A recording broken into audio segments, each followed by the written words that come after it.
being served in the coupon cafeteria. Come on, let's go pick up ours as well. Traveler and Paimon, over here. Are you here for dinner too, Miss Jeokjone? Uh-huh. And I'm taking the opportunity to prepare Miss Cloran's dinner as well. Huh. You're right. She's actually sitting in the fortress cafeteria. What would you like to eat? Yep, you can. I've already talked to our chef, Mr. Wolsey. It's all on me today, so you can get whatever you'd like.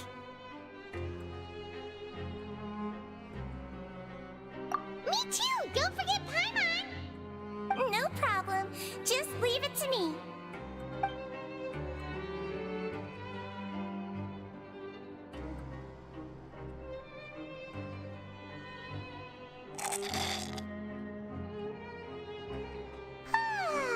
So delicious.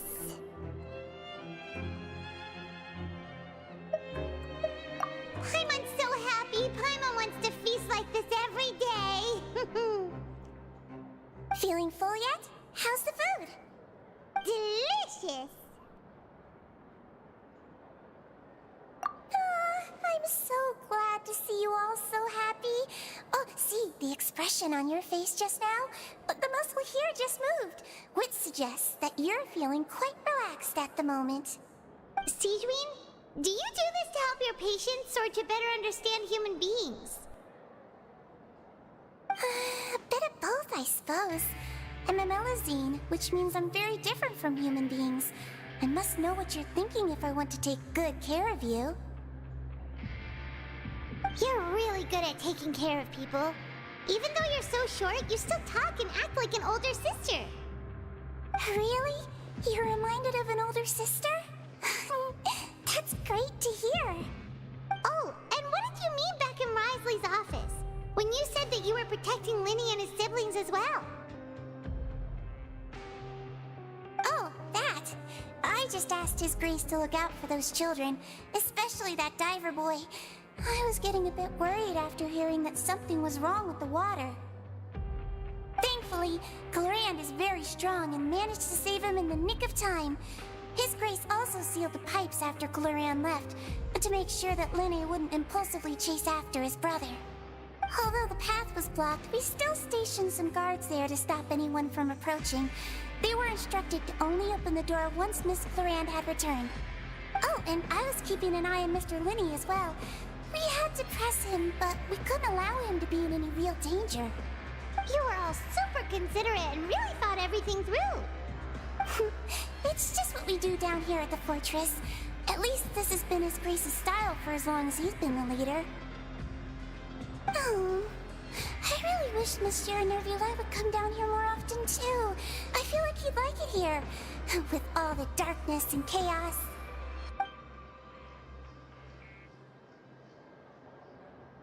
Get a good night's rest, you two.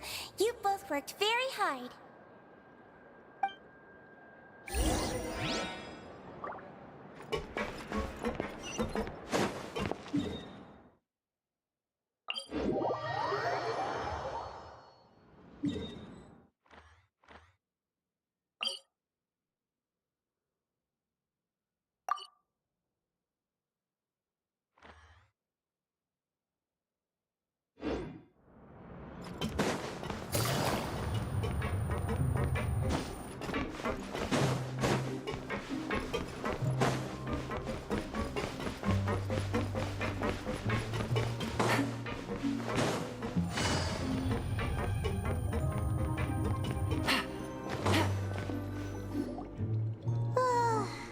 Has happened. Paimon just feels absolutely exhausted now that she's finally relaxed. Paimon's super sleepy. Are you sleepy too?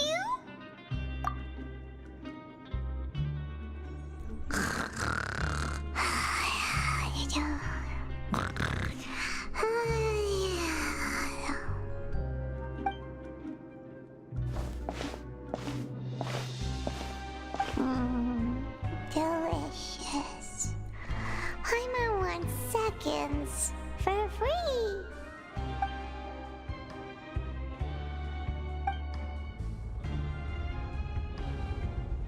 my way! Get out of my way! What happened? Why is everyone running?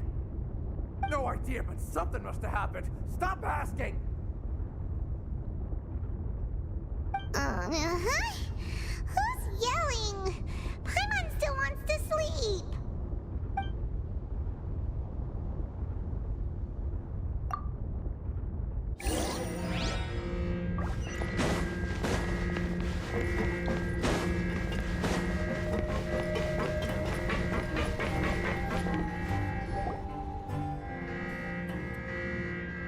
What happened? Why is everyone running around? Hey, what are you doing? No time to explain, mate. Goodbye. Hey, wait! What's wrong with these people? They won't even talk to us. They're here! There you are! Oh, thank goodness!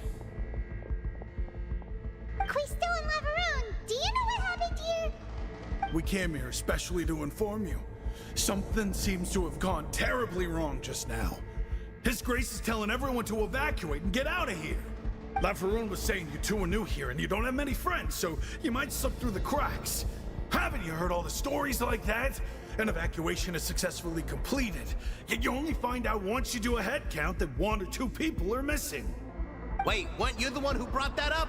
Why is it suddenly my idea? Hey, shut up! Okay, whatever. The point is, you should come with us. Yeah, he said to get as far away as possible, upwards and outwards. Oh no, it can't be that thing! Oh, wait, what? What? Hey, where are you going? We have to go find the Duke! You two just go and get out! Go on without us! Hey, hey! Be careful! Attention! Please evacuate upwards and outwards, upwards and outwards. If you're already at the topmost layer, then try to move as far outwards as possible.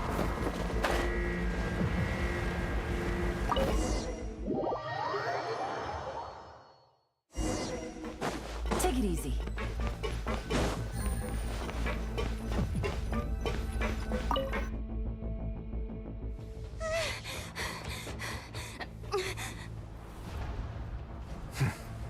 They're here.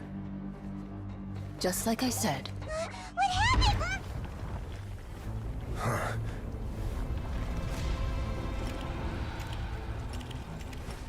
You're just in time. But be ready to run.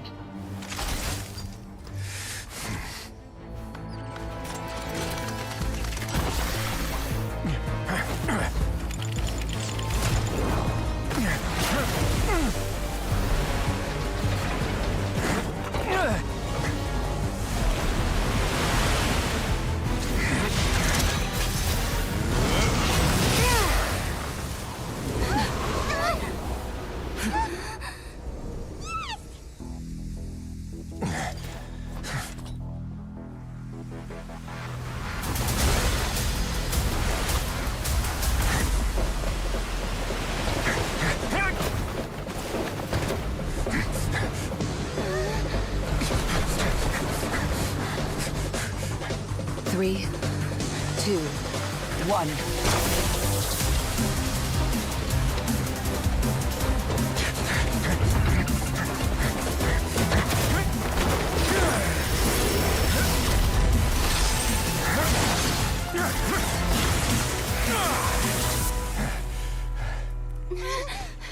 This won't hold it for long. Find Neuvillette. Tell him the defenses are about to collapse. Then what will happen to you? Until he arrives, we're the last line of defense.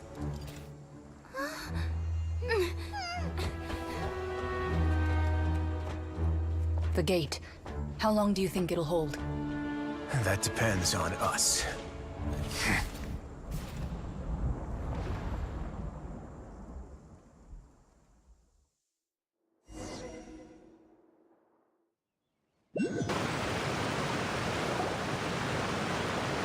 Neuvillette, why are you here? Traveler, I need you to head to the Opera House immediately. Farina will soon be meeting with the Knave there. You must protect Farina, and make sure she doesn't spend too much time alone with her. Will do. You have my sincerest gratitude.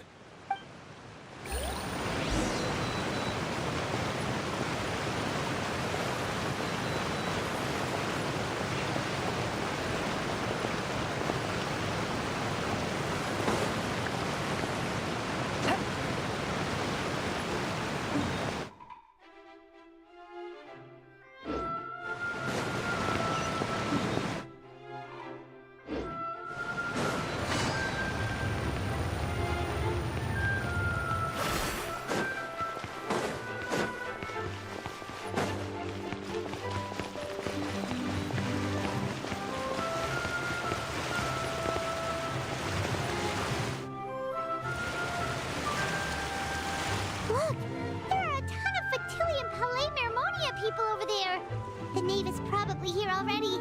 We need to hurry!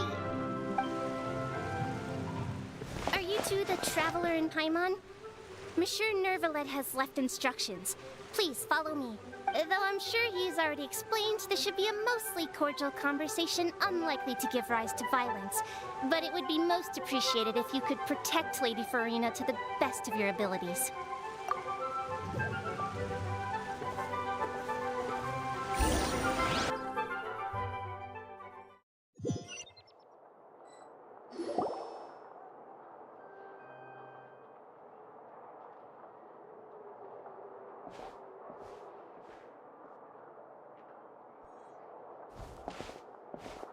Oh, so you two are the honored guests Miss Farina mentioned. Of course, of course! How could they not attend a meeting such as this? I must always have 2 or more guests at my dessert table.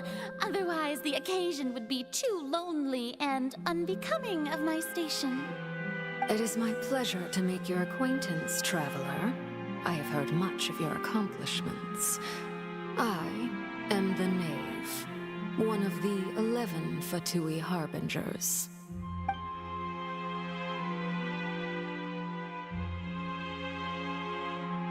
I've already prepared seats for you. Come, sit beside me. Perhaps you two are unaware of how Miss Farina and I do things. You see, we actually recently agreed to get together for tea when we had the time. See this? This is a limited type of confectionery that Miss Farina simply adores. There are only 16 slices sold every day. Here, why don't you and Paimon have a taste?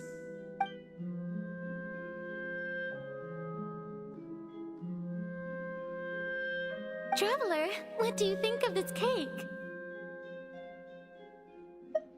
That's good to hear. So what Child said was on the mark after all. You do share a taste in desserts with Farina and I.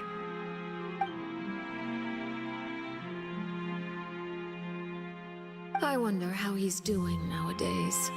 You must have heard, right? He's suddenly gone missing.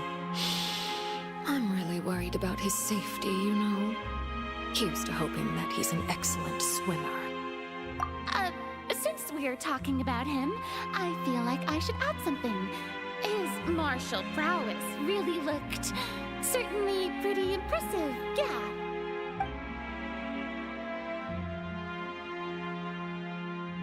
Oh, so you're also familiar with his aptitude for fighting, Miss Farina. Oh, right. I almost forgot. Child was subdued by Udex Nuvilette right in front of you.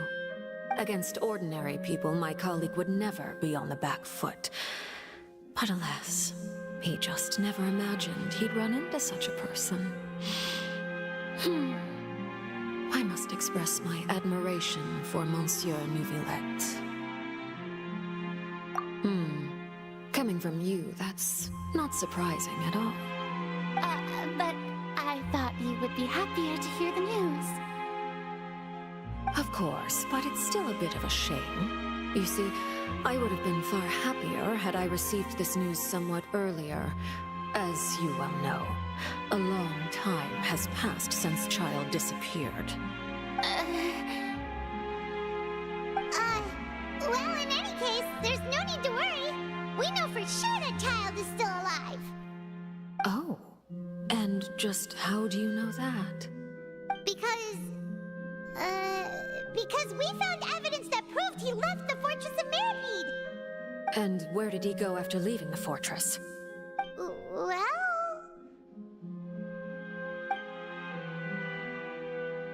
The fortress of Meripede lies deep beneath the waves. Unless he pranced right out of the main gate, he must have had to swim for it. Do you have any proof that he surfaced safely?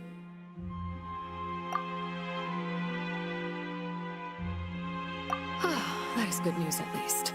His sister Tonya sent a letter to Fontaine not too long ago. Since he was unfortunately unavailable, I picked it up on his behalf. Do you have any idea how he usually writes back to his family? Dear Tonya, your letter made me feel like we were still enjoying our time in Snezhnaya together. I'm currently admiring the scenery on the streets in front of the opera house. Is it something like that?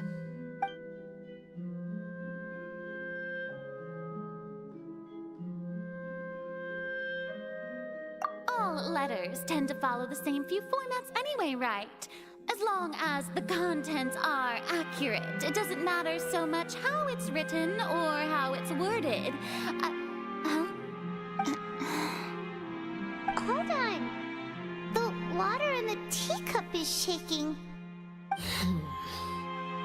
I suppose this is also a sign of things to come, Miss Farina. Huh? I don't quite understand what you're trying to say. Have we entered into the next stage of the prophecy?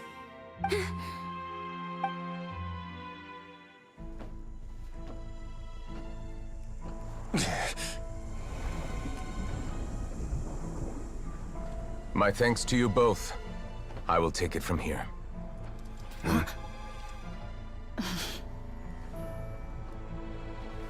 Sure you don't need a hand?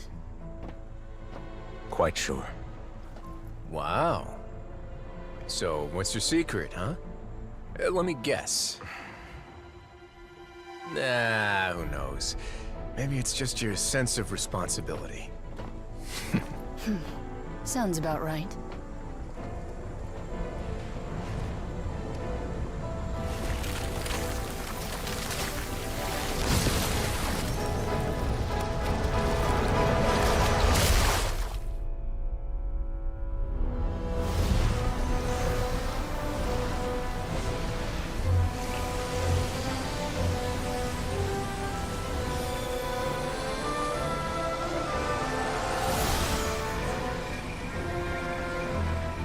Day may come when the prophecy is fulfilled, and the waters burst forth.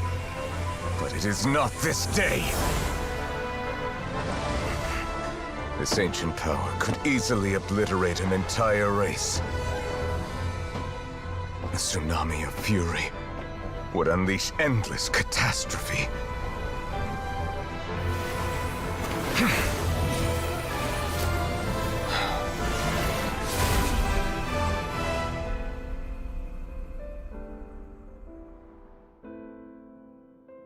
This sentence is too severe. Forgive me for overruling it.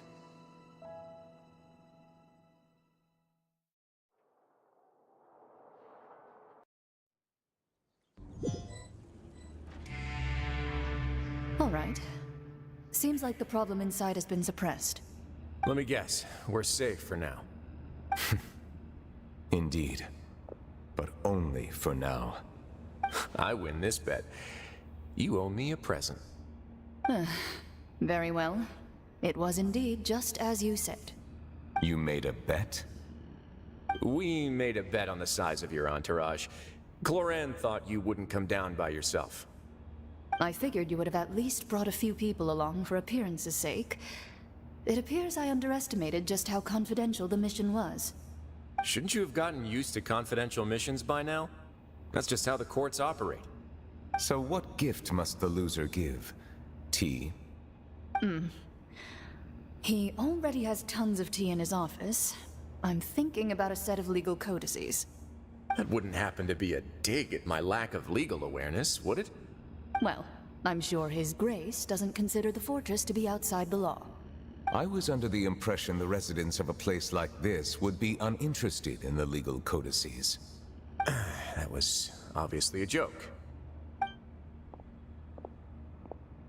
Anyway, you've still got some unfinished business to attend to in the overworld, correct? No need to stay here if you have a pressing matter. We all know you can't leave Palais Mermonia for long. Thank you. I hope everything went smoothly with the Fatui Harbinger.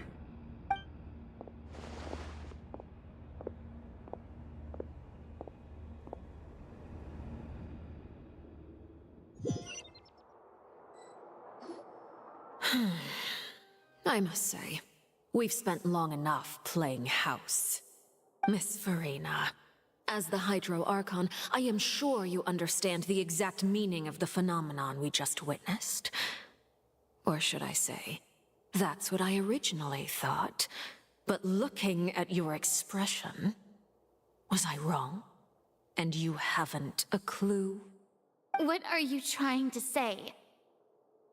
At this point, I don't think there's any more need to speak as diplomatic representatives. Allow me to speak to you now as just a Fontanian. You know the prophecy by heart, and also that every part of it is being proven true.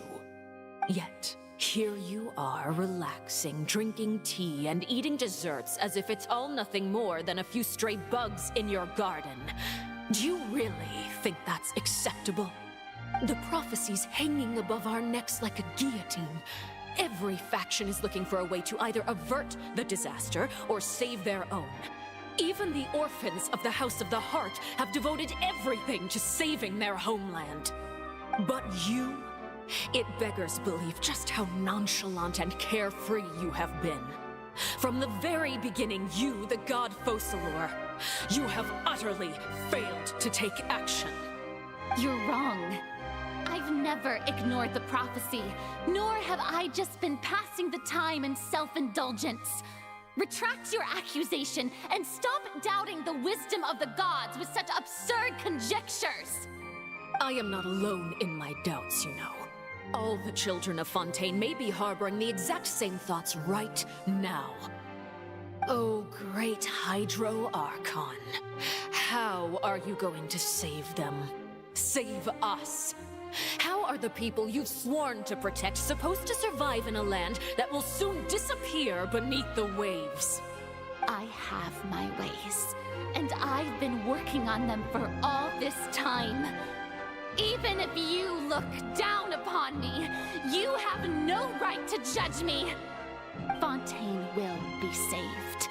Even if I still cannot see the true future right now, as long as I continue on as I am, I will be able to hold my head up high.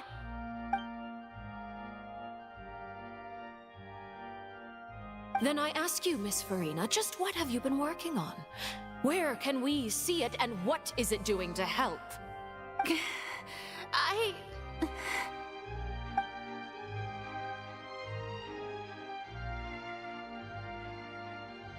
My machinations are just like the prophecy itself. They will only reveal themselves at the fated time. It is just that beings like yourselves are unable to perceive them as of yet. I see. As a god, the proof of your labor always lies beyond prying mortal eyes. Allow me to be so bold as to ask another way. Would it be possible for you to tell us the parts of your plan that are not confidential? Such as your emergency response plan for the impending disaster? An emergency response plan? Oh, that look in your eyes. Have you not even prepared one of those? The emergency response plan is also strictly confidential. Then allow me to jog your memory. Miss Farina, what is the purpose of your Oratrice Mécanique d'Analyse Cardinal? And what do you plan to do with the massive amounts of indemnitium that has accumulated over the years? The Oratrice? It's just like it appears to be. So you also have no idea. If I'm not mistaken, someone's using it to prepare for something. But unfortunately, it would seem that someone is not you, Miss Farina. I first caught wind of this when Linny tried to investigate the Oratrice in the Opera House. You see, even just getting close to the core contaminated him with an extremely large amount of indemnitium. But even if that had nothing to do with you, then what could you possibly be working on, oh great Hydro Archon? Oh, right. I almost forgot. Udex Neuvillette is not at the tea party with us today. Miss Farina, I suppose you must have ordered him away to take care of some troublesome business.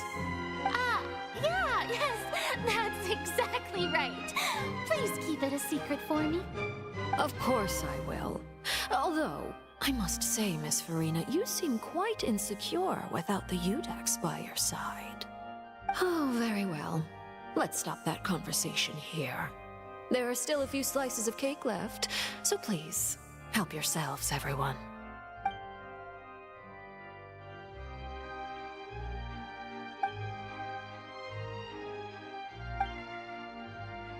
Traveler, I heard that you were recently commissioned to handle a few matters on behalf of the Udex. Why don't you take an extra slice of cake?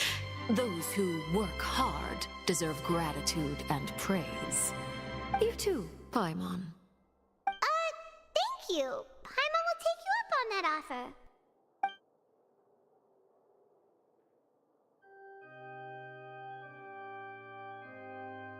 Oh, Paimon's super full. That cake was great. If it's on my tea table, it must be of the highest quality. Yes, and we must thank the knave for bringing these over as well. You're welcome. I'm sure the cake also felt greatly honored to be featured at Miss Farina's table. And I was merely catering to Miss Farina's tastes, seeking a chance to chat over tea. It is getting late. Why don't we call it a day? There are still a few matters that I need to take care of, so I must take my leave now. Very well. We'll end it here. Mind seeing me off, Traveler? We could use the opportunity to discuss Child before I must be on my way. Paimon's coming too!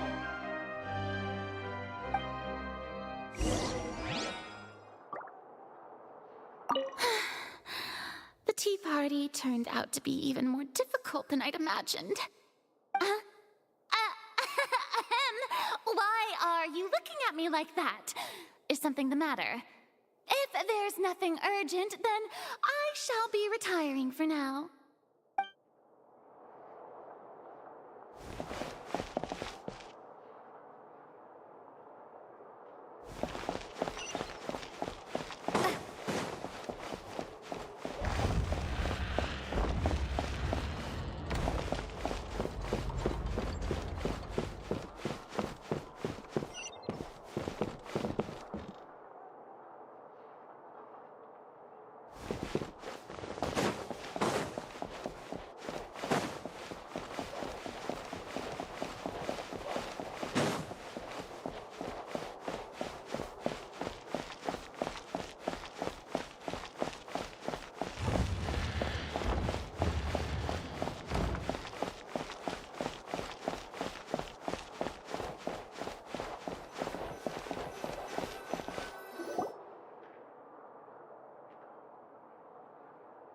I'm glad that you were willing to come with me.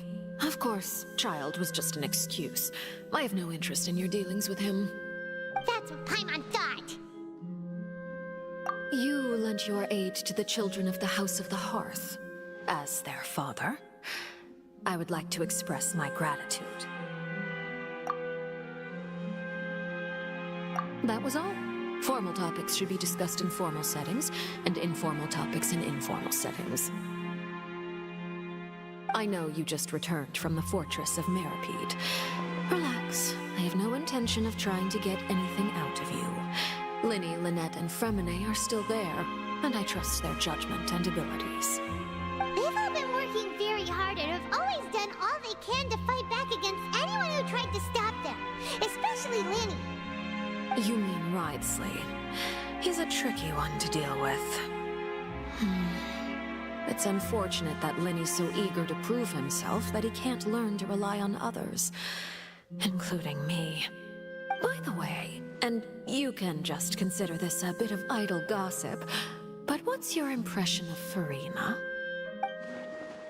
You are outside of our disputes, and the freest person in all of Fontaine, able to move around most easily. Allow me to share my perspective with you. And that's everything that happened during the trial. Master Child was declared guilty and immediately transported to the Fortress of Meropide. Didn't he say he was coming here on vacation? Does he not feel an ounce of shame for all the trouble he has caused?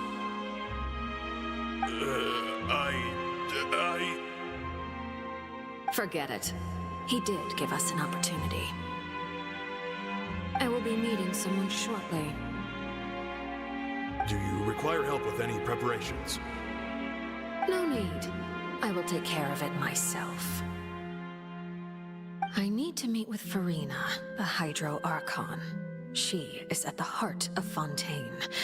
But what's fascinating about her is that she often seems more like a celebrity than a working Archon. Oh? Come over here, you little critter, you!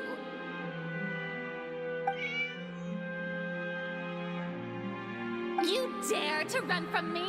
Stop right this instant! My goal is just to discover the location of the Gnosis.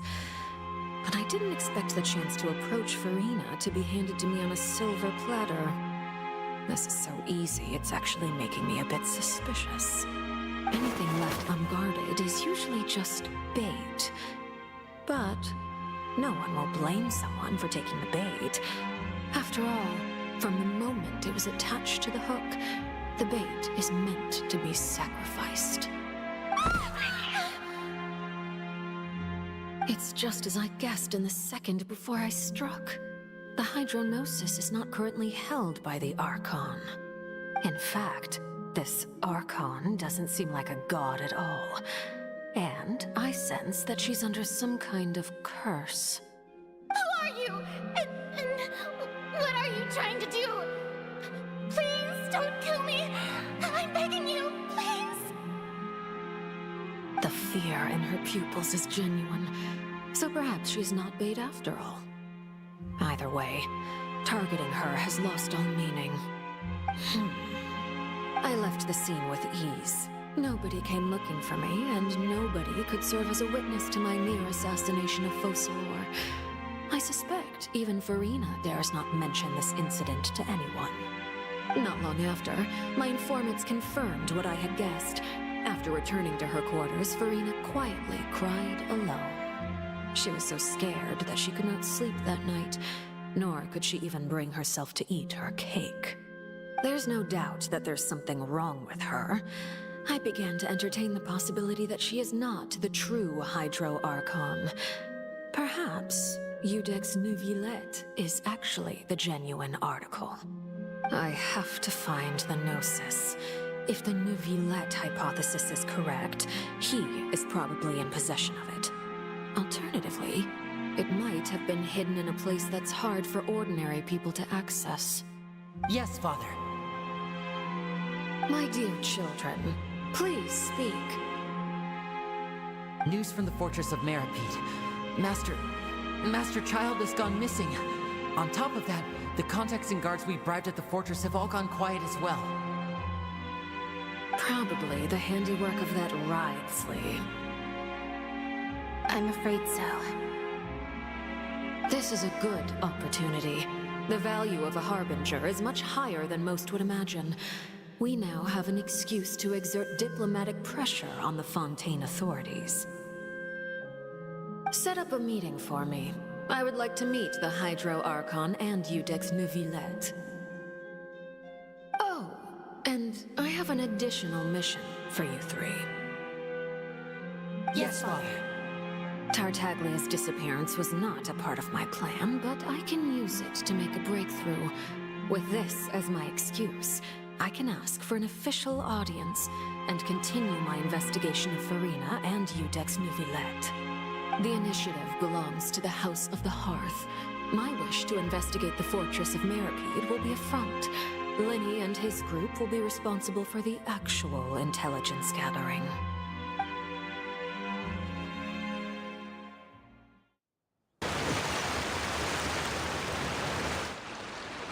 You should know the rest.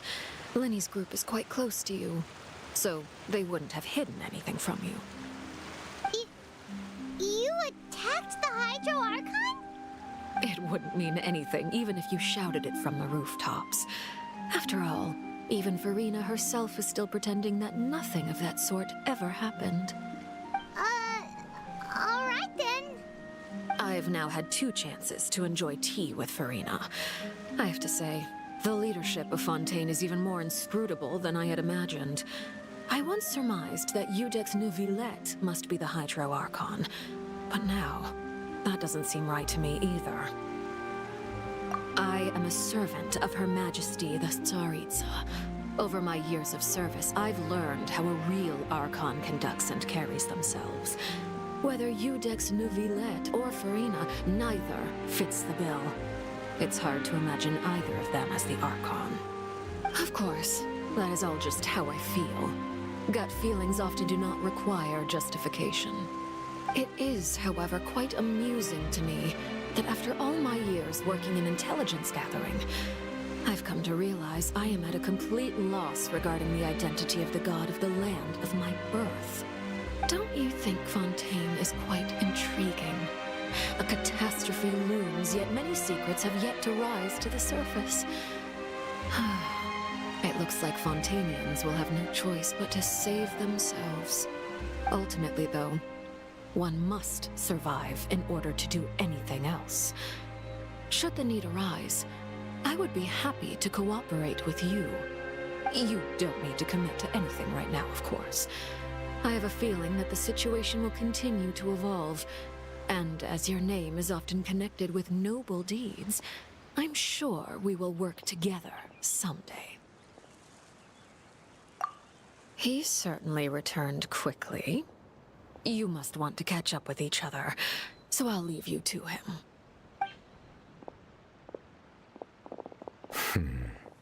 Neuvillette, is it over? For now, yes. But this issue will prove quite thorny in the long term. I'm concerned that sooner or later the prophesized events will occur. Thank you for protecting Farina. To put it simply, I used my power to force back the Primordial Sea and reseal the sluice gate.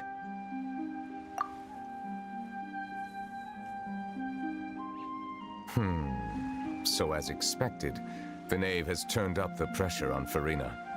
She's trying to feel her out, though I'm still unsure as to her motives. Permission granted. Whoa. It can't be that you're the real Hydro Archon, right? But that's just a speculation on our part, though. You can't tell us? Then that's okay. We can talk about something else. We won't try to force you. You guys in Fontaine are super strange. If by the phrase, you guys, you are referring to Farina and I, then although I'm not sure just what you are trying to imply, I must clarify that I do not share her positions on a multitude of topics.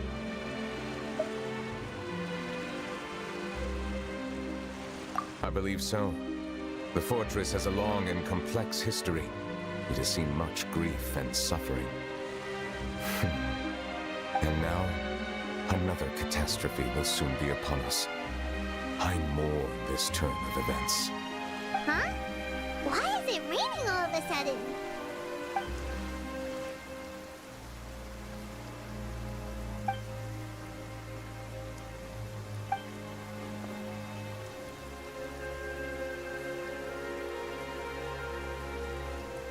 You may be closer to the truth than you think. Oh? And what are you thinking? The dragon of... what? Huh? Please do not be so surprised. Farina?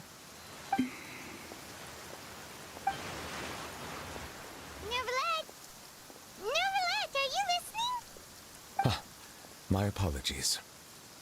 We were just guessing randomly. We didn't guess right, did we? You're not actually the dragon sovereign of water, right? Well, if you don't want to confirm or deny... You guessed correctly. I sincerely hope you'll be able to keep this a secret for me. Right, of course. We'll definitely help you keep it a secret. There's still something Paimon wants to ask you, though. Please, go ahead. Well, if you are the dragon sovereign of water, and you were able to force back the primordial sea from the fortress, then since Fontaine's prophecy is all about seawater, couldn't you just use your power to solve the crisis? None of the currently living dragon sovereigns in the world, myself included, possess our full dragonhood. They say that when the first usurper arrived on Tivat, they seized a part of the dragon's power. Today, that stolen power is the basis of the Archon's authorities. There are 7 elemental archons and 7 matching dragon sovereigns. The dragon sovereign of water who lived through that era perished a long time ago. As their successor, I know far less of that part of our ancient history. In any case, I believe I will not be able to do much unless the Archon disappears and returns their elemental authority to me. Given the status quo, however, I would recommend finding another way to deal with the prophecy. Oh, so even you can't solve it. I still have some urgent matters to attend to at my office. If you have any more questions regarding ancient history, you are welcome to discuss them with me at a later time. Please go right ahead. There's a place that Paimon wants to go too. Traveler, why don't we pay another visit to the Fortress of Meripede? Paimon is a little worried. We'll see you another time.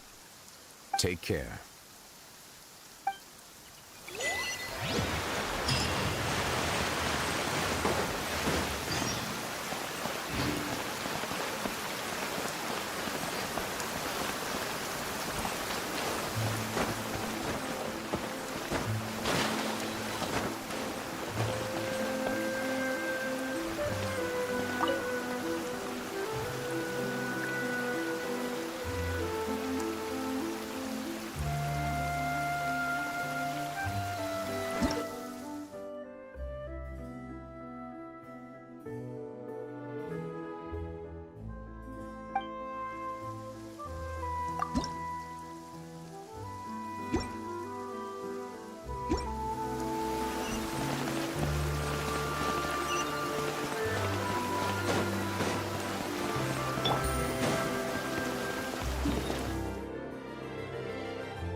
This blinding sunlight is such a pain. No way I can get a nap in this weather.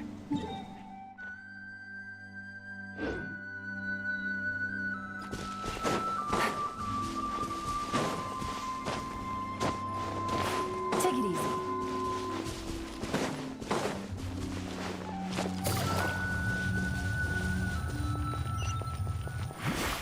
Take it easy.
it easy. Hup.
Now guess, what suit will this next card be? A bare-teethed cat? Well, well, look who it is. Traveler, Paimon. Hello, everyone. Looks like you're recovering nicely from it, eh? Mm-hmm. Thanks to everyone's support. Oh, right. I managed to work up the courage to thank Miss Clorand in person. Whoa, how did she react? She told me that it was nothing. It was as if saving a life wasn't a big deal to her at all. She also told me not to worry about it. She didn't want to stress you out, that's all. She's right, and it's best not to dwell on it. Yeah. Okay, but check this out. We went back to the opera house and we met the knave. You met Father? Did she say anything to you?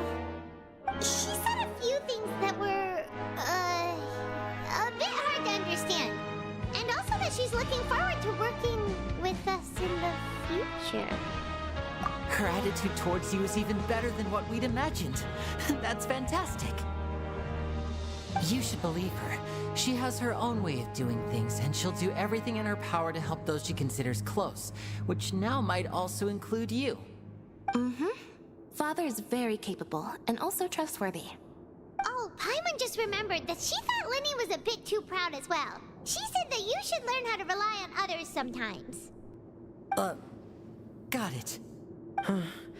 That does sound like something that Father would say. Hey! Are you going to stay here for the next few days? Looks like it, yeah.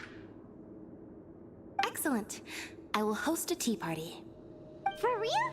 Then Paimon wants another serving of cake. Another implies that you were already served some delicious cake while you were up there. How lovely. Well, next time, you're going to have tea and snacks with us.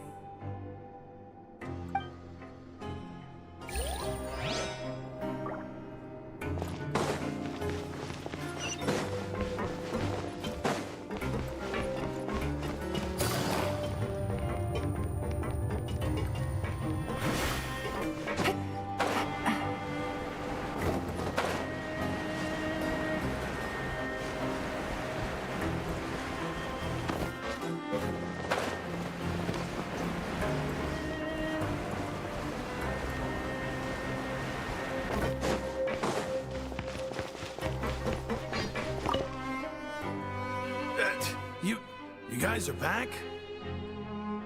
Crystal, Macaroon! You guys didn't get caught and thrown back down here, right?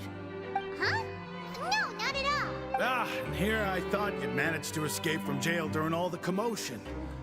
I'd held you up as legendary jailbreakers, but now you're telling me you just never left? We're sorry, but we just had some business to take care of. All right. There's no need to get caught up in the details. We're just relieved to see you. He was super worried about you, you know. Hey, it wasn't just me. Weren't you super worried as well? Something like that, yeah. I was also transferred to work in the kitchen a few days ago. I can still hear Quisto mumbling to the carrots. Are those two all right? Do you think they made it out alive? Whenever he'd say that, I'd tell him I'm sure they're fine. Wherever they are, they're kicking back with drinks in hand, enjoying the lovely scenery. Hey, there's nothing wrong with worrying about your prison pals. Is there? I mean, considering how they always love listening to all my gossip. These two. They sure are a lot warmer and friendlier than when Paimon first met them. Oh, well, if you say so. I'll be watching you to make sure you finish every last bite.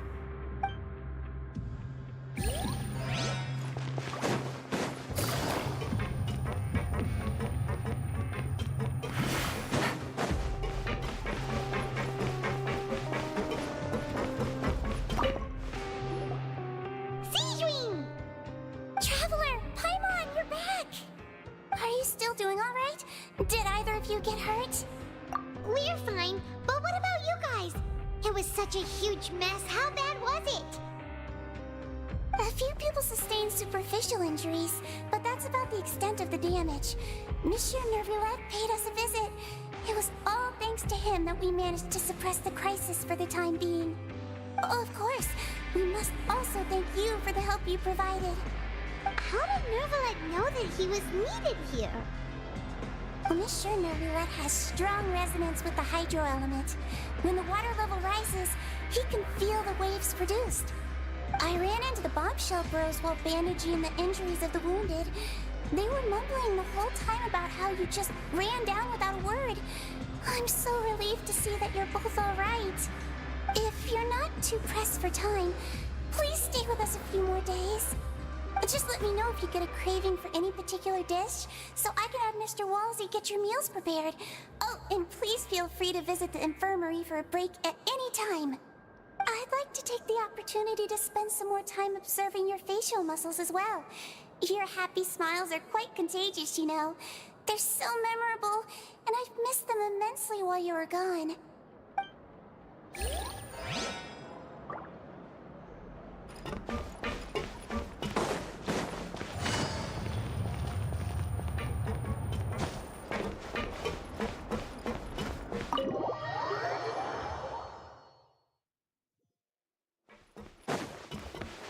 Take it easy.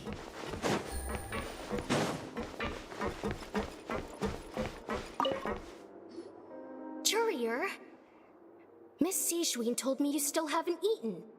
Yeah, I was working on something, so I forgot. That's no excuse for... Huh? What's you two? Junior! Lurvine! We're back! Hello there. It's been quite the mess here recently. How have you been? And you? Are you still taking the secret passageway from the infirmary to work on the ship? Yep. That is still top secret, though, so don't say a word to anyone. It can be a bit annoying when there are lots of people in the infirmary, but I still prefer taking that route over the one from the Duke's office. I mean, the infirmary does make it easier for you to slack off. Oh yeah? Then why are you also here so much? You two really are just using your jobs as a cover for your relationship, aren't you? Not at all!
eyes deceive me, or did I just see two inmates come back after making it to the surface? Some strange winds blowing of late. We wanted to see how the fortress is doing. Is everything still alright? We're fine, for the most part. Neuvillette came down and took care of the worst of it. If that's the case, why don't you just ask him to stay here? Oh, yeah, what a brilliant plan. Let's go convince the Udex himself to exchange the Courts of Fontaine for a puddle of water in the middle of nowhere. He came here in a hurry and left without even stopping for a cup of tea. He did remember to take Miss Jeokjone's gift with him, though. He sure sounds super busy. Miss Cloran has left as well. She also took her gift from Miss Jeokjone. Were the gifts milkshakes? Neuvillette got the milkshake. Clorand received lipstick instead. Those aren't even remotely alike. Well, it's Neuvillette's own fault for making Jeokjone worried about his health by working so much.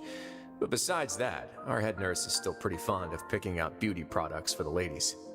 Oh, and I have some gifts here for you as well. Are these from Jeokjone too? Nope, they're from yours truly. You've already wrapped up your work at the fortress, so you can return to the surface at any time. You haven't yet served your full prison term, however, so you may continue to use your cell until your term is up. For real? Then we can stay here for a really long time? You may access the cafeteria for free. Hooray! Just remember to come complete your paperwork once it's time for your release.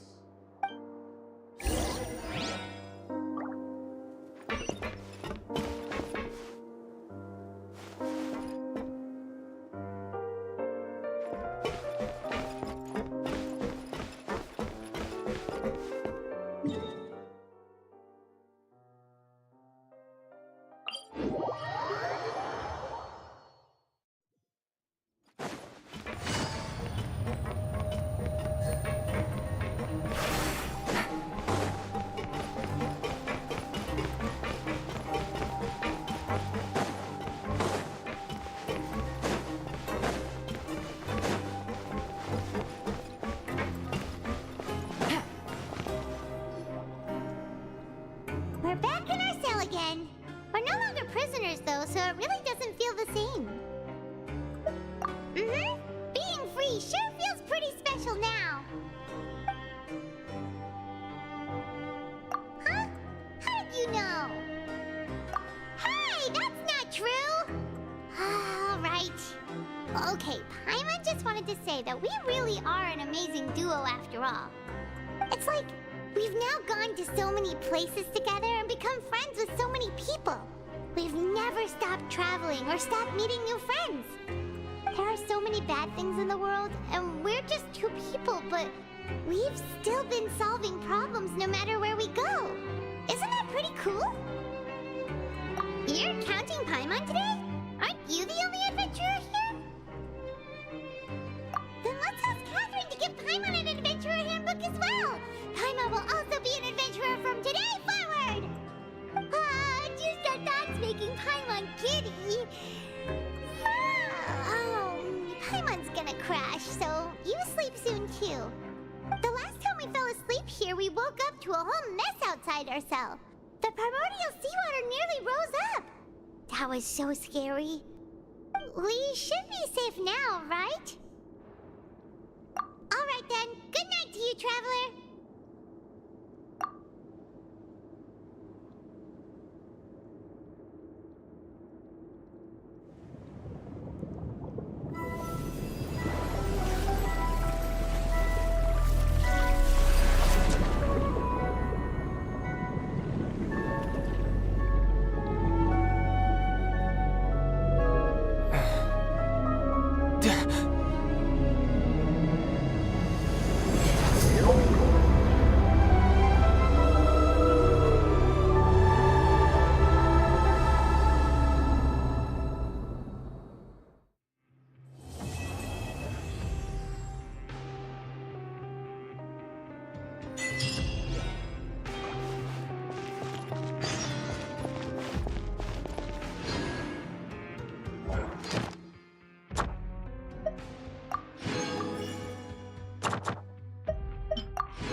surface. Ah, this is the life. Wait a sec. Isn't something important supposed to happen today? Oh, today's our big day! We're supposed to leave the Fortress of Mirapede! Come on, we've got to go complete the release procedures now!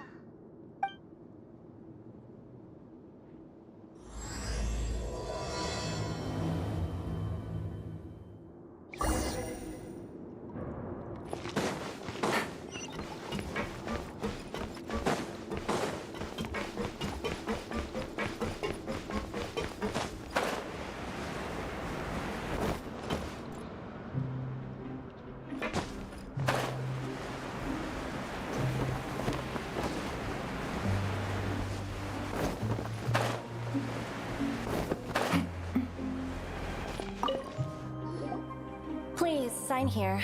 This document will be effective immediately upon signing, and you two may exit the Fortress of Mirapede via the regular channels. It's been so long since we've been to the surface. Let's hurry up and... Huh? What's happening?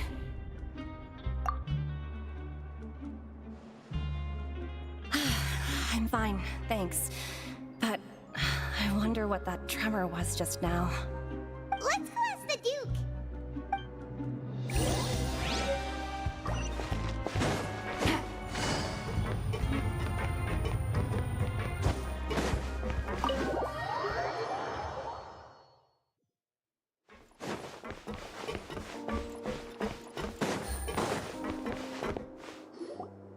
Your Grace? Ah, good to see you two. Is there something you wish to see me about? Yeah, what was with that earthquake just now? Ah, that. The tremor didn't originate from the seafloor. In fact, it seems it came from the surface. Over the years of serving as the warden here, I have developed a sense for distinguishing between what occurs on the surface and what occurs underwater. Besides, the seal that Monsieur Neuvillette set in place won't fail so easily. So the fortress is okay? If you recall our last incident, if there really were a problem, there would be crowds of inmates in a panic right now. Huh, you've got a point. Okay, seems we need to get back up to the surface and ask about what happened. By the way, do you know what day it is today? I believe today is this month's pipe cleaning day. Wait, seriously? Ah, yes. Have you completed your release papers? Yep. It's you two. Are you leaving now? That's right! Today is our last day in prison! But now that Paimon says that, it doesn't feel like we were confined here. It's actually been pretty nice. Oh yeah, Paimon feels fond of this place now. Then be sure to come back and visit. I'll miss you. If you've signed the release papers, then you're free to go. The guards will escort you out. You're not going to see us off? I knew you'd ask. All right, sure. Let's go. Well, you actually agreed. No worries, you must be busy. Paimon was just joking. Ah, so you do have a polite side, I see. After being down here for so long, I imagine you must feel like you're lacking companionship. Shall I come along too? Yeah, don't worry, we'll come back to see you. Paimon really likes the cafeteria here. The chefs sure do know how to make good grub. I hope you won't be here as convicts the next time I see you. We'll do our best to stay out of trouble. Well, it seems our work in the Fortress of Mirapede is finished. That's the end of another chapter in our journey. And since Neuvillette was the one who asked us to come here, we should probably go report to him now. Next up, the Palais Mermonia. You're going to see Monsieur Neuvillette? Please pass on our kind regards. I'm sure just your regards will do, no? I believe it would be the polite thing to do. You're right. I've heard the Palais has been terribly busy these days. Tell him that I hope he hasn't been overwhelmed by the recent string of troubles.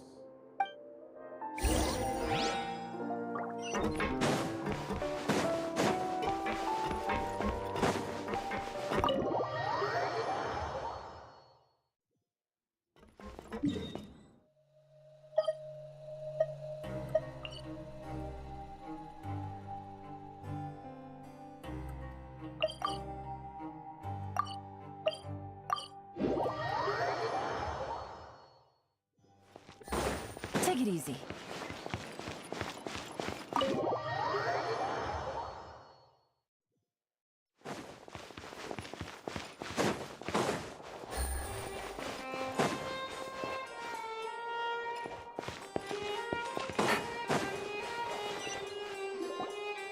The Palais Mermonia sure is buzzing with activity today. Halt! Huh? Oh, it's you two. Apologies. Monsieur Neuvillette did say you'd be welcome at any time. Excuse me, would you mind helping me take a look at this report? I'll be right there. Sorry, I've got my hands full here. You can see yourselves in. Everyone's so busy. Seems a lot has been happening.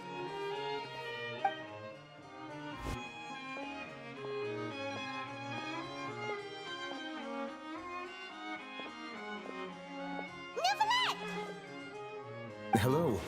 You've come at the right time, but you'll have to wait for just a moment, as there are some urgent matters I must tend to first. In the meantime, please, have a seat. If you'd like to have something to drink, let the Melusine outside know. That's all right. We just ate. Very well, then. Let's take a break over there while we wait for him to finish his work.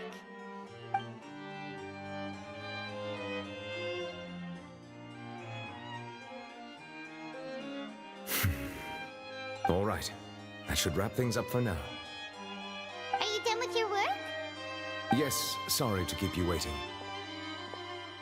Today should be the day you were released from the Fortress of Meripede, and it appears that you've managed to complete all the release paperwork. That's right, and we came here to see you right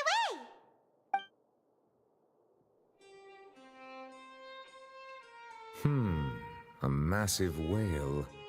Do you have any idea what that might be?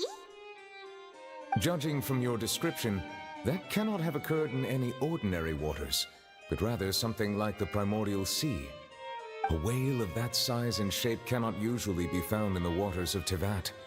Therefore, we can only assume that Child is presently immersed in primordial seawater. Immersed in primordial seawater? But how? Is he okay? Most people wouldn't be capable of entering in the first place. I'm not completely sure how he could have gotten there myself. Yes? What is it? Ah, right! Paimon felt it too! We asked the Duke and he said it wasn't from underwater, so we figured you might know something about it. It turns out that I have just received a report about this particular matter. In fact, that's exactly what I was busy with a moment ago. The source of the tremor was here on the surface near Poisson. After the shaking stopped, the water levels in the Poisson area rose at an alarming rate. The water levels rose? Oh no! What about all the people there? Fortunately, the water levels only rose for a short period of time and have already returned to normal now. However, I still have a bad feeling about the whole phenomenon. If the change in water levels is connected with the leaking primordial seawater, then the situation in Poisson may be much worse than it appears. Navia should be in Poisson, right? We need to go check on her! I would also like to go there as soon as possible, but I'm afraid I can't leave just yet. We must immediately formulate disaster prevention plans for the surrounding coastal areas to avoid potential catastrophes. I'll have to ask you two to go to Poisson first. I'll meet you there to check on the situation once I've finished things here. There's no time to lose! Let's get going! Please be careful.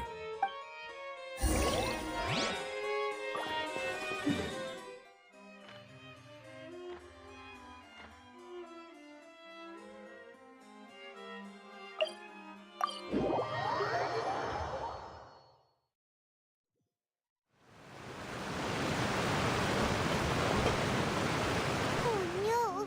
What happened here?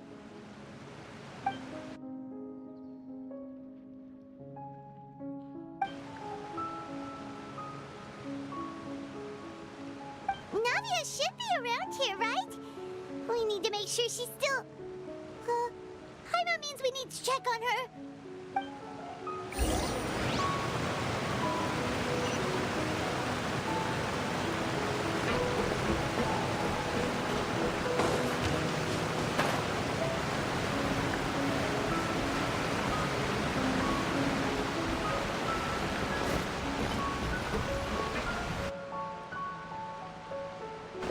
haven't seen a single soul all the way here.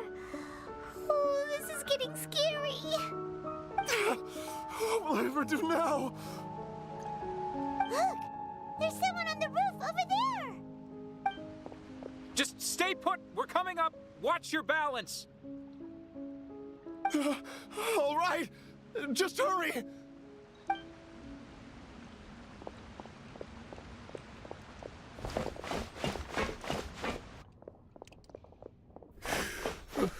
I'm not young anymore. How will I survive on my own? My Desiree! Oh, he looks pretty sad. My leg! My leg!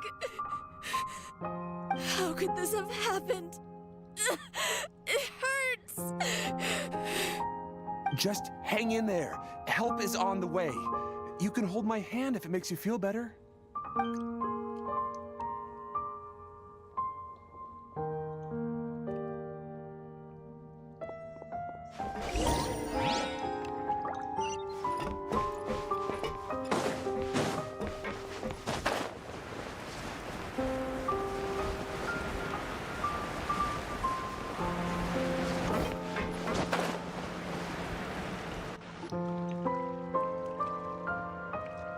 It's Navia! She's over there!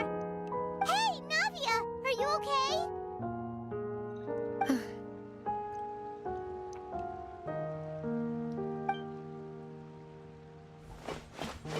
You're here.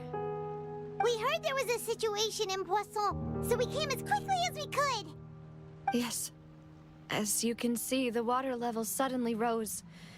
It caused quite the disturbance, in fact.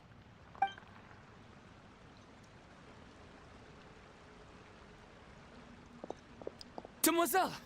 There was a wounded resident next to a building southeast of here. We've already transported him to safety, but we've run out of medical supplies. He's wounded? How badly? He fell, so it's probably a broken leg. He's pretty shaken up. When the water level rose, he desperately climbed up to the roof. Once the water receded and he saw the ground, he became terrified and eventually... He jumped down then. Find the leader of Squad 1 and tell him to take the wounded resident to see a doctor. He should know where to go. Understood. I'll take over his search and rescue mission in the meantime. All right, you'll be in charge. I'm sorry. Where were we? The situation in Poisson? Right. Allow me to explain. A little earlier, we suddenly heard a loud noise. At first, everyone thought that something might have exploded on an aquabus.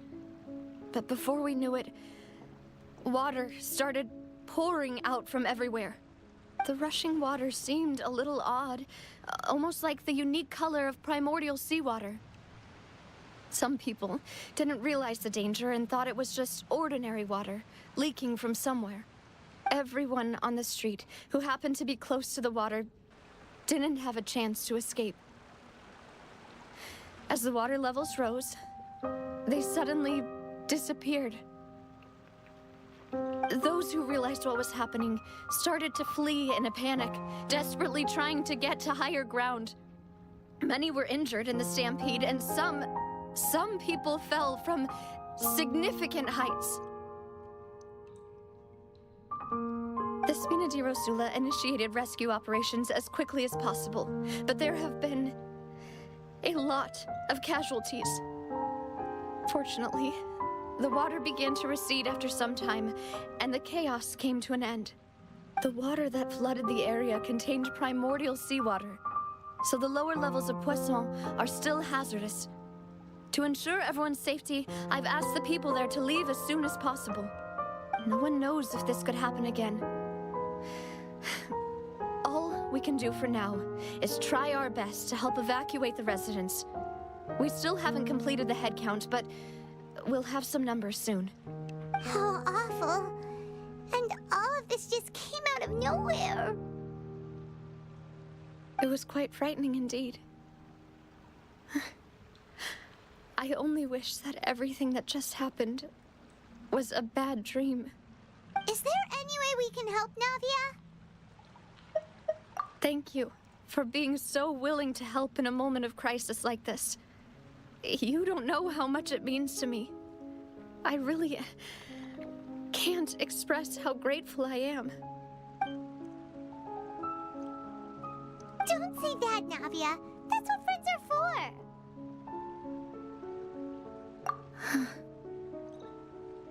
Demoiselle! We've got a situation here! I'll be right there. Sorry, I need to go for now. And off she goes. Seems it might be a while before she can take a break.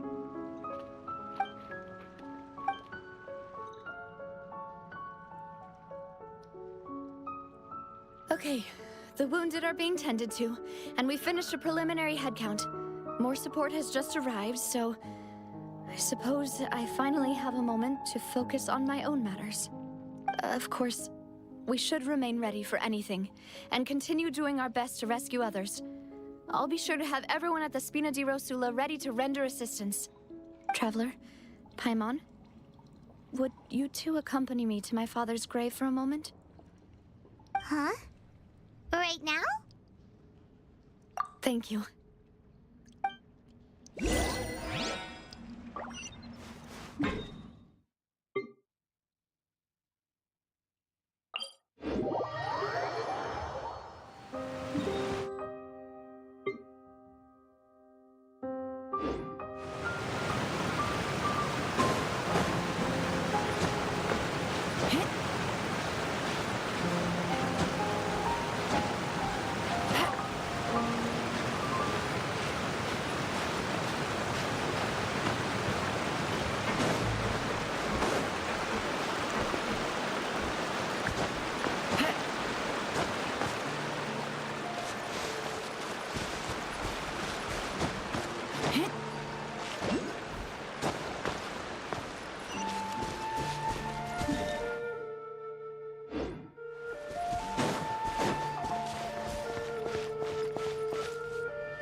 Not a lot of people here, huh?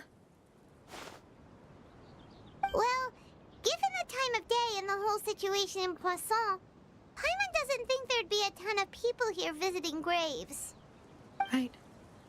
That's how things are now. The living are so exhausted that they've no strength to spare any words for the dead. Navia?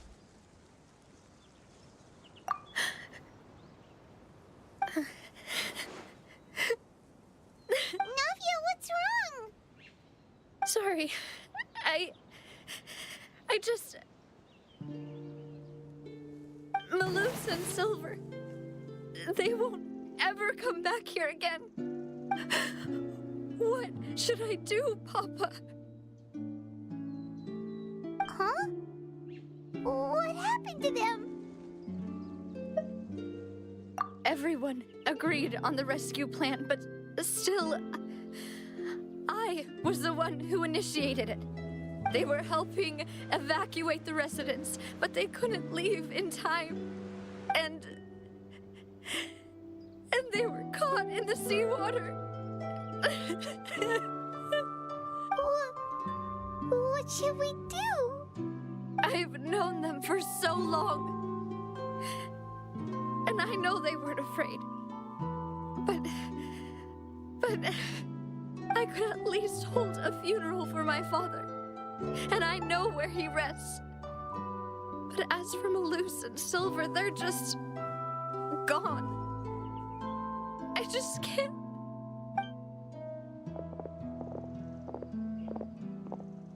Everything looks so clean after it rains. Even the gravestones. I didn't expect that you'd enjoy a glass of red wine in front of Master Callus's grave. I can understand. Besides, the scenery here isn't half bad. See, it's not just me. I always want to bring something when I visit Papa. Perhaps we might even have a picnic. He wouldn't be angry, would he? How could Master ever be upset with you, demoiselle? Yet the cemetery is the home of those who have passed, is it not? Everyone ends up here sooner or later, no matter who you are. Buying yourself a plot in advance, are you? No need yet. But when I do, I hope you'll let me be buried beside Master Callus, demoiselle. Hey, stop joking around. I'm quite serious. That way, it will save us both the trip to see each other whenever you visit your father's grave. That makes sense. In that case, could I be buried on his other side? After all, besides you, demoiselle, the two of us could certainly be considered Master's closest companions, no? Personally, I believe we fill those shoes just fine. Why are you bringing this up all of a sudden? Seriously. All right. I'll remember your requests. But I'd really prefer not to talk about this stuff. And what do you mean by saving me a trip?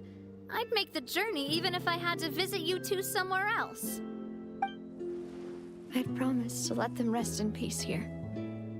But here I am breaking that promise. I'm sorry for letting you see me in a mess like this. I don't usually cry, really. Paimon doesn't know how to help you feel better.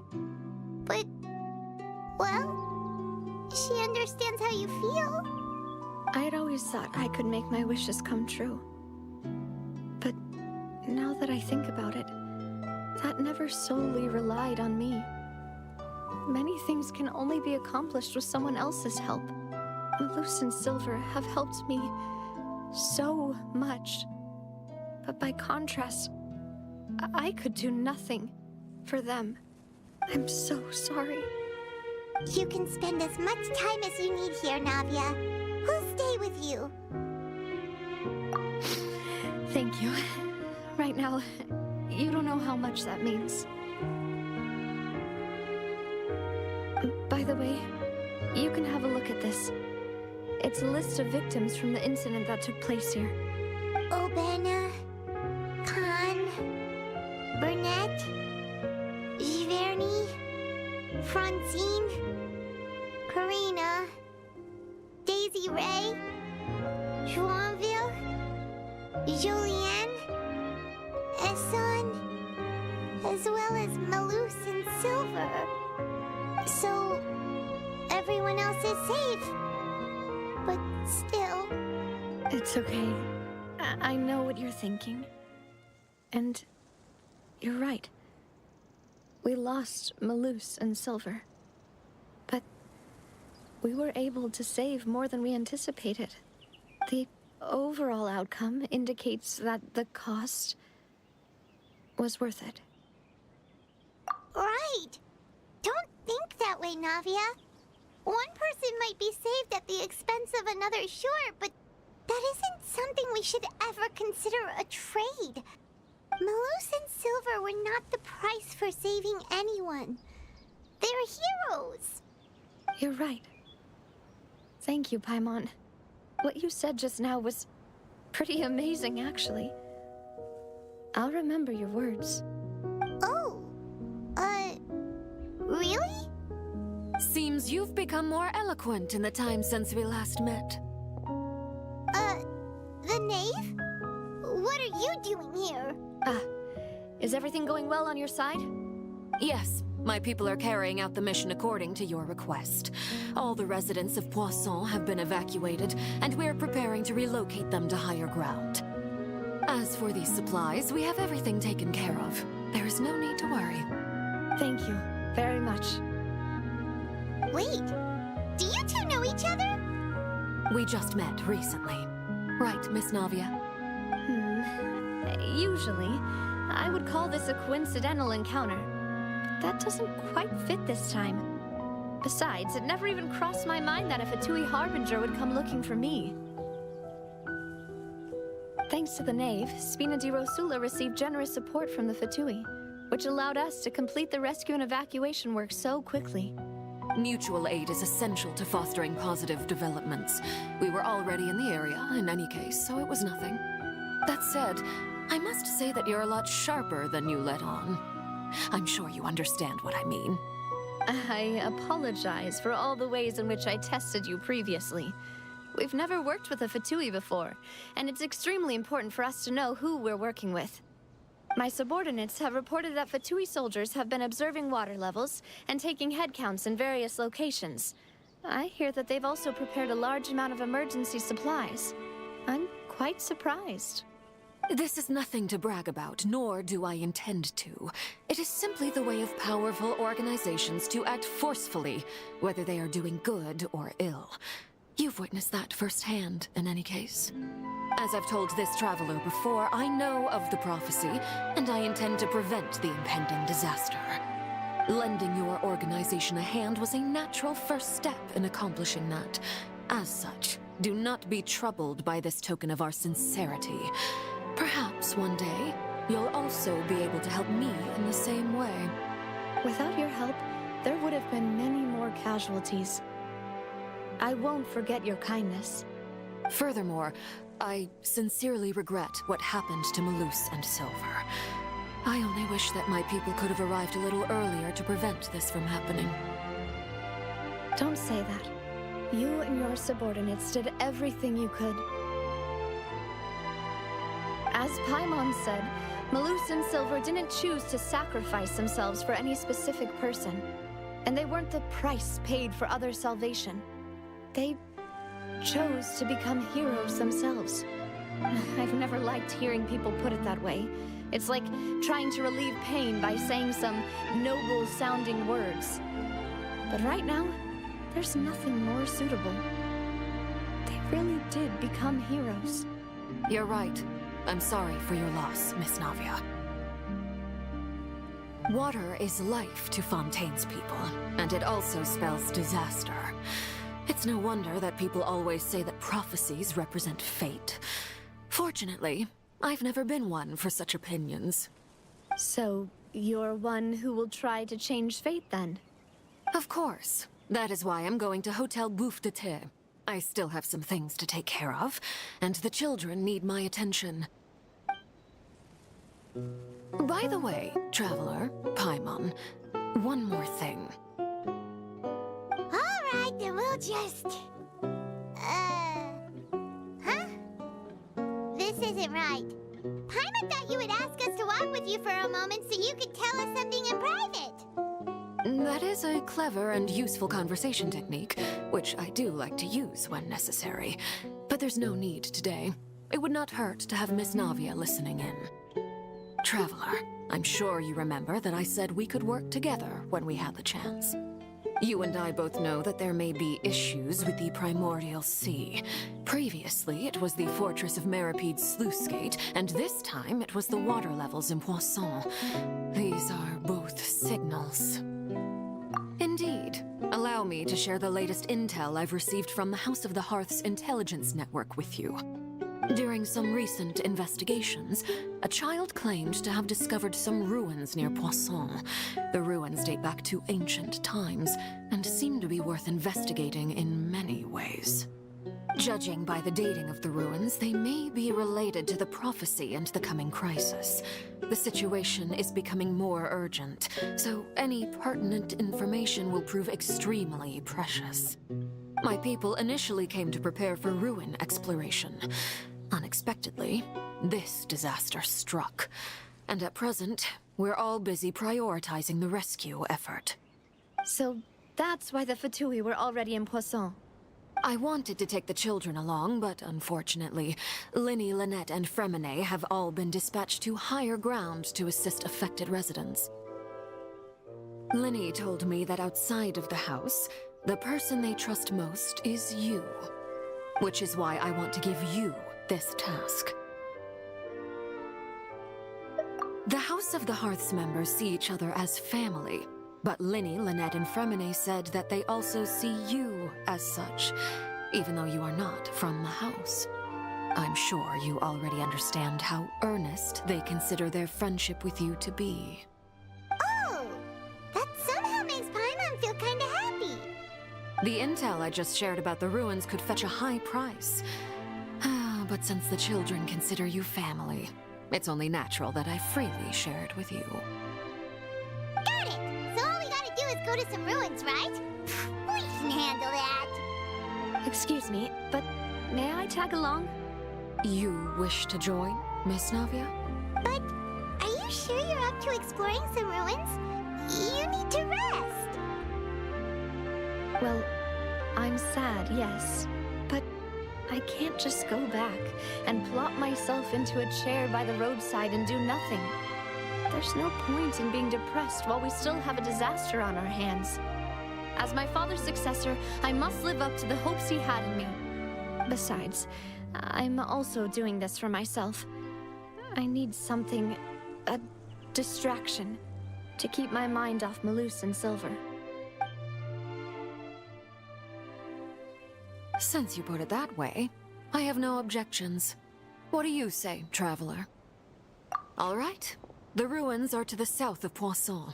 Here's the map. Okay, the three of us will handle it. Come on, let's pack up and get going.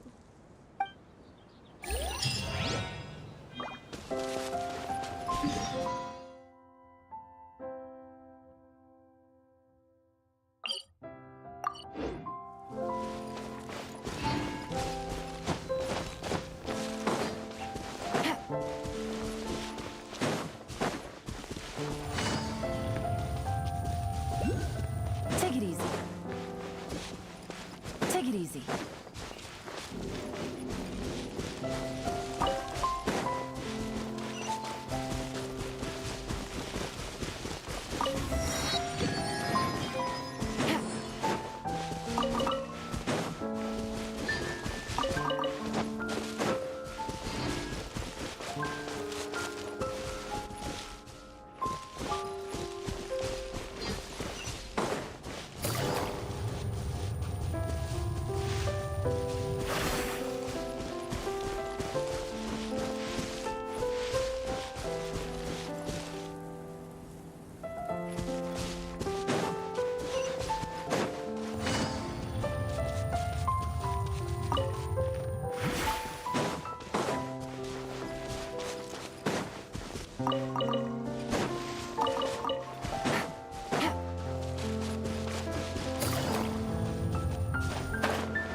So, are these the ruins the knave was talking about?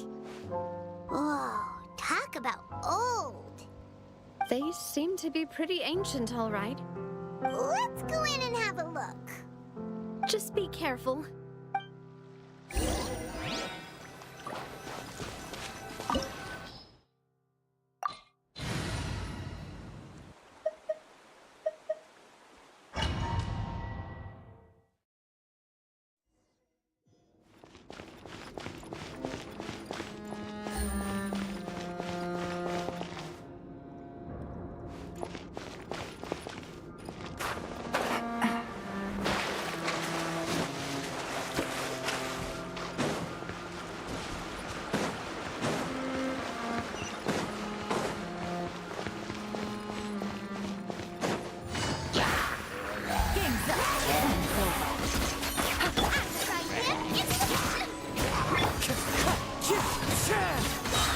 As one with wind and clouds.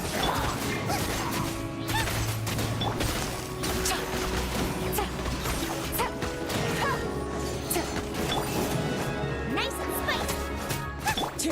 Wind strike.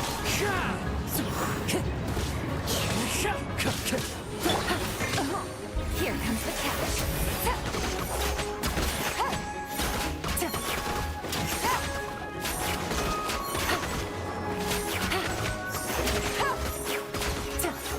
Let the show begin.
This place has also been contaminated by primordial seawater. Yeah. And a lot of it, too. A Fontanian would most likely dissolve the moment they fell in. Right! You can't go down if there's primordial seawater. It's too dangerous, and it won't be any help for you to just stay here. Don't get Paimon wrong. We're not saying you're useless. It's just that... No, you're right. I can't do anything in this situation. I'll leave this to you.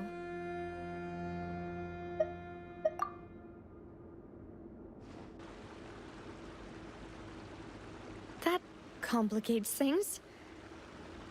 Maybe the only way left is forward. In that case, do you want to wait for us here?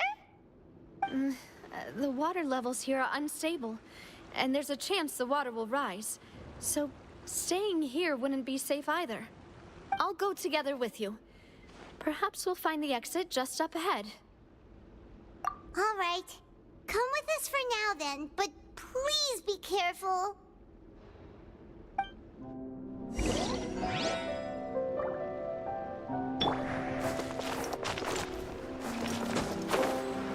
Oh no, it's a dead end!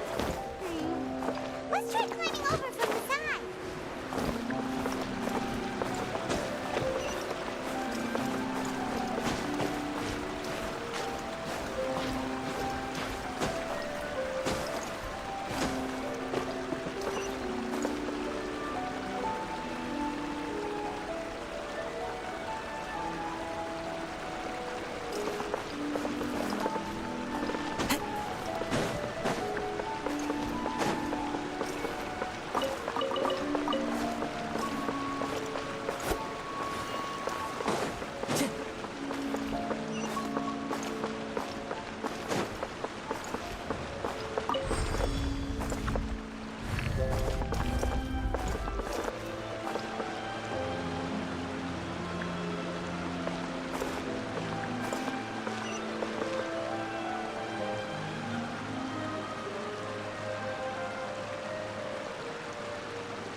Time to go. Wait! There's something wrong with this bridge! Run for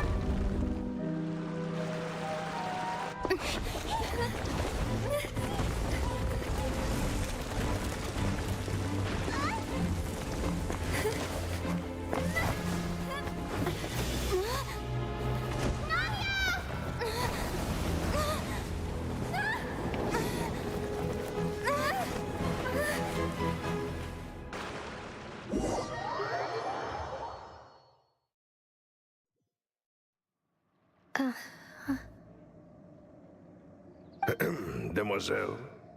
Huh?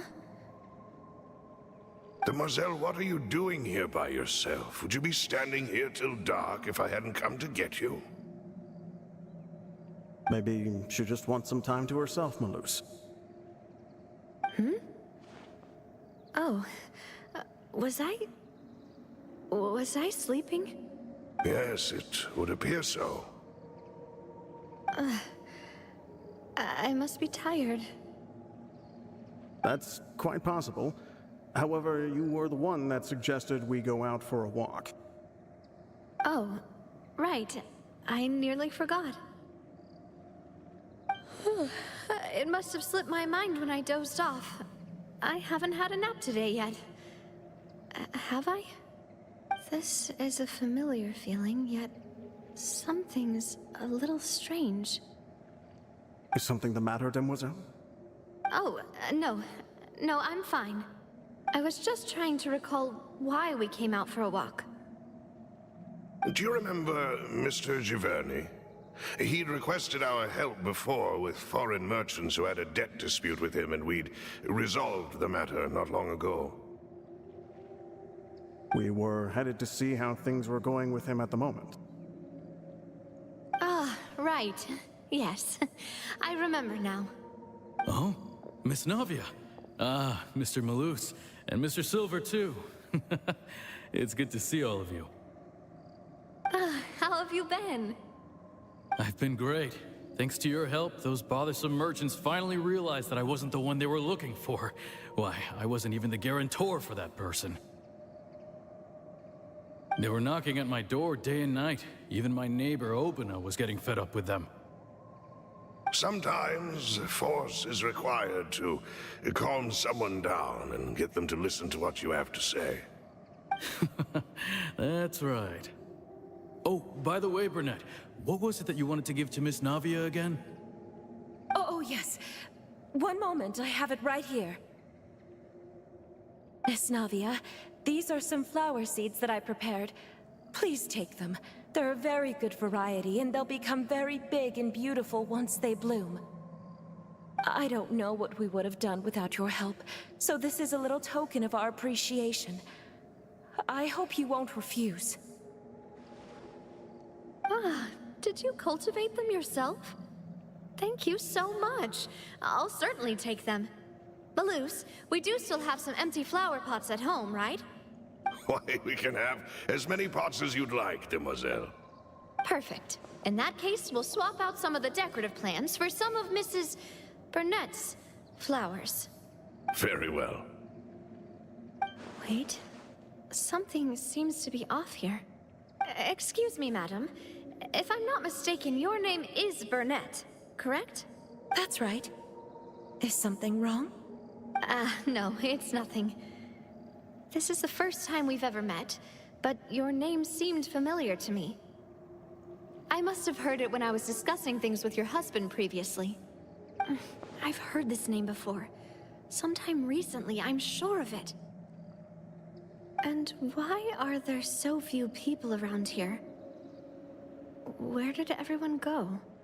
We must mind the time, demoiselle. We still have important things to attend to today. Huh? We do? Like what? Well, now, did you forget? Miss Navia, here you are. I've been looking for you. Please, come to the Opera House. Your trial is about to begin. My trial? Wait, why would I need to go to the Opera House? Yes, she's right, demoiselle. It's just about time now, so we should get going. Oh? All right then.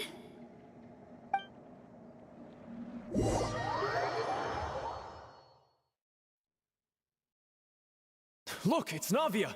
She's here! And her two attendants are with her! Goodness, everyone's finally here. There sure are a lot of people here to see the trial. And they all seem to be oddly excited about something. I even know some of these people. Karina, Desiree, Joyville, Jolien, Essen. Why are so many people here? And why do I have no recollection of this case? And as for the judge... huh? Where's Monsieur Neuvillette? Please sit in the defendant's seat. Don't worry, Silver and I shall accompany you. All right. But are you sure you can stand behind me? Typically, it wouldn't be allowed, but today is an exception.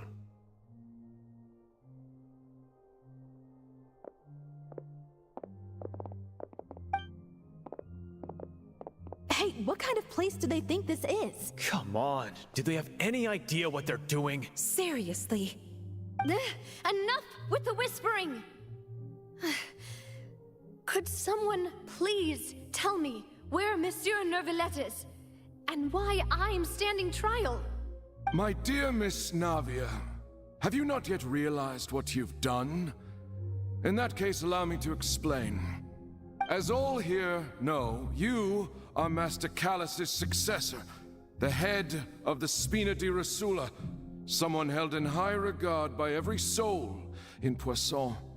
After you took over the Spina, you treated all of us just like the late Master Callus had. If anyone in need reached out to you for help, you responded. Not only you, but your butler, your subordinates, nearly everyone in the Spina di Rasula fought for the well-being of those in Poisson. Wait a moment. Aren't you just proving that I'm a good person? Yes, correct. Absolutely right. And that is why you stand accused. You have helped so many people get through so many difficulties. You are one with us. We are inseparable. We are one big family, all of us who are from Poisson, inextricably linked. And with you being so important, we couldn't possibly do without you. Therefore, this fair and honorable court shall declare you guilty, and you shall stay here. You will be together with us forever. Huh? What are you saying? Everything you have said is correct.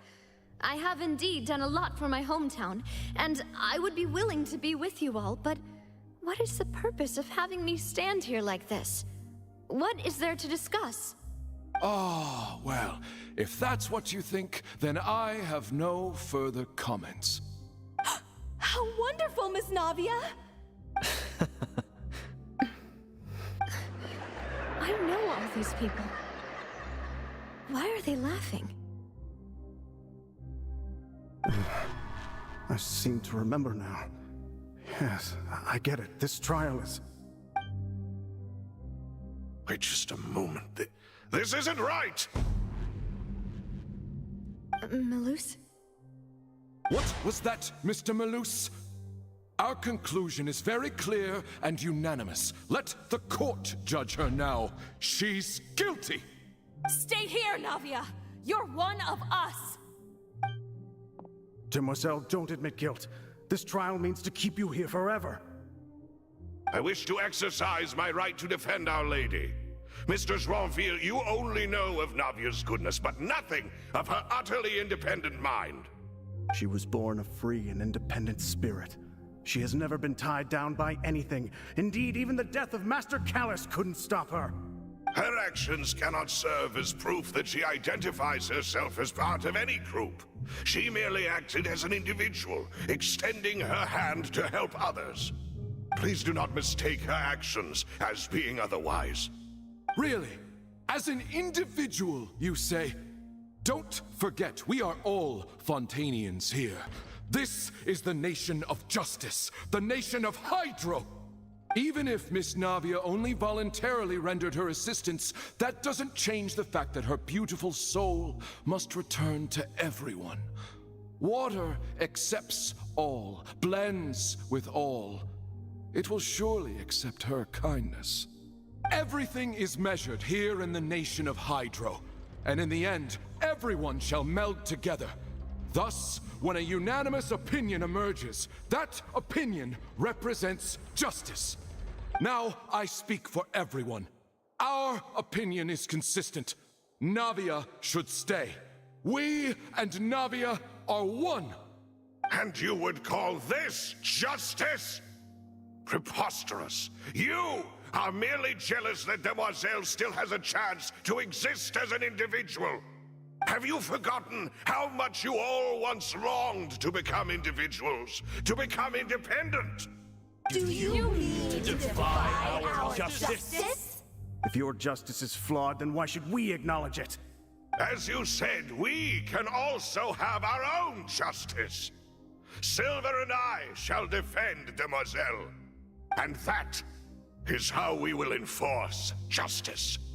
My head... It hurts. Demoiselle. Silver, it hurts. My head is spinning. All I can see is stars swirling in front of me. I remember now. Everything that seemed odd from the very beginning.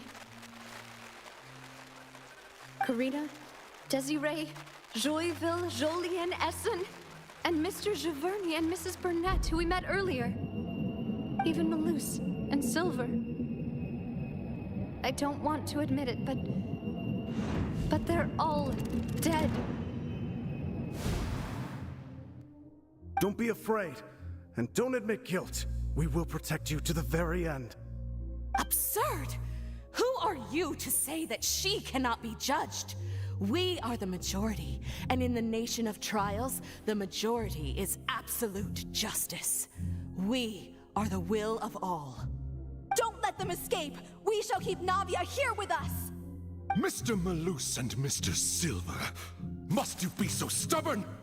How could the two of you possibly hope to stand against the collective?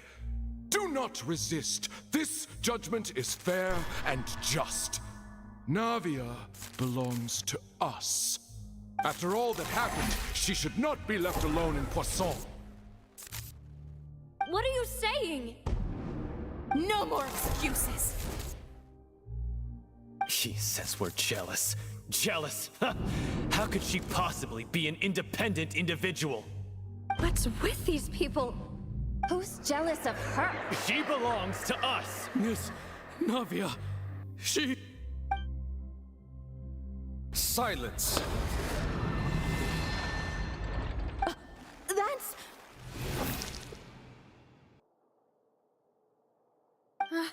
Monsieur Neuvillette! Such commotion is prohibited in the court. The accusations you just presented are nonsense and cannot constitute a proper trial. The court will adjourn for the rest of the day. In this, I shall hear no objections from any unauthorized party. Our thanks, Monsieur Neuvillette. Please leave with me, Miss Navia, while there is still time. But... Go on now, demoiselle. This is your only chance to leave this place. What, can't bear to leave us behind or something? Malus. My apologies. I couldn't resist making one little joke once I realized that this shall be our last goodbye. Malus. Silver. Quickly, you must come now. Goodbye, demoiselle. Farewell.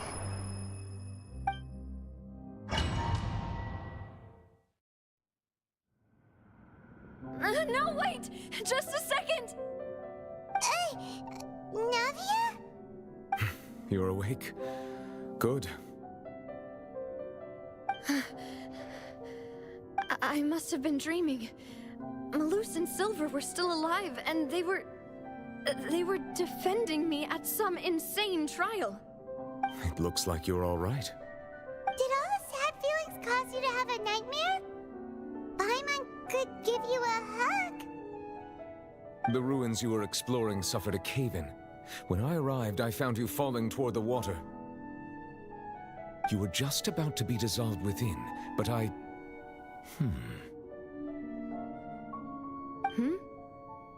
What is it?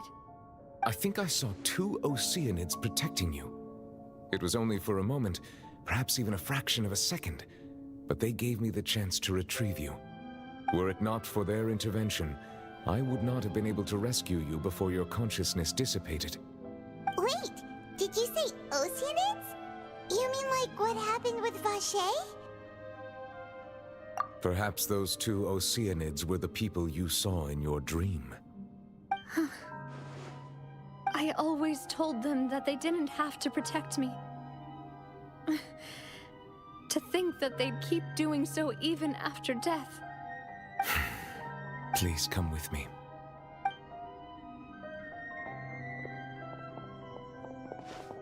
Neuvillette, are you okay? Oh, I am quite all right.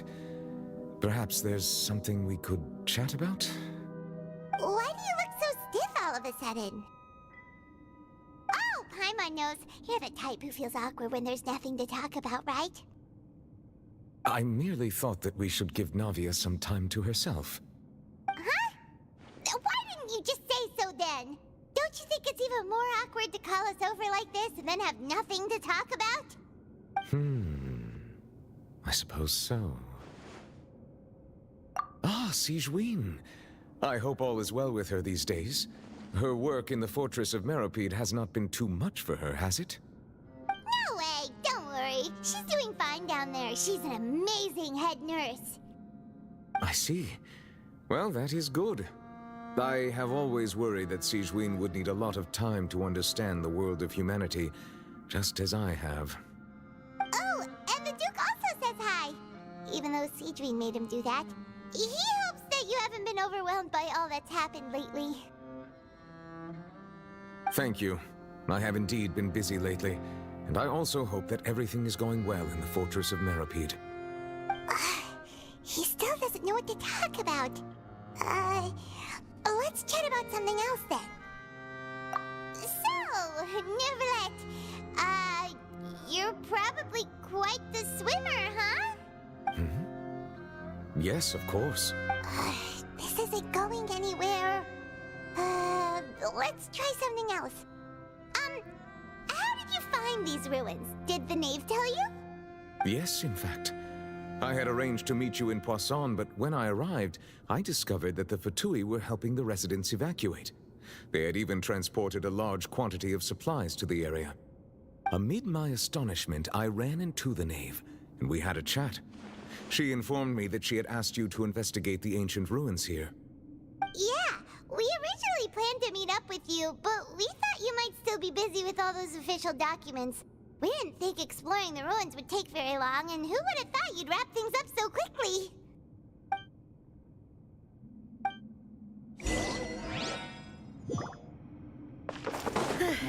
I'm sorry to have kept you all waiting like that. I'm feeling much better now. I guess we should get going again. Will you come with us, Monsieur Neuvillette? Yes, if you wouldn't mind my company. All right! Another one joins the party! Let's get going then!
Take it easy.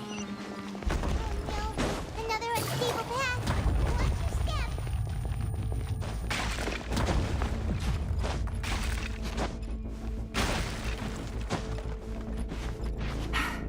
Yeah.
the show begin.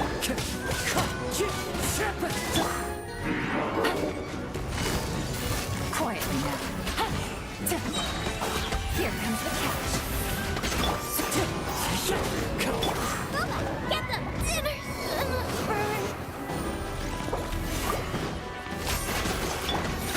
Come on, we can do it. Right, Pan? Fine.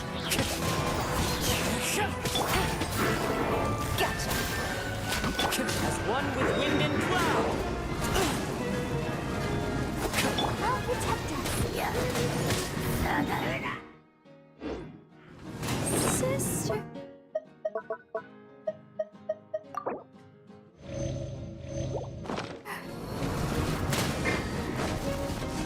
Bubba, get them!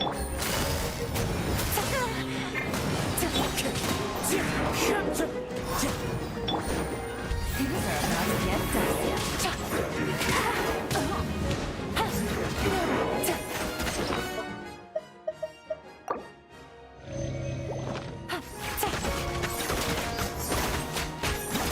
Nice and spicy! That really hurt!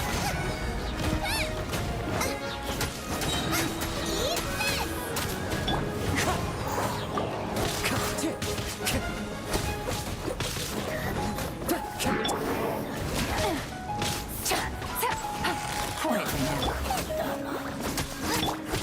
Wind strike.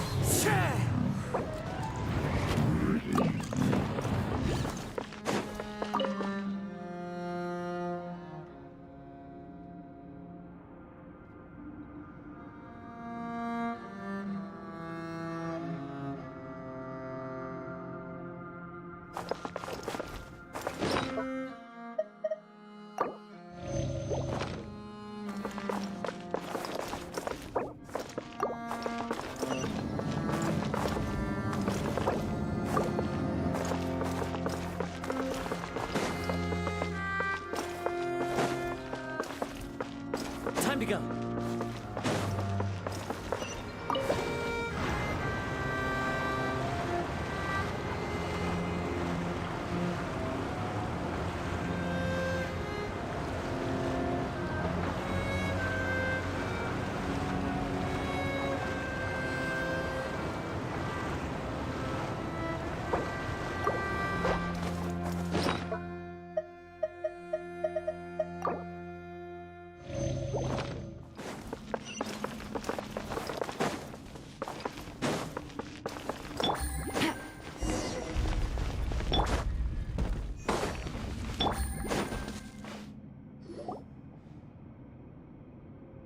Looks like we've reached the end. This is the place. There should not be any other hidden spaces in the vicinity. The path sure had some twists and turns, but it turns out that this place isn't actually that big.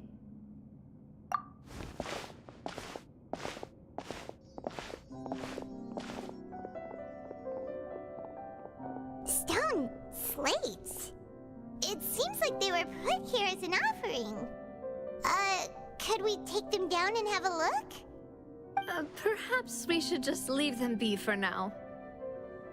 There are 4 locations in total, but only 3 stone slates. The slate that should be in the first empty spot is missing.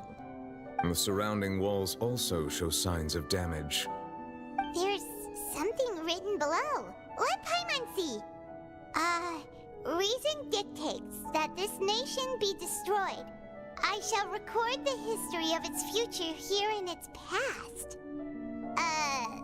Say what? It feels like someone left these slates and these words here for a purpose. But does he mean that Fontaine should be destroyed? That would fit the circumstances dictated by the prophecy, yes. Indeed, the slate's contents correspond to it. Take the second slate, for example. There's a person kneeling here. She seems so dedicated. And there's a whole bunch of other people behind her doing the same. She's facing this... what is this? Some kind of island in the sky? And is that Lady Farina in the third image? Did the Hydro Archon fall into the water? And is that people around her? Paimon doesn't quite get it. Are they all in the water? The fourth image. I know this one. This exactly matches the content of the prophecy. The people will all be dissolved into the waters, and only the Hydro Archon will remain, weeping on her throne.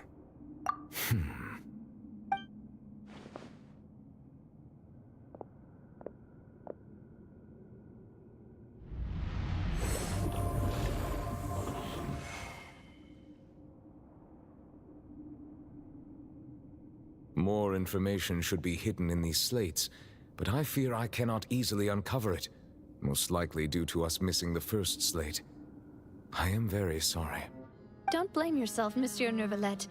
Deciphering ancient stone slates isn't one of your duties.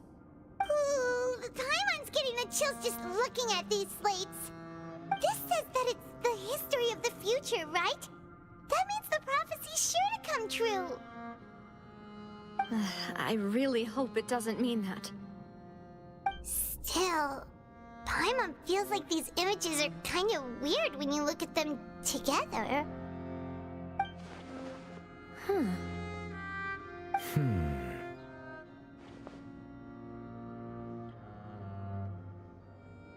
That's right! If the images are in chronological order, shouldn't the fourth, the waters drowning Fontaine, come before the third, where the Hydro Archon herself falls into the water? And yet the order is reversed here.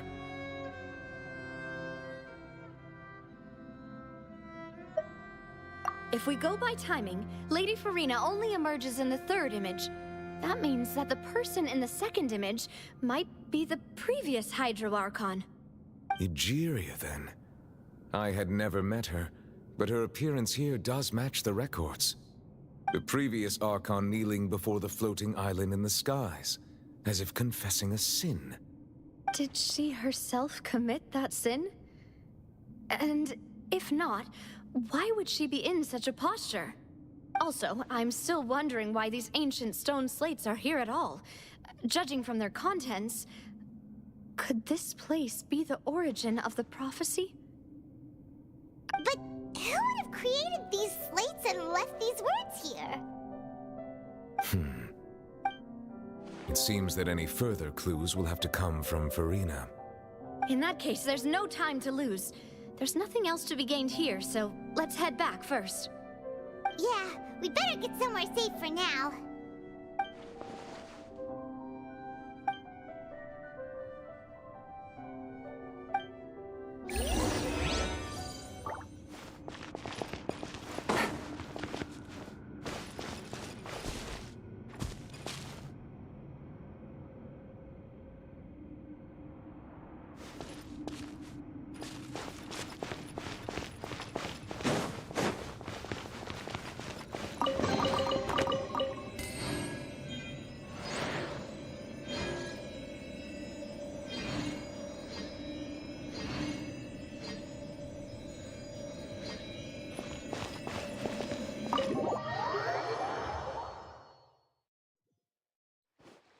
Let's split up here.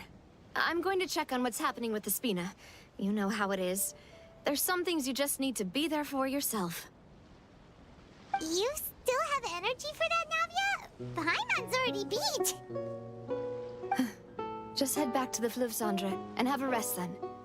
Thanks for keeping me company all this time. I'll depart as well. Thanks for your hard work today. Rest well, everyone. Traveler, I will go talk to Farina tomorrow morning to ask about the stone slates. I'm sure that you're concerned about this matter as well. If you have time, drop by my office. I will share the results of our discussion with you. Are you really gonna talk to her about this directly? Will that be a problem? Paimon's getting a little scared now that it's come to this. She has long been harboring secrets and will not give them up easily, which makes it all the more my duty to ensure that she understands the present situation. All right, we'll leave it in your hands then. You're probably the best person to talk to her anyway. I will be carefully considering my words tonight. Traveler, Paimon, our safe house at the Fleuve Cendre is always open to you, as ever. So please don't think you're an imposition. All right, I'll be on my way then.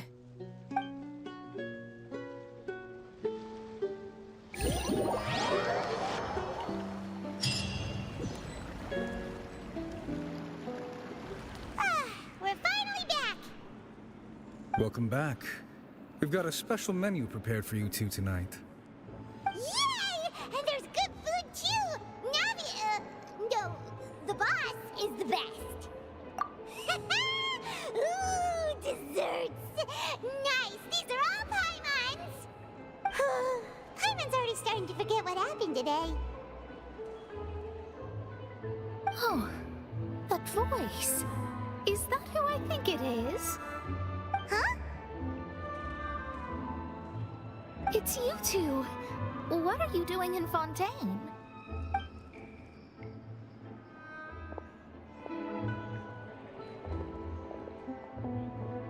Mona?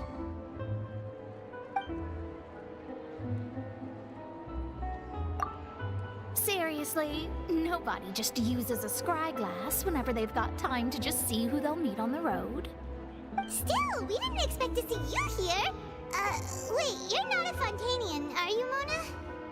Well, I have some business to attend to here, so I booked a hotel in the city. I was just out for a stroll when I bumped into you. Quite unexpectedly, if I might add.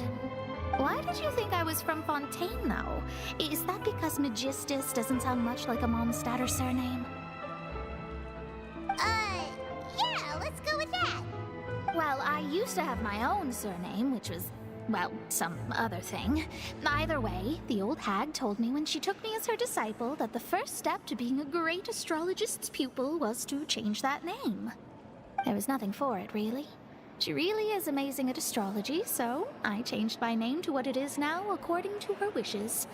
To my surprise, however, Magistus is not the name of some ancient house or clan. It isn't? Nope. Although it is used by us in place of surnames, it generally just means great. Wow! Imagine including a boast in your name. Wait, are you gonna have to put that into your genealogy as well? I reckon so. In any case, I'd give my disciple a name like this as well, if I were to take one. Astromancer Barbeloth Trismegistus. Whoa, that's a long one. Does it also mean great or something? My name means Mona the Great Astrologist.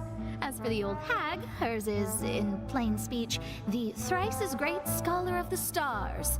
Just take it as a title specific to astrologists. Thrice as great? That's so petty. I know, right? That's just how she is. She used to call herself Magistus, actually, but when she took me in, she changed her name to Trismegistus. Talk about excessive. Magistus is thus the calling card of our school, so to speak, which makes it about the same as a surname. It's all right if you don't get it. You can look into it further should you need to study astrology more deeply. That sounds terrible! But anyway, you're not Fontanian, are you, Mona? You're from Mondstadt, right? Well, I was born in Mondstadt, yes. My parents migrated to Dorman Port, and I traveled with the old hag for a while, after which I settled down in Mondstadt City. Oh, that's a good thing then. At least we know you won't be dissolved by Fontaine's waters. Speaking of that, I'm sure you're aware that a bunch of things have happened here in Fontaine, right? I know you're not a local, but I'd avoid getting too close to any water that looks strange all the same. There's something ominous about it. Well, the water, I mean. That was the main reason, yes. Just a while back, the Steambird invited me to take part in a panel and speak about the circulation of the prophecy as an astrologist. The invitation was sent quite early on. I don't think anyone expected Fontaine to be in this much trouble. What do you make of that prophecy, Mona? Just tell us what you think as an astrologist. Your word would go a long way to make things more certain and less scary. What I can tell you is that I'm an astrologist, and that this prophecy concerns the fate of Fontaine, even that of all Tevat. Ascertaining this is akin to reading the fortune of the whole world. I'm afraid that this is not something that just anyone can do. If I could do it, you would no longer call me an astrologist, but a visionary. But on the flip side, the prophecy is so huge and powerful that it must surely come from a powerful visionary. Its contents involve the fate of the world. Disregarding it would be a mistake. A visionary? Sounds really powerful and all, but does such a person really exist? Of course. The old hag could do it, and I'd bet there are others amongst those Hex and Zirkel colleagues of hers who could do something similar. Huh? Are you sure?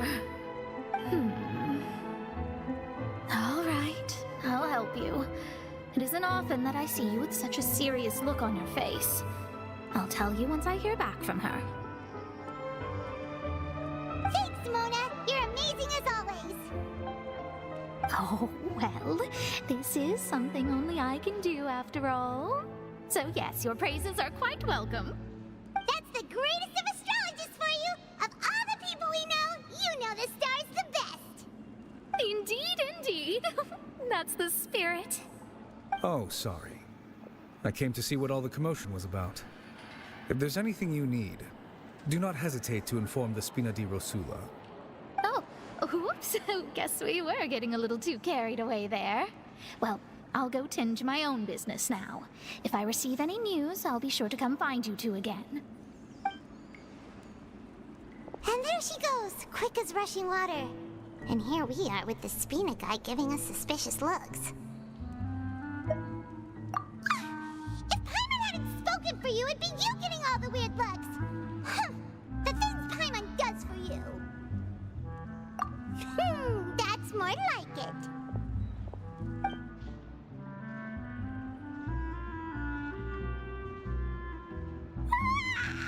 Good morning. To be honest, Paimon's still feeling kind of sleepy. But it's time to get up, traveler. We agreed to go see Neuvillette, so let's pack it up and get going.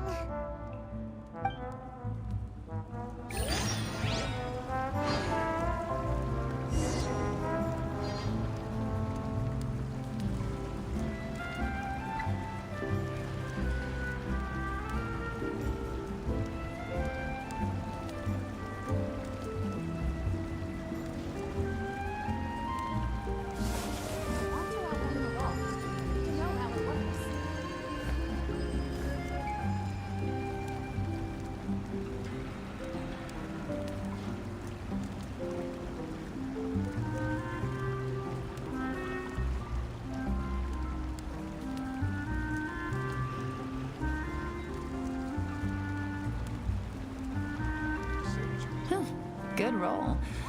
All right, maybe I'll take one more day off and knock out the rest of the work once I'm feeling up to it.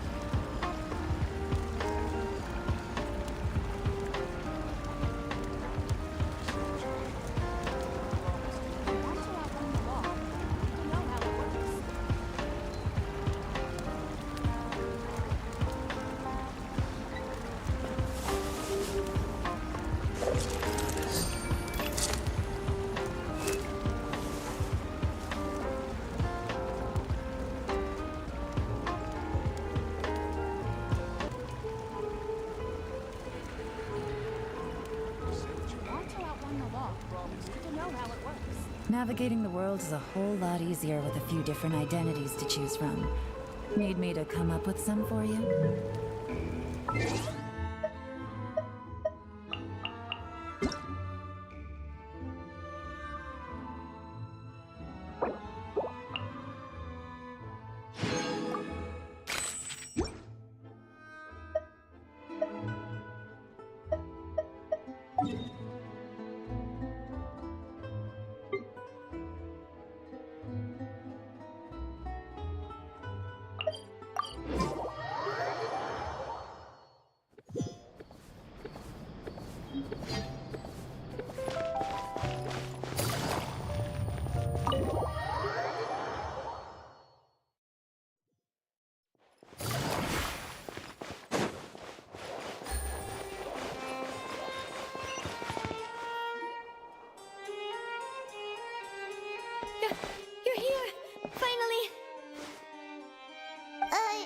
something wrong?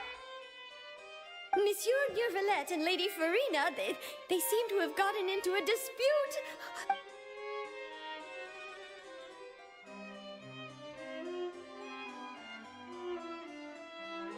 Like I said, I've already explained everything.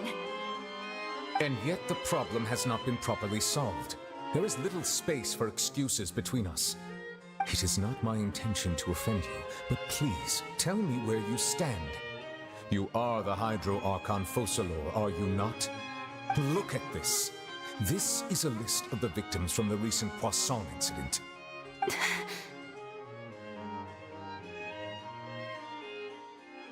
You mean... they're all... We did not arrive in time to avert this disaster, and I will not have it happen again. I will say this once more. You must tell me everything you know. Yesterday, I found 3 stone slates in some ancient ruins near Poisson. Do you know anything about those? Seriously? You're questioning me like this is a court case now. I don't know anything about that. But you found them in some ancient ruins, you say? That's correct, which is why I came to ask you some questions. There should have been 4 slates, but one of them was missing. The other 3 feature different images that seem to correlate to the prophecy. The prophecy? The second of these slates depicts the previous Hydro Archon Egeria kneeling before a floating island in the sky, as if confessing something. Do you know nothing of this either? I don't. I've never seen such slates. I'll ask you again. Do you really have no information regarding the previous Archon? My deciphering of the slates indicates that the Hydro Archon Egeria once had to confess to, or apologize for, a certain sin. If anyone would know about it, it should be you. All gods don't have the same secrets, you know. She was herself and I'm me. Is it really so strange that I know nothing? I understand your concerns, but I'm sorry. I just don't have anything to tell you. Forgive me for saying this now, Lady Farina, but I have long known of your various secret investigations into certain matters. There are several indications that you have been investigating the prophecy on the sly. This is not strange in itself, considering that you are the Hydro Archon. But it is strange that you should also claim to not know any of Egeria's secrets, as well as do nothing following your inquiries. You have never been as superficial as you have presented yourself to be, nor are you a fool. And yet, your behavior is very inconsistent.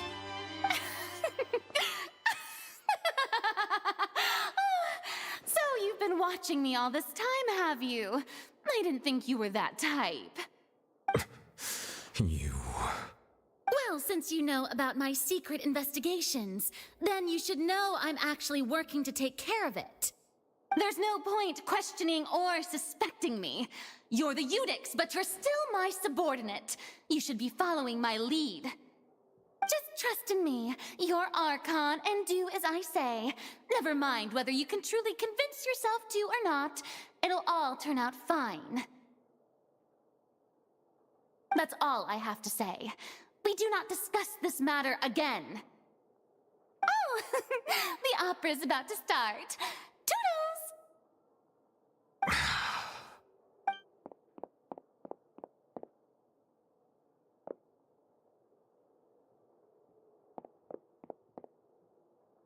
Did Farina not notice us standing by the door? Wonder what's up with her. She was smiling. Huh. She didn't seem in the mood to care if we were listening in or not. I assume you've been outside for a while now? Oh, you noticed. Seems Farina didn't even realize we were here. She was in a great panic, though I cannot discern the reason. Our discussion reached impasses time and again, a state of affairs that we cannot allow to continue. Still, I do not understand. Dialogue is the basis for understanding, so why did she keep refusing to engage? Everyone in her inner circle has noticed that she is hiding some secret. The issue is her attitude. I fear that she will not reveal anything unless absolutely forced to. We may have to create a situation in which she will have no choice but to speak. Oh? Normally, people will only reveal the truth when standing trial. Perhaps we must have the Hydro Archon experience just such a scenario. But Farina's seen so many trials, and she's really good at dodging questions. How do we make sure that she won't just slip away at the first chance she gets? We will need to consider this thoroughly, join forces with various parties, and then do what we can. If at all possible, I would prefer to recuse myself from this affair, but we must prevent the prophecy from coming to pass. This may be cruel to her, but all Fontaine is in crisis. The information a god possesses is too precious, and so we must take a chance on this. But who will lend us their aid to do such a thing?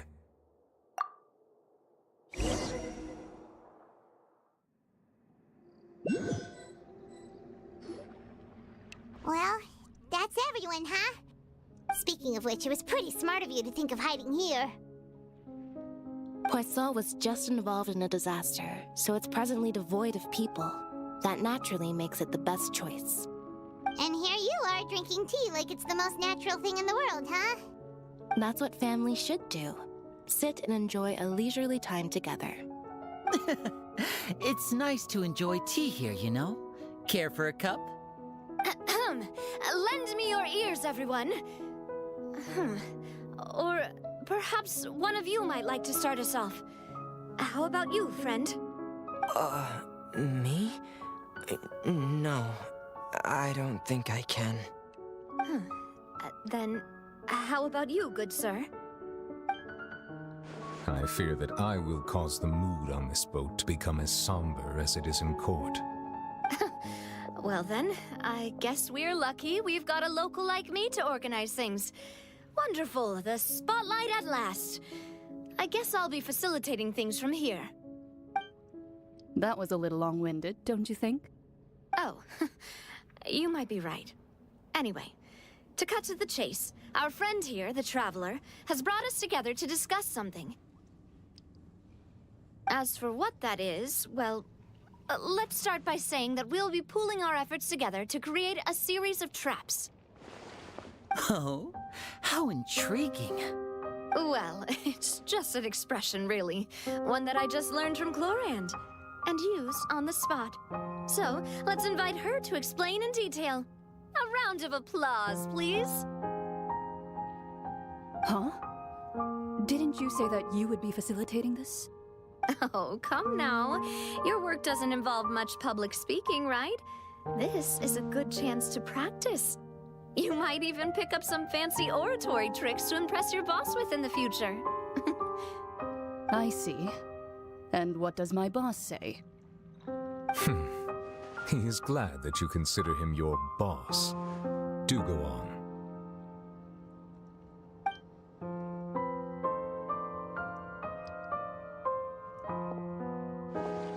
In that case, do any of you have experience hunting? Not that I recall. Fremine and I once used a wooden stick in a basket to catch wild rabbits when we were younger. As for Lynette, oh, right. You were sick that day, weren't you? I've also gone diving to catch some fish before. Does that count? I'm afraid not.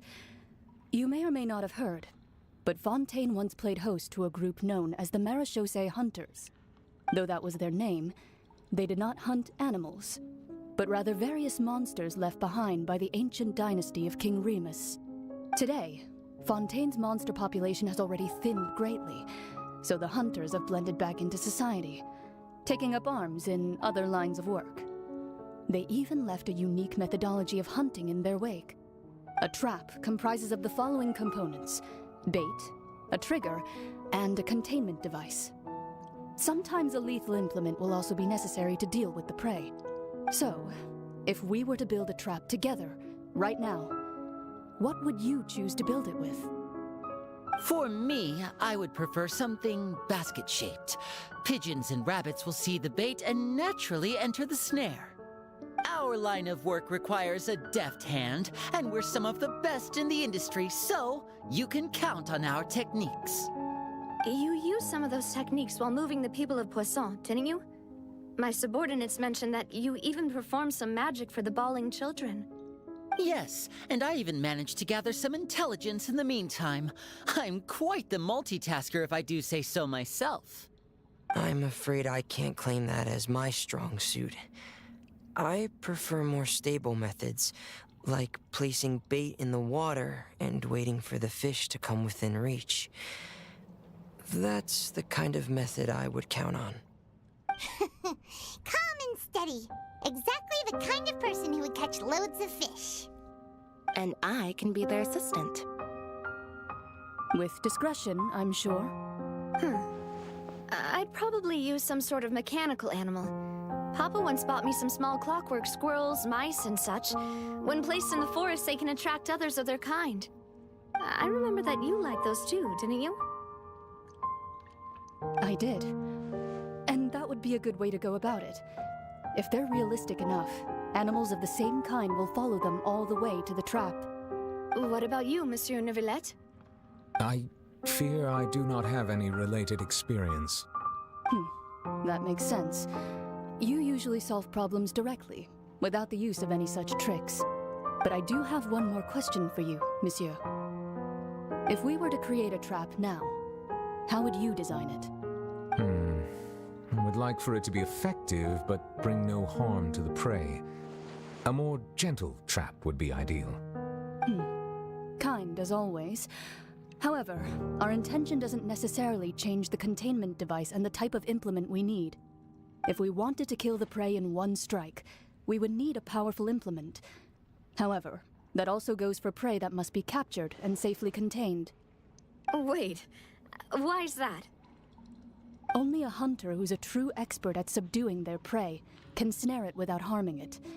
The line that divides life and death is often exceedingly thin. So are we going hunting together? We hadn't thought of seeing ourselves as hunters. It kinda works, but maybe it's still not the best metaphor. If our means of capturing and dealing with our prey is to put them on trial, then the hunting metaphor is actually quite accurate. But we shall require much more courage than any hunter to judge a god, a being whose seat is an exalted throne.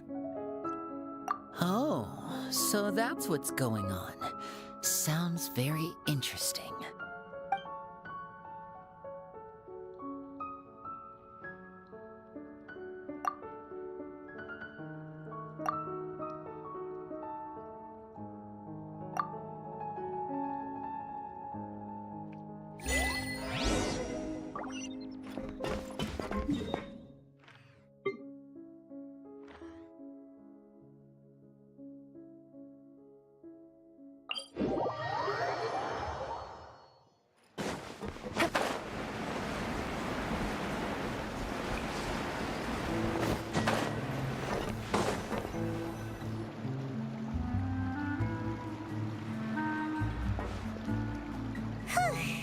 It's been a tough few days, hasn't it? So much has been happening. Paimon didn't think the meetings would go on for so long, but everyone seemed pretty fired up, huh? Paimon thought they'd be at least a little frightened. Well, Fremine was, now that Paimon thinks about it, but everyone else just looked a little surprised. Well, it's hard to say. Paimon doesn't have any experience with this sort of thing. But with you around, Paimon sure will do great. After all, you're the most reliable person in the world, aren't you? Did you just pour some tea? Paimon didn't notice you doing that at all. Then what's that? Paimon's never seen that cup before. Don't be frightened. I'm just joining you two for tea. I merely refrained from saying anything till now. Who's that voice? But there's no one here. What a strange conclusion. but also such an interesting one. You two, and yet even you feel confused. As such, I couldn't resist but come by for some tea and a chat. Consider me a passerby, just accepting a commission from my friend's disciple on a whim.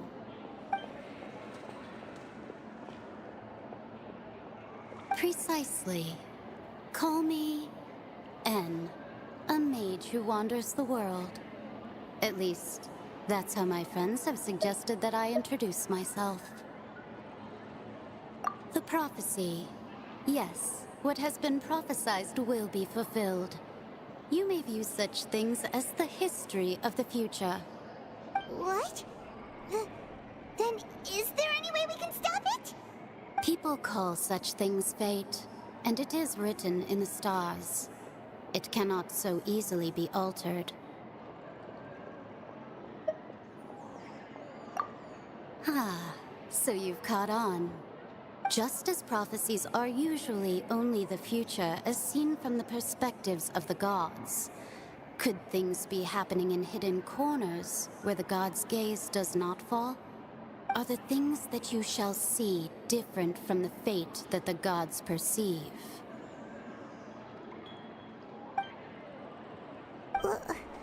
What is she talking about?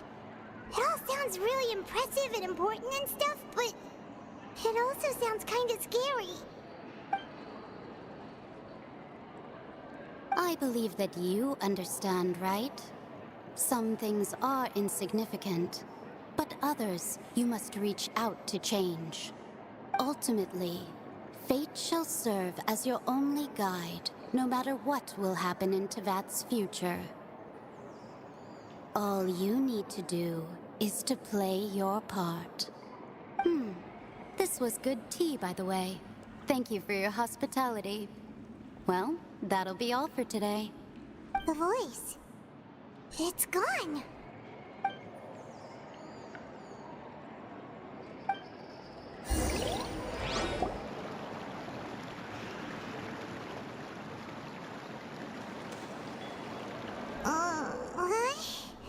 I want to hear someone talking. All right, coming. Hey, it's you who's getting lazy, okay? Well, I see I've walked in on some lively banter. Fine, just fine. I went to take part in that Steambird panel. It turned out to be more interesting than I expected.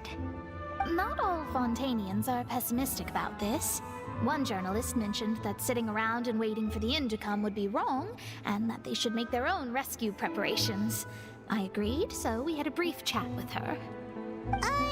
Did she have pink hair by any chance? Why, yes. It was Charlotte. I assume you've heard of her, no? That daredevil journalist? I'm in full support of her view. Prophecies are very important, but how can people allow their lives to be commandeered by just a few words? That's right! Paimon's glad to hear something sensible for once. Ah, yes. About what we had discussed before. I did try, but I'm afraid I couldn't reach the old hag. I'll try again tonight, but I wouldn't get your hopes up. Huh?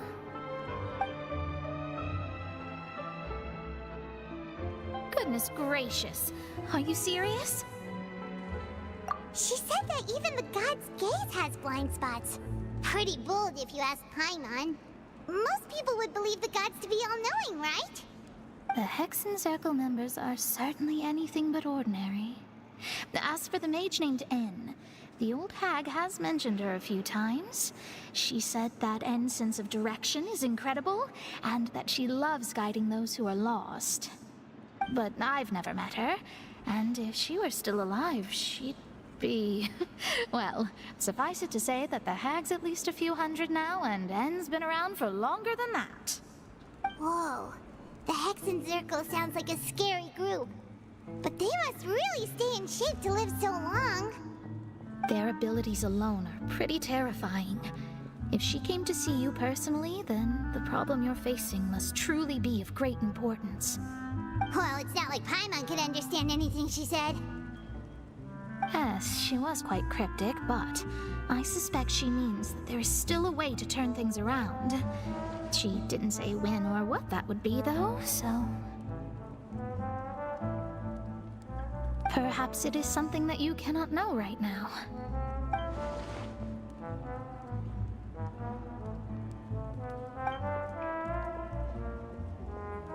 Traveler, Paimon, are you two all right?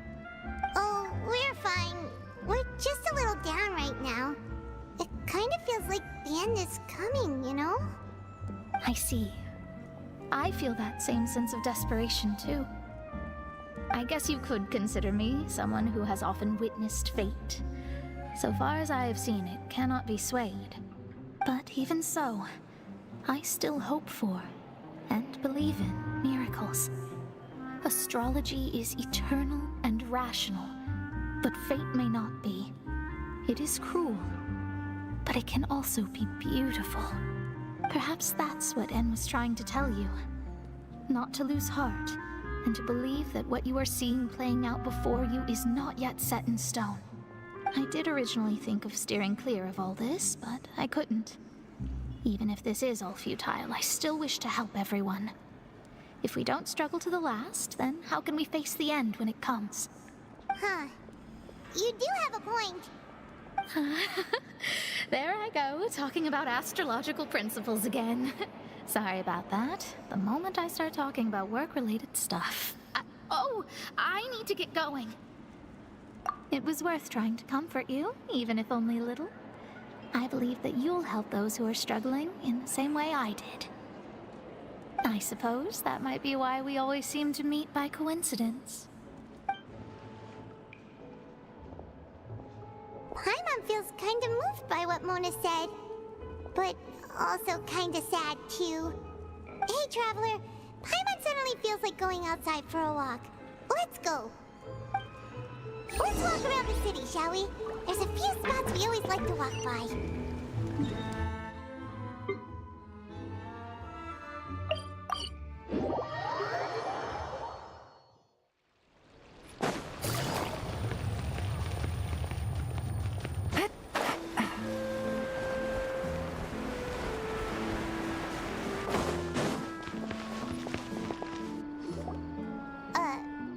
Huh? Our names are written in this newspaper. What's going on? Let Paimon see! The underwater stronghold, the Fortress of Meripede, has continued in its noble autonomy, but that does not mean that others cannot interact with it. My recent attempts to enter the fortress bore little fruit. Huh. Guess Charlotte still hasn't given up on that. Thus, did an Outlander friend become the focus of this report? A blonde adventurer with their white fairy, legends trailing in their wake. It is said that this mysterious traveler once visited the underwater fortress. So while the fortress's interior remains a mystery behind closed doors, do not fear, for the tales of the traveler contain surprises in spades. Journalist Charlotte's biggest scoop yet, the Traveler's Trail, World Walker. Huh. Charlotte took so many awesome photos of us and we never even noticed her. She hasn't been able to get a hold of anything at the fortress, so since we're easier to find, she's using us as the subject matter instead? Ugh, seriously? Well, fine. Those headlines and photos do look cool, so Paimon will forgive her this time.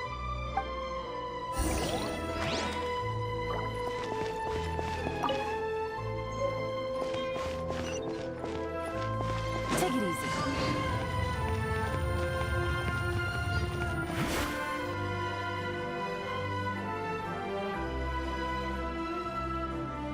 We're here! Paimon's hungry. Should we go in and get something to eat?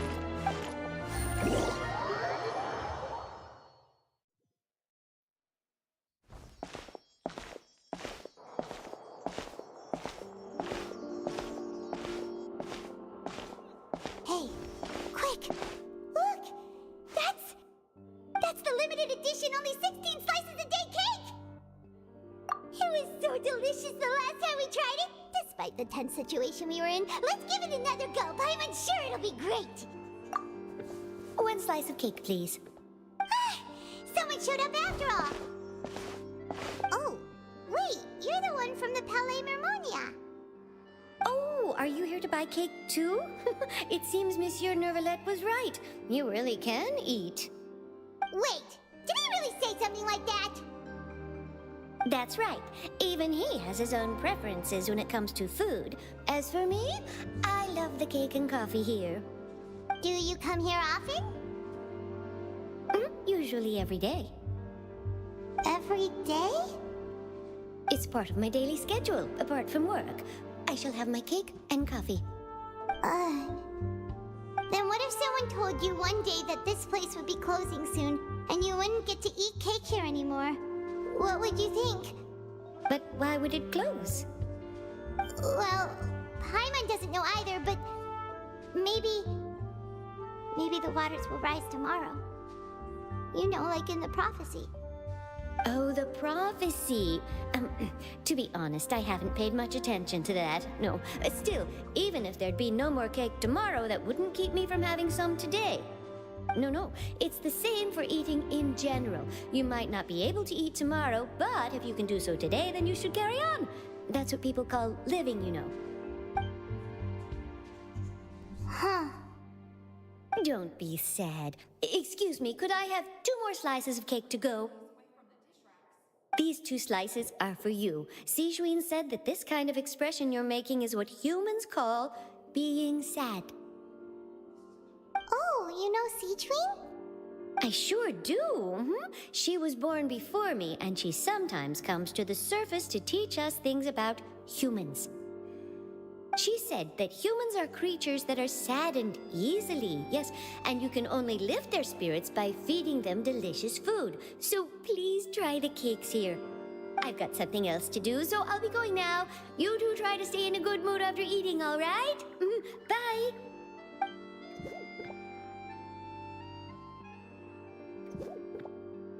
And there she goes. All right, let's dig in. Paimon's sure this cake will be delicious. It's more delicious than last time, and the flavor gets even better with a sip of tea. It sure would be nice if we could come again tomorrow. Sure would be nice if we could always eat delicious food here.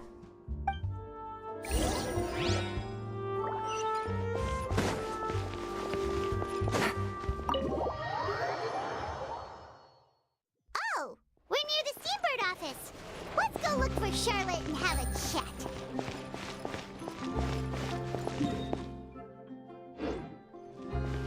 Take it easy.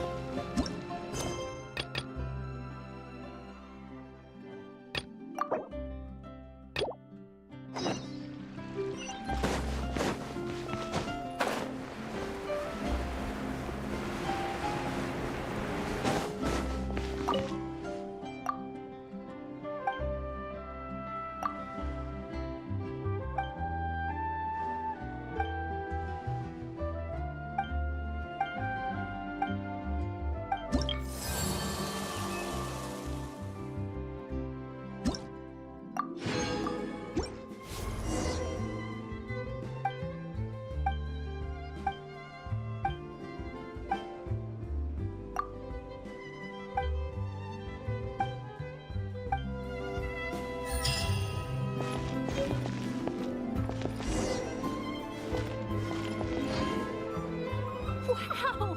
If it isn't the Traveler and Paimon! Oh, have you seen the article I wrote about you? Ha! You've got some nerve! You just used us to make some quick mora! Oh, you needn't worry about that. I heard that you were in Poisson some time back, so I sent you a letter to discuss just that. It appears you didn't receive it, though. It's all right, though. I've set aside the amount intended for you. I've even set the table with some food. Really? Oh, you're the best! You're almost a little too easy to win over, Paimon. If I were a journalist with ulterior motives, you'd be in trouble now, you know. Oh, Paimon knows you're not like that. Still, what brings you here all of a sudden? Were you looking for me? A friend of ours met you a while back, and when she mentioned it, we thought of coming to see you. Her name's Mona. Ah, so you know Miss Mona as well. She's a guest columnist for our paper. Really good one, too. She's so young and already such a brilliant astrologist. So she mentioned me? What did she say? She said that you're a real daredevil of a journalist. Nice. In which case, can this daredevil journalist dare to request an exclusive interview with the legendary traveler in Paimon? Huh? So your article in the paper today doesn't count? Oh, of course it doesn't. That was more like live photography. What I'd like to do is dive deeper and ask you to talk about the things you've seen and experienced. Yeah, are we even qualified enough? Why not? If I say you're worth an interview, then you're worth it. But not right now, of course. I'll need a few days to prepare. Oh, in that case, we'll just chat when you have the time then? Oh, so that's a yes? Ooh, splendid! I'll tell the editor-in-chief immediately. I'll have to apply for lighting, a venue, some props, and... Whew, so much to get done now. Talk to you later. Wait, Charlotte, Paimon's still got a question for you. And what's that? If, just for example, Fontaine were to be flooded tomorrow, what would you do today? Huh, that's the prophecy you're talking about, isn't it? I mean, I do hear about it often, but I've never once thought that the day could be tomorrow.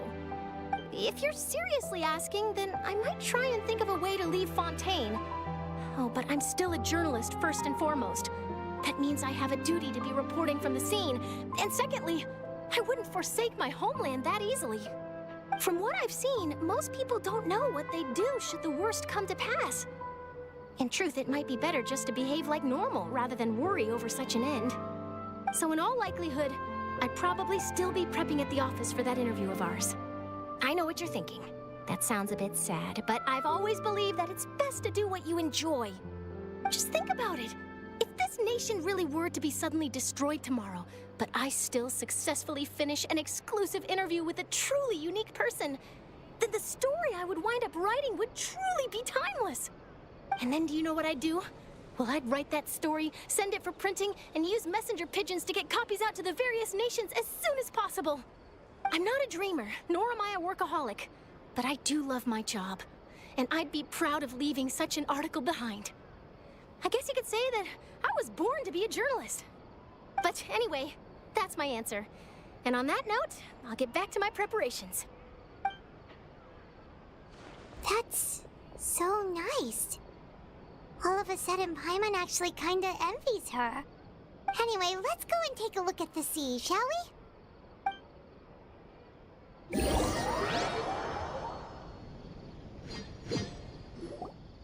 The sea breeze and scenery can be a pretty soothing combo, huh? Paimon's been thinking. If it wasn't Fontaine, but all of Tevat that would be destroyed tomorrow. No, Paimon should ask, if you could choose, what would you like to do?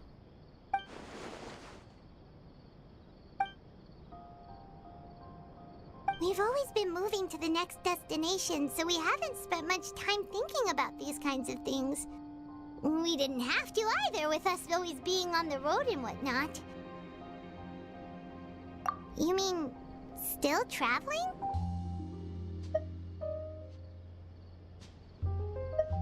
Huh.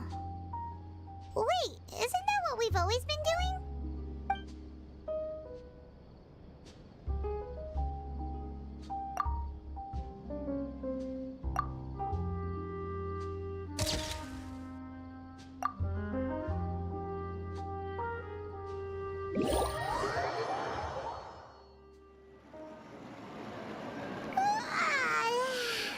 Feels like you'll grow mold if you stay here long enough. But it's still better than the Fortress of Meropide, that's for sure. It's not only damp there, but salty too. Ah, so the two of you are still here. Wonderful. Oh, you're from the Palais Mermonia, aren't you? Yes, I'm Isadora. Monsieur Nervillat sent me to look for you two before. I heard that afterward you went to the Fortress of Meropide. Not at all. I'm well aware that you're friends of his. Actually, I'm here to pass along a message from him. Yes, inside the Opera House. The Maréchaussée Phantom has declared the incident a small-scale riot. A riot? Well, that said, I don't personally think it was that serious. Lady Farina was watching a performance at the Opera House, and while she was resting during an intermission, some other audience members suddenly started harassing her, loudly accusing her of doing nothing about the prophecy crisis. And before she could respond, others started to join in. The crowd continued to grow, and protests against the Hydro Archon started to break out. So people have started to put the blame on Farina. Guess they finally found an outlet for the pressure they've been under due to the prophecy. I agree. People will naturally rely on gods, as is customary. But the moment people feel threatened, gods are also the first to be blamed. So what happened after that? Is Farina okay? Seeing that the situation was spiraling out of control and that further argument was pointless, she claimed that she'd gotten tired of this and left in a hurry. The Maréchaussée Phantom had their hands full maintaining order and did not catch where Lady Farina had gone. Only when things had stabilized did we realize that she had gone missing. So, you mean she's still missing? That's right. The Maréchaussée has dispatched many people to search for her, but we don't have any leads yet. That said, I don't think there's much to worry about. She is a god after all. Even if she were to fall into the hands of rioters, what could ordinary people do to her? Good. Monsieur Nervillet sent me to tell you about the situation, but he didn't say anything else. Don't worry, this is more than enough to go on. Thanks for keeping us informed. Ah, is that so? Well, all right then. In that case, you two take care. I'll be heading back to the Palais now. Well, sounds like we should hurry over to Poisson then. If we know Farina, she won't try to fix things in this situation. Instead, she'll look for a place to wait out the heat. And, as we also know, she may be loud and dramatic, but she doesn't have a heart of stone. When Nervillet was talking to her in the Palais Mermonia, and she heard about Poisson, she couldn't hide her sadness and remorse. It would be hard for her to ignore being accused by the public today. Paimon thinks Farina's probably taken the opportunity to slip away to Poisson and try to relieve the sense of guilt that she's feeling. Huh. Well, what do you think? Paimon knows the answer, of course, but Paimon can do the analysis to back it up, too. Cool, huh?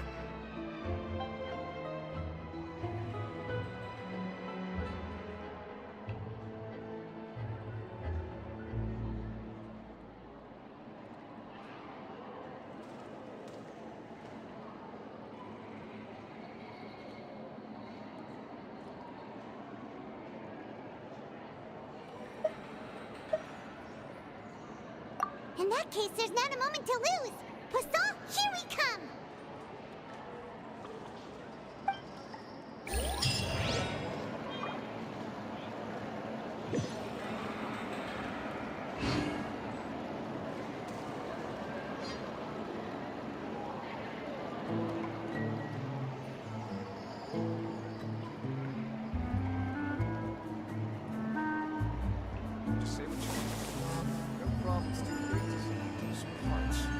I guess I'm finally on the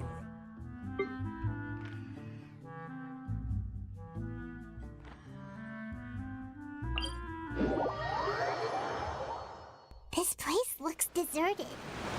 Guess all the survivors must have evacuated already. All that's left here are signs of devastation. Could Farina really be here? Let's try to find her as soon as possible.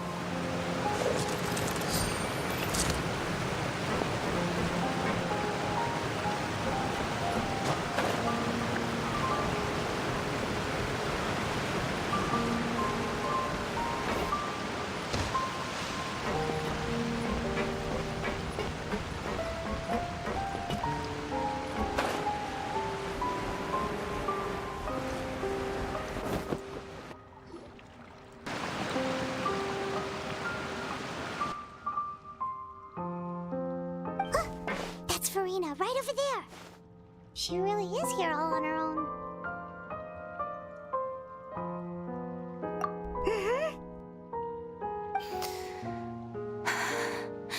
Should I just give up?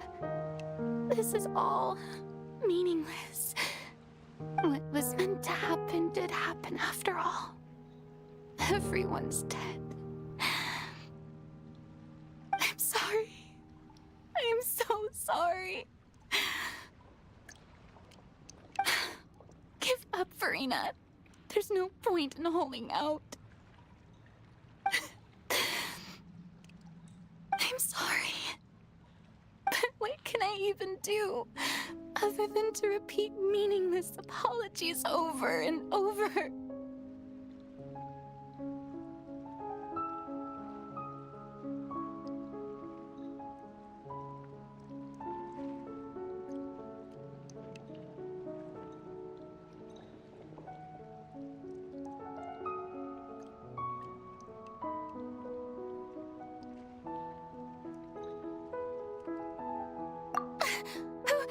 Who's that? Don't worry, Farina, it's just us.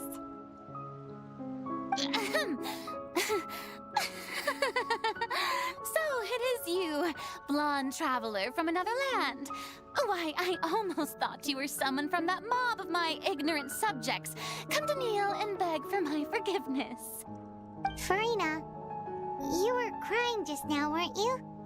The tear stains on your face are obvious.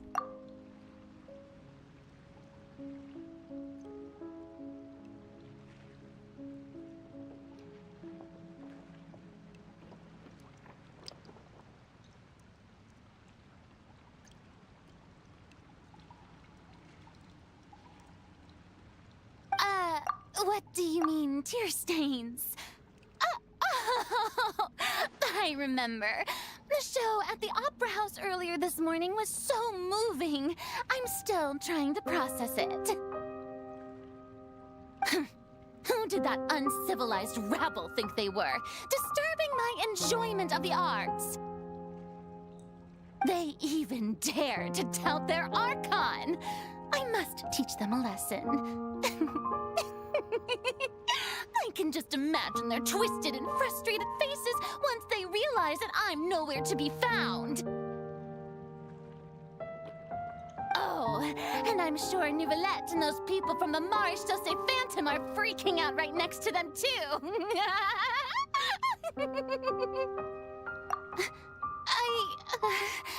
Of course not. Hey, there she is! The Hydro Archon's over there! Quick, after her!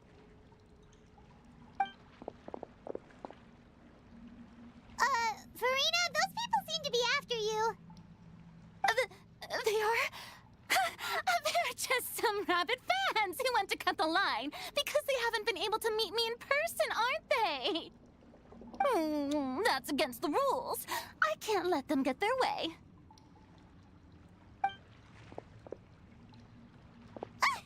Farina just ran off! Quick, we have to catch up with her!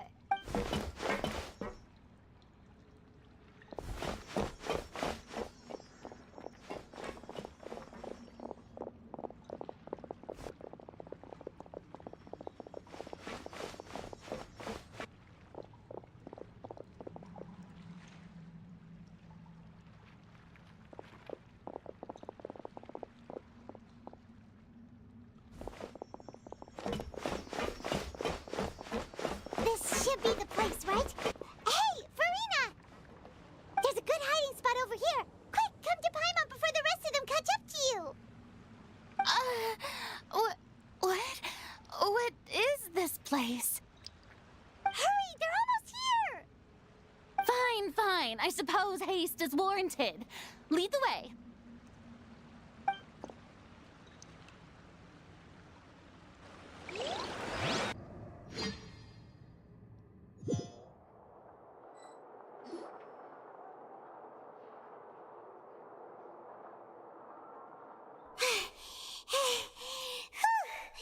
Paimon's exhausted.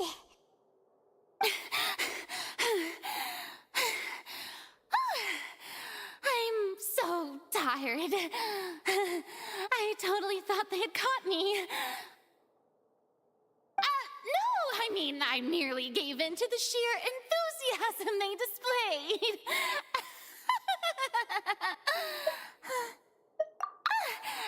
You're right.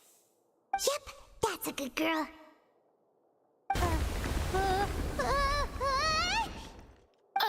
What's happening? The ground's shaking. Is it an earthquake? Yeah, a quake of this kind preceded the flooding in Poisson, didn't it? It can't be. It's happening again. Well, there's no need to worry too much about that. Neverlette's made some emergency plans, so the evacuation should go a lot smoother this time. Yeah, I hope you're right. But the people of Poisson, they've already...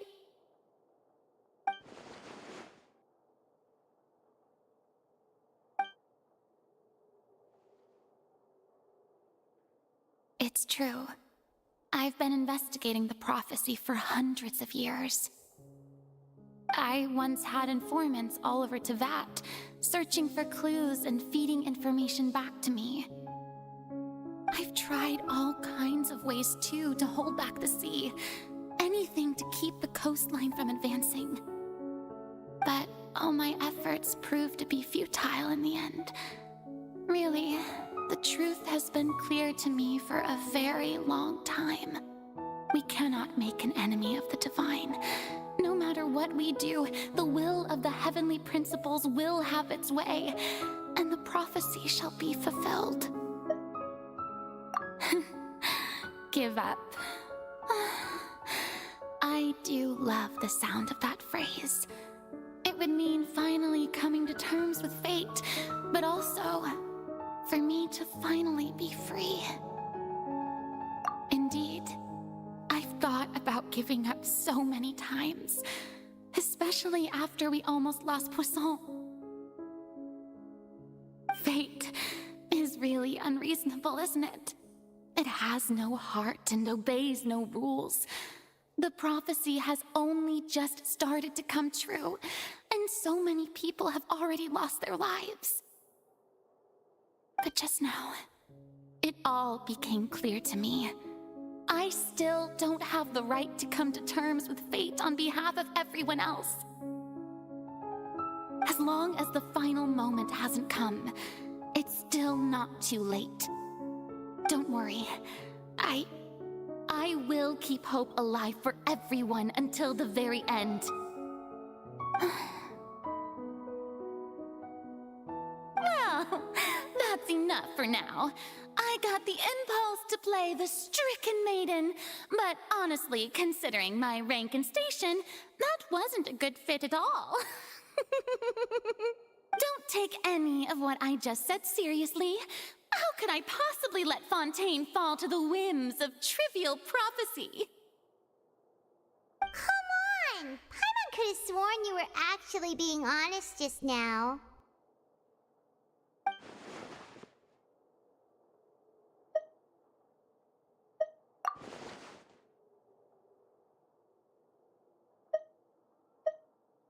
Share my burden. That's impossible. It was fated right from the start that this would be my duty alone.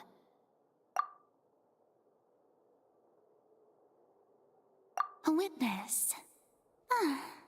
Yes, I've heard that you came to Tevat from beyond the stars, yes. In other words, you never belonged here. And if Tevat is, in its entirety, a show on a stage, then you're just a spectator, aren't you? If that's the case...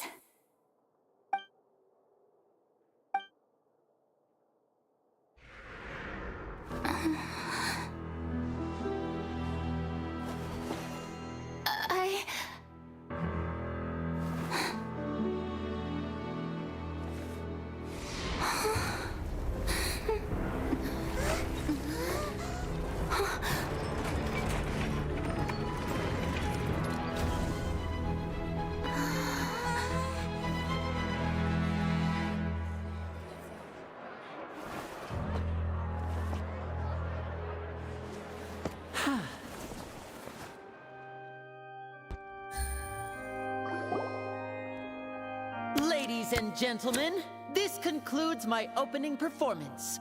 Now, without further ado, we may proceed to the trial of our god. So, this is what it is. Yes, you deserve praise for the effort you took to raise the dramatic stakes. Do not forget, however, that I am Fosalor, the god of justice, the embodiment of justice itself. Does it not strike you as even the least bit absurd to bring the very concept of justice to trial?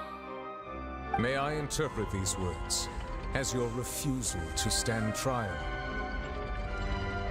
In that case, you will have the opportunity to defend your honor through a duel. You would draw your blade against a god?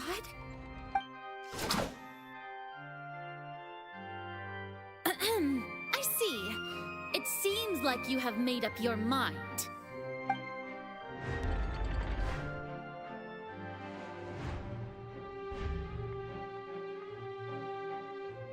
Paimon can't believe it. She just surrendered. What the heck is going on? Did I just see an Archon surrender to a human? Wow, how utterly humiliating. Lady Farina, what is the meaning of this? It would seem that there has been a misunderstanding. To be clear, the raising of both hands is not always an indication of surrender. Looking for excuses again, huh? I raised my hands just now to indicate my acceptance of the trial. No duel shall be necessary. I will admit that I've been running away for a long time. I'm sorry, everyone. I was unable to protect the people of Poisson. It is my duty to stand trial for my crimes. You are not the only ones to be disappointed in me. I, too, am exceedingly disappointed in myself. But now, it is time for the Hydro Archon to show you her courage and resolve. I, Farina, will use this trial to show the world the true meaning of justice! This time, I will protect you. Applaud and rejoice! One of the most outrageous and fantastical arcs known to the opera epiclese is now unfolding before your eyes. Mark my words, this shall be one of the most exhilarating and brilliant shows ever to grace the stage of Fontaine! The trial of the Hydro Archon, Fosalor, will now begin! Woohoo! Oh, now we're making history! Why does it feel like Farina just took over the whole thing? Like, come on!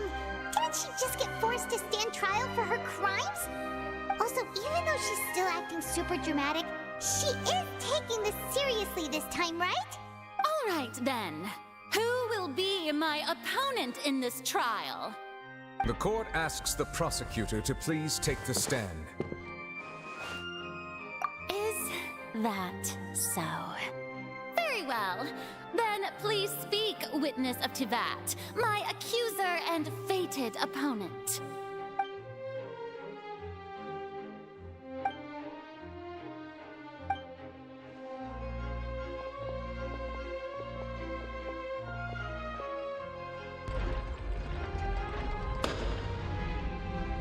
Also, please allow me to ask, as a final question before the trial begins, just how much work did you do to force me onto this stage? Well, we did do a lot of prep after the meeting that day. I can go over the tasks assigned to the Spina di Rosula, since they were rather straightforward and easy. Navia, the president of the Spina di Rosula. Most of the people who participated in the disturbance this morning were my subordinates.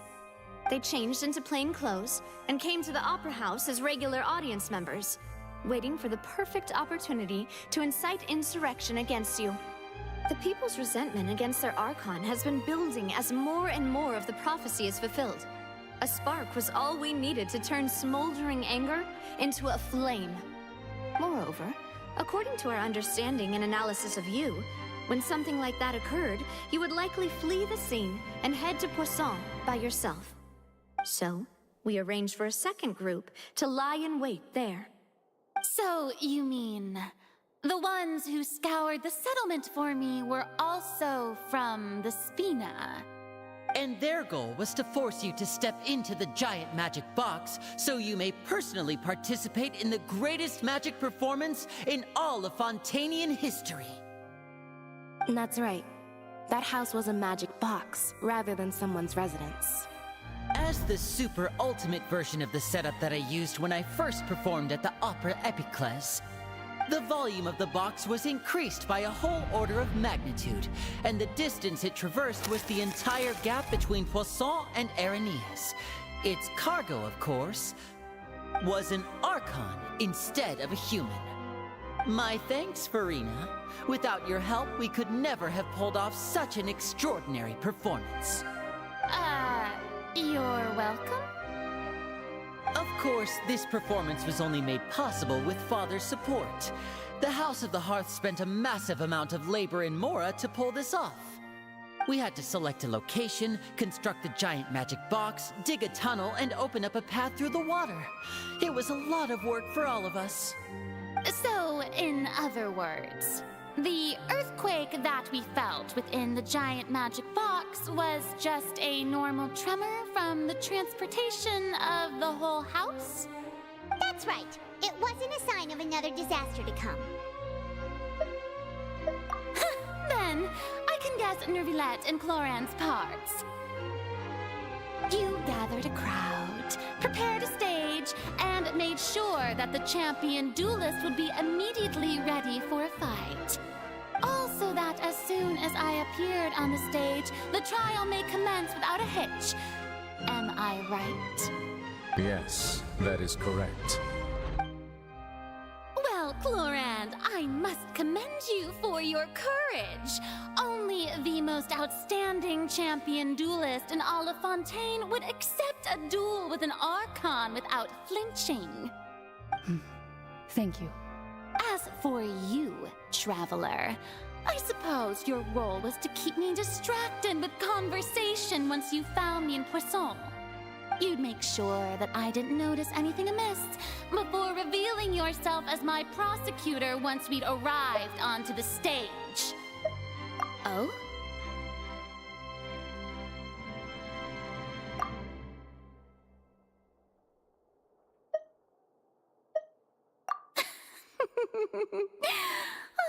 Is that so? Then I suppose I must have missed my final chance. It's fine. It matters not. What's done is done. The stage is already set, so there's no reason to disappoint the audience. Let's see this trial through to the very end.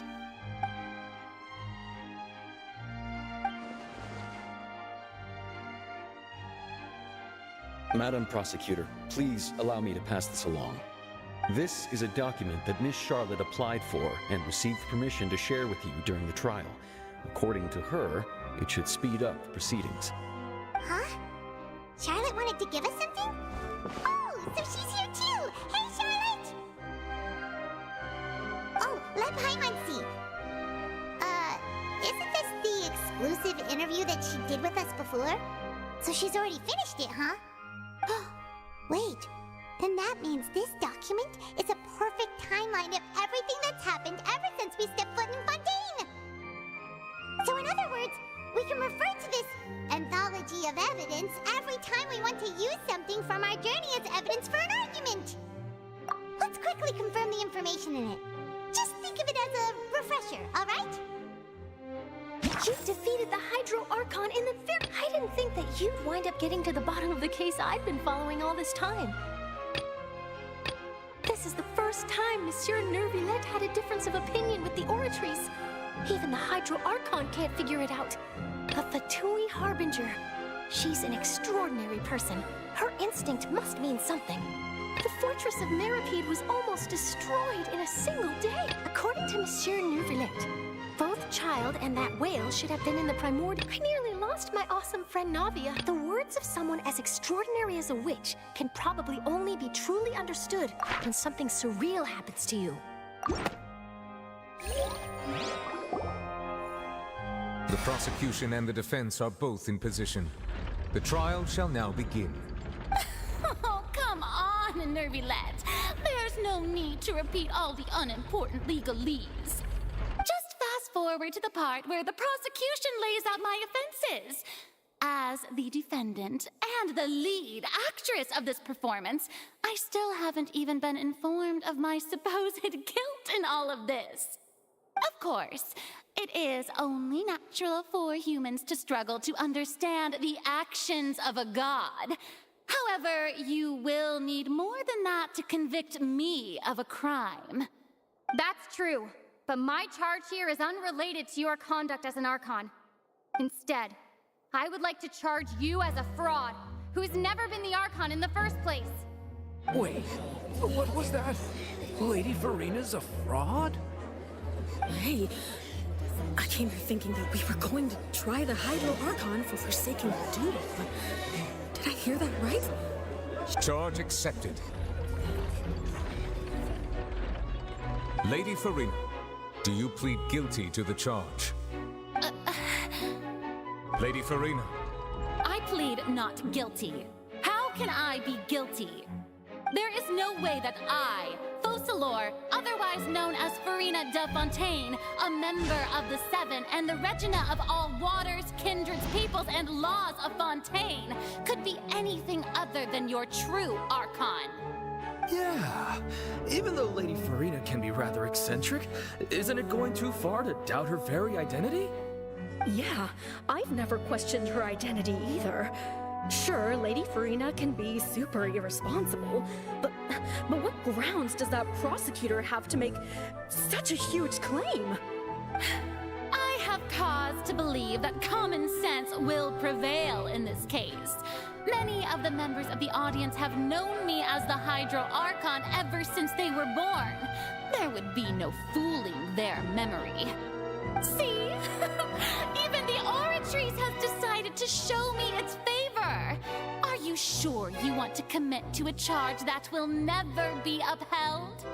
If you wish to drop the case, I can promise you as the God of Justice that you will not have to face trial for making a false accusation. We will treat everything that's happened as a dramatic spectacle and move on with our lives. What do you say to that? An argument with near impossible odds, huh? We have to not only refute Farina's claims, but also overturn the long-held beliefs of the people. Well, I tried to give you the chance to surrender. If you must persist, then let me ask. If you believe I'm not the Archon, then what manner of being do you think I am? And if I was not the Archon, then how did I manage to live for over 500 years?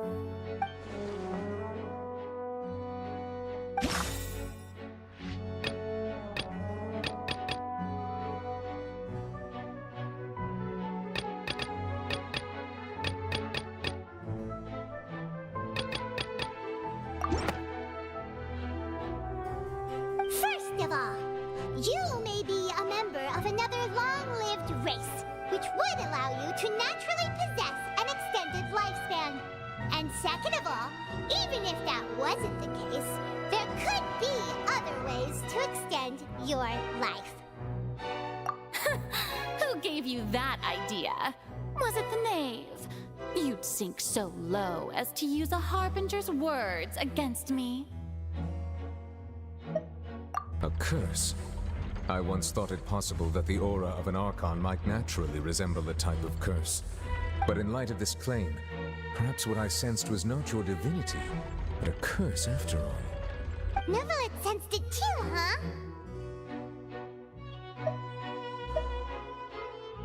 Lady Farina, is actually a human? Well, it is true that it's extremely difficult to tell humans and gods apart just by looking at them. It's not impossible.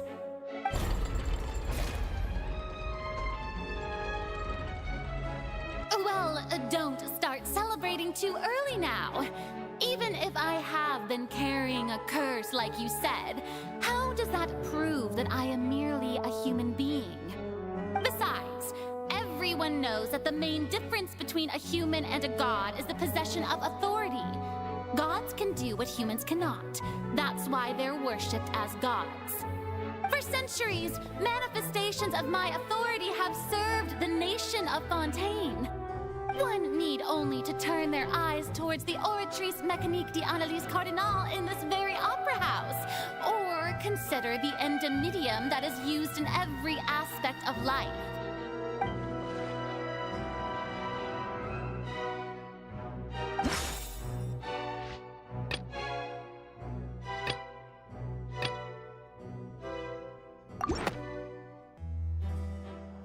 You tried to reference the Oratrice, but weren't you as confused as all the rest of us when the Oratrice declared Child to be guilty without any proof?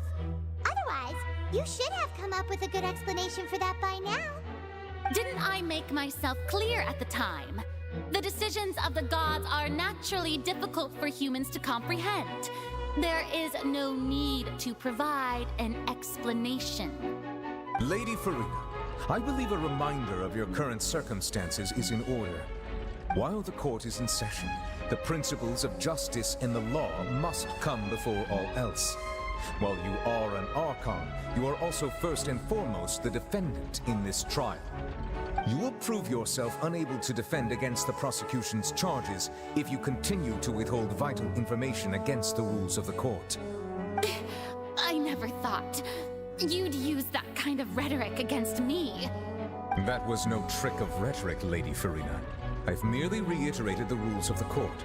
Rules that all should respect and follow. So, you neither knew why Child was declared guilty, nor did you understand the structure and operations of the Oratrice. Instead of having been created by you, the manifestations of authority you mentioned have been made by the real Hydro Archon, haven't they? The real Hydro Archon? Well, now you're really losing me. It is true that I did not know why the Oratrice gave out a guilty verdict that day. But the Oratrice handed out that verdict unilaterally, and it has been operating independently ever since it was first created. You can't argue that just because a divine creation is flawed, that the god behind it must also be no god at all. She's still throwing out all kinds of excuses. Seems like she's confident that we won't be able to produce proof that she has no power over the Oratrice. My power as an Archon. There are many ordinary citizens in the audience. How can I just carelessly demonstrate the formidable power of an Archon? If that poses a concern, I'm prepared to extend my protection to the audience. You don't need to go that far.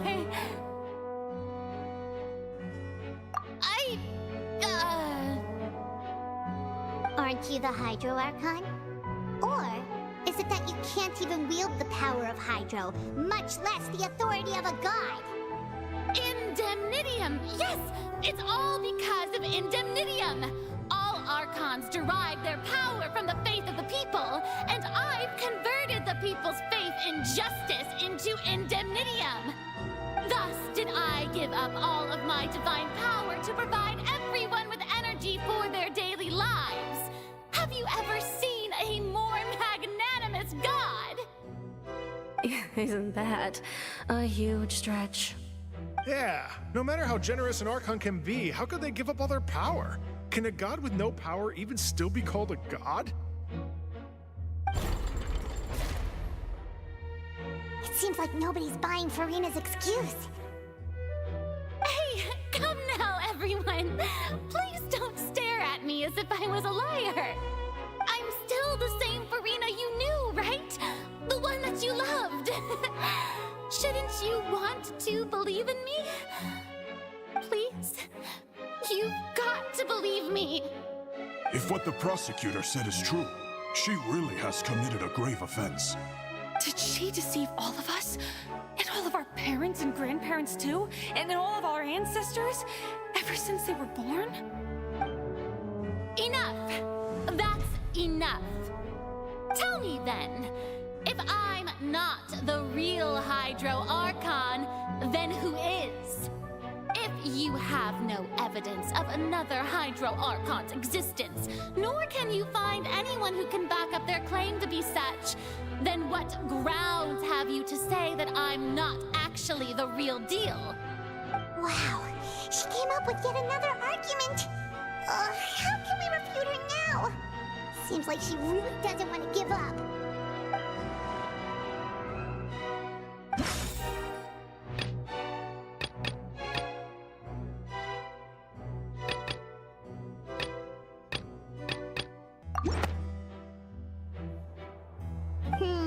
That doesn't sound right.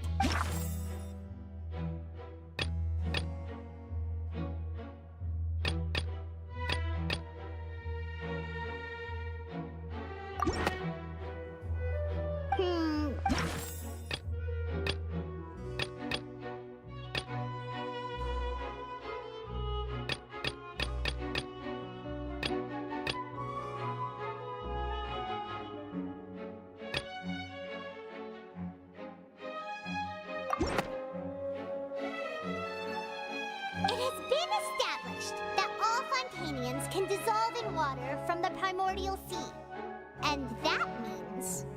Since you insist on claiming to be a god and not a human, then there's a method that you can use right here and now to eliminate all suspicions of you being the latter.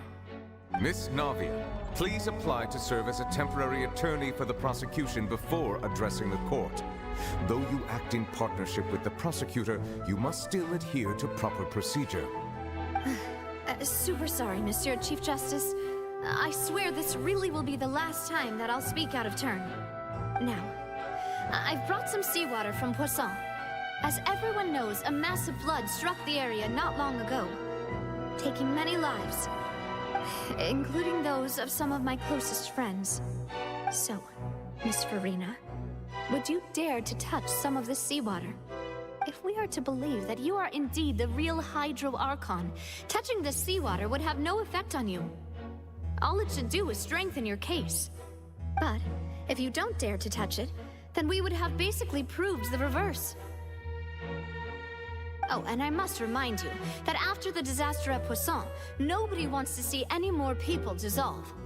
I do hope you'll act prudently and choose the simpler path of admitting guilt. Navia from the Spina di Rasula. The Spina has governed Poisson for many years. I guess her suggestion is valid. If Lady Farina is indeed just a human, she's probably Fontanian like all the rest of us. Would she really dare to try?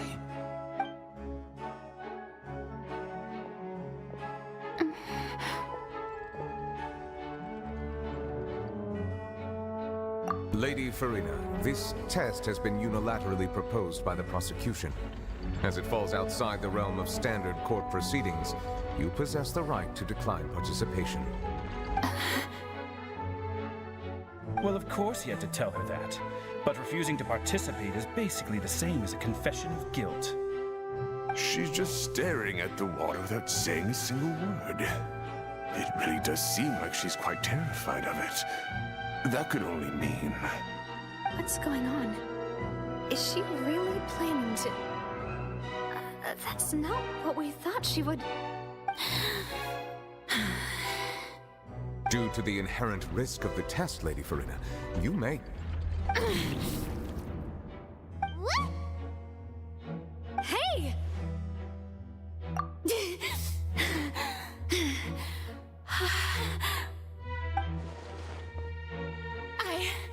I'm fine! Look at me, everyone! My hand is still here! I haven't been dissolved! Will you believe me now? I really am your Archon! I'm nothing like a normal human who would fall apart as soon as they touch this water! Really, was this not the most obvious thing in the world. Miss Jeokjone? If you are present, Miss Jeokjone, please come forward and attend to the defendant. Jeokjone? Don't be nervous. It'll just take a few seconds. Let me see. That should be enough. Please announce the results of your evaluation to the court, Miss Jeokjone. As everyone doubtlessly saw, Miss Farina was displaying symptoms of hyperventilation and flushed skin. These indicate that she was experiencing the adverse effects of exposure to primordial seawater. The extent to which she was affected is the same as other humans when exposed to primordial seawater of a similar concentration. Thank you, Miss Jeokjone. Lady Farina, you may return to the defendant's stand. Oh wait, what did she just say? I didn't get dissolved. Shouldn't that be enough to prove my innocence? Well, considering your tendency to run from your problems, we did originally prepare a direct sample of the seawater around Poisson. However, after extensive discussion, we exchanged it for a sample that is not concentrated enough to dissolve an actual human. After all, on the off chance that something entirely unexpected might occur, we don't want anyone else to lose their life to the sea. Yeah, so out of regard for Farina's life, you secured a low-concentration sample and asked the head nurse to serve as an expert witness. It's a great thing that the direct sample wasn't actually used. Farina could have... I can't believe... you...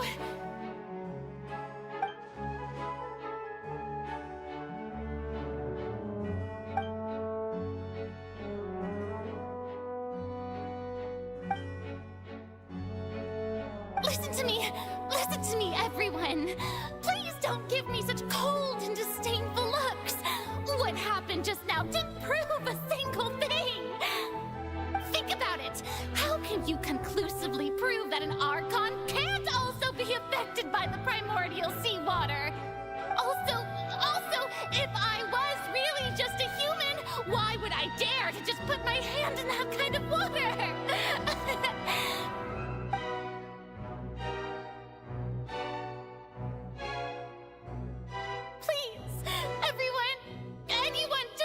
To me! I swear, I really am your Archon!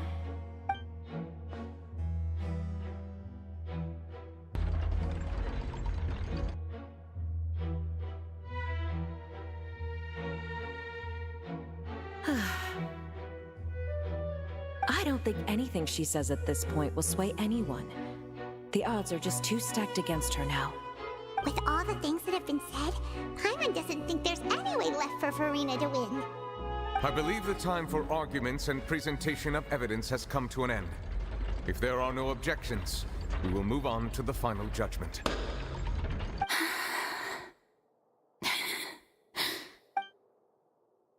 I don't think anything she says at this point will sway her. She's too stacked against her now.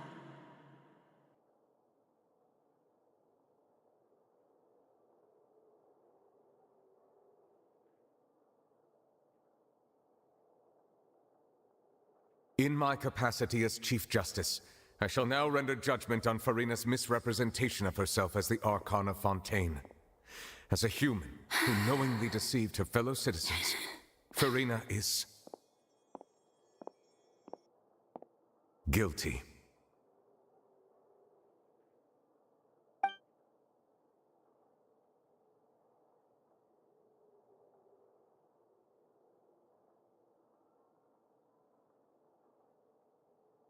We shall now turn to the Oratrice Mécanique d'Analyse Cardinale to render the final verdict on the charges.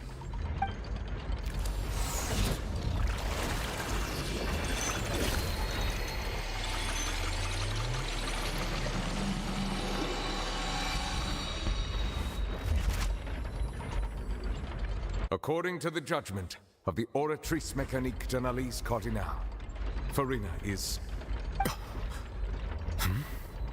Well, what's wrong? What's the Oratrice's verdict? No. The Oratrice also displays a guilty verdict. Isn't that correct then? However, The exact wording of the verdict is thus: the Hydro Archon, guilty, to be punished via the death sentence. The death sentence? That's actually one of the available sentences? I've always thought that it was just a myth. The one and only time the death sentence has been handed out at the court, and it's been given to the very person we've worshipped as the god of justice? What an unexpected twist. Farina's been sentenced to death by the Orange Trees? We just wanted to use the trial to show her the seriousness of things so she'd tell us the truth. How did things escalate this quickly? This outcome is indeed quite strange. According to Fontaine's current definitions of justice, as well as its recommendations for criminal sentences, is this sentence really appropriate for the crimes that have been committed? Yeah! Even Fauché wasn't sentenced to death by the Orange Trees. You know, the real evil mastermind behind the serial disappearances case. Indeed. Not only is Farina's sentence overly excessive, the very point of our trial today was also to prove that Farina has never been the Hydro Archon in the first place. But now, the Oratory seems to have deliberately invoked the title of the Hydro Archon. What does this mean?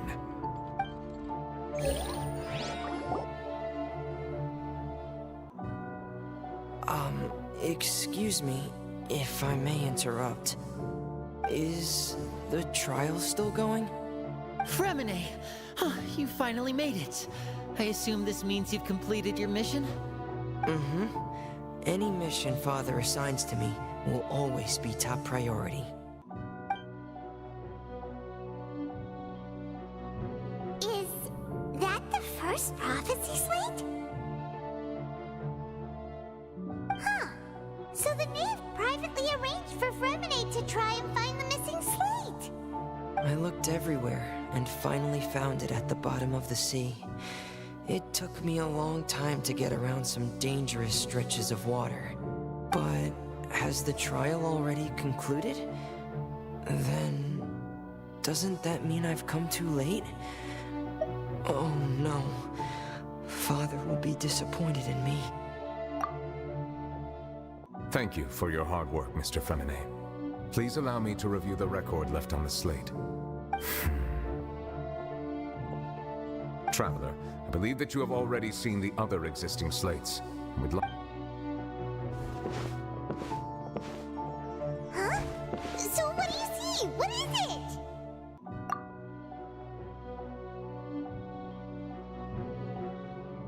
I believe I have now made sense of the Hydro Archon's crime. It has to do with Fontaine's lost history. Huh? Isn't the Hydro Archon just guilty of deceiving her people? Oh, wait, no, that's Farina, and we've already proven that she's not the Hydro Archon. So when you say Hydro Archon, do you mean the real Hydro Archon we've been kinda talking about? In truth, everything that you've encountered in Fontaine up until this point can be traced back to the contents of these stone slates. However, I'm uncertain as to how much sense they currently make to you. Okay, let's try to recall the contents of the other 3 stone slates. Paimon will do her best to help you remember.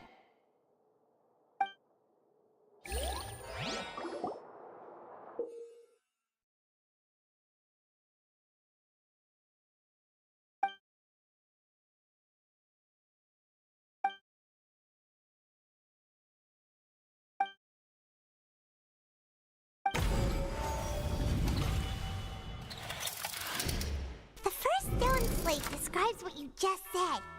It seems to show the previous Hydro Archon using her divine power, and then the Oceanids turn into humans. Does that mean that Fontainians are transformed Oceanids? Oh, Paimon wasn't expecting that. But if Oceanids can turn into humans, then perhaps this process can be reversed as well. The second stone slate shows Celestia floating in the sky, and the Hydro Archon and her people worshipping it together. But the heavens still brought judgment down upon them. This must be the point when the Hydro Archon and the Fontainians were branded with their original sin. Does this mean that the original sin and the Hydro Archon sin are the same thing? The third slate shows the Hydro Archon seeking into the sea surrounded by many people. That reminds Paimon, didn't we also watch that happen to someone else? Well, the fourth slate is the prophecy the Fontanians have been talking about. People dissolving into the sea, the Hydro Archon crying on her throne, and so on. We didn't believe that such a crazy disaster could happen at first, did we? But after that incident, it was just a question of when and not if.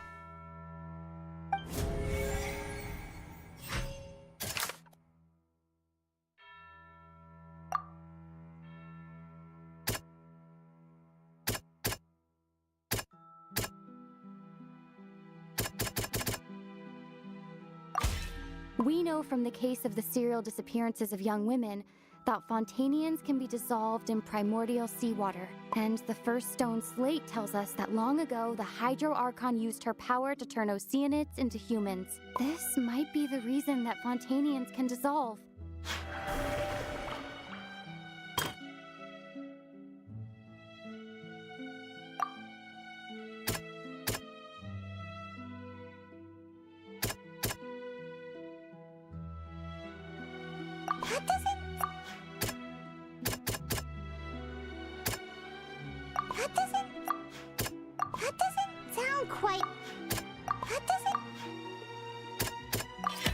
Perhaps what is about to take place has all happened before. The true sin of the Hydro Archon that Nervilette mentioned, and the original sin cast down on the people of Fontaine by Celestia, as recorded on the stone slates.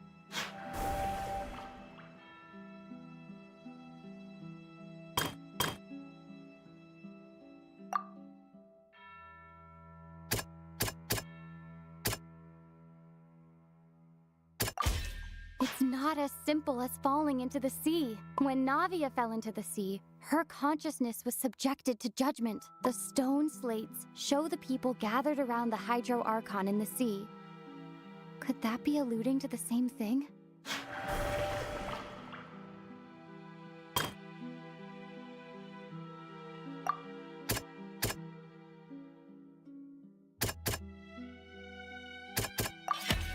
Prophecy from the stone slates found its way into society, but not many people believed it at first. The fortress of Meropide was nearly flooded with primordial seawater, which we know can cause Fontanians to dissolve.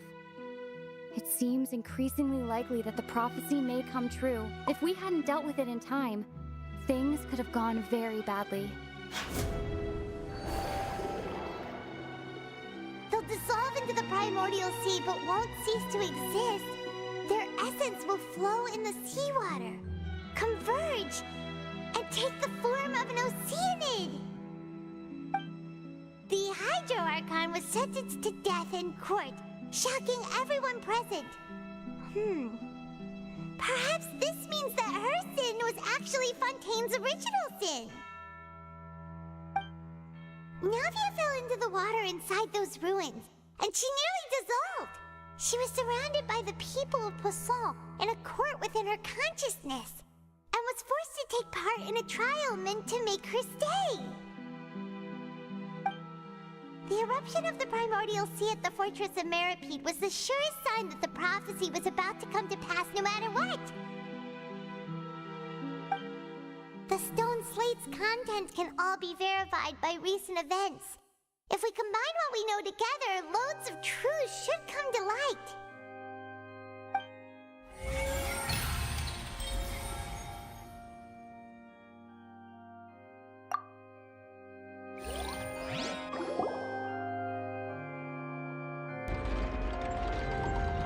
Huh?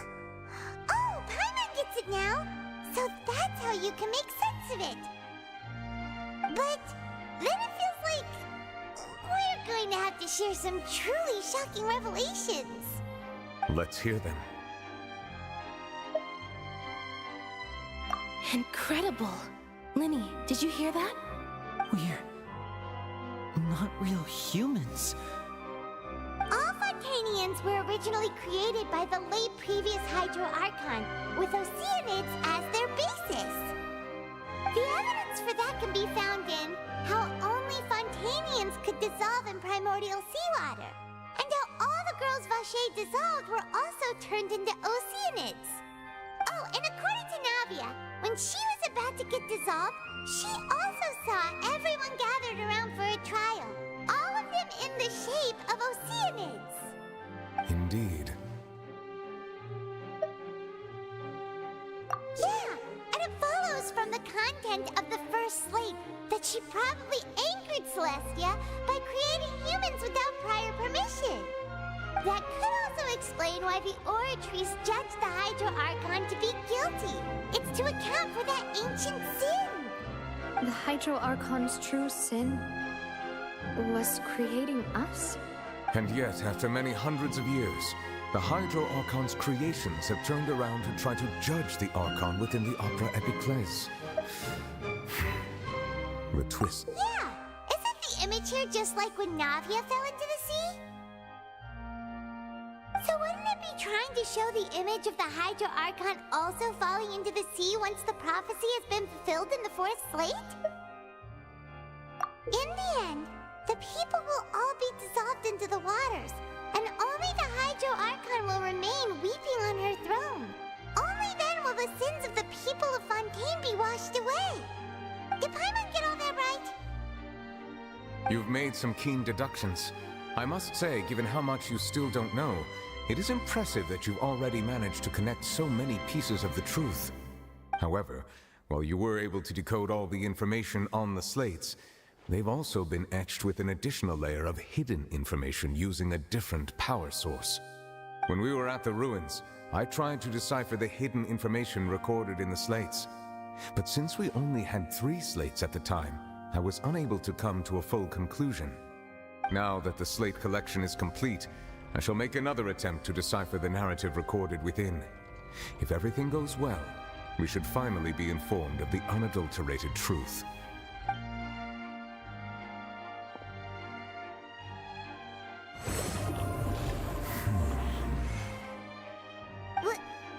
Well? I believe I should share this truth not only with you, but with all the people of Fontaine as well. Your hypotheses regarding the origin of Fontanians and the sin of the Hydro Archon were both correct. In the Fontaine of old, the previous Hydro Archon sensed the yearning of her Oceanid familiars for life on land.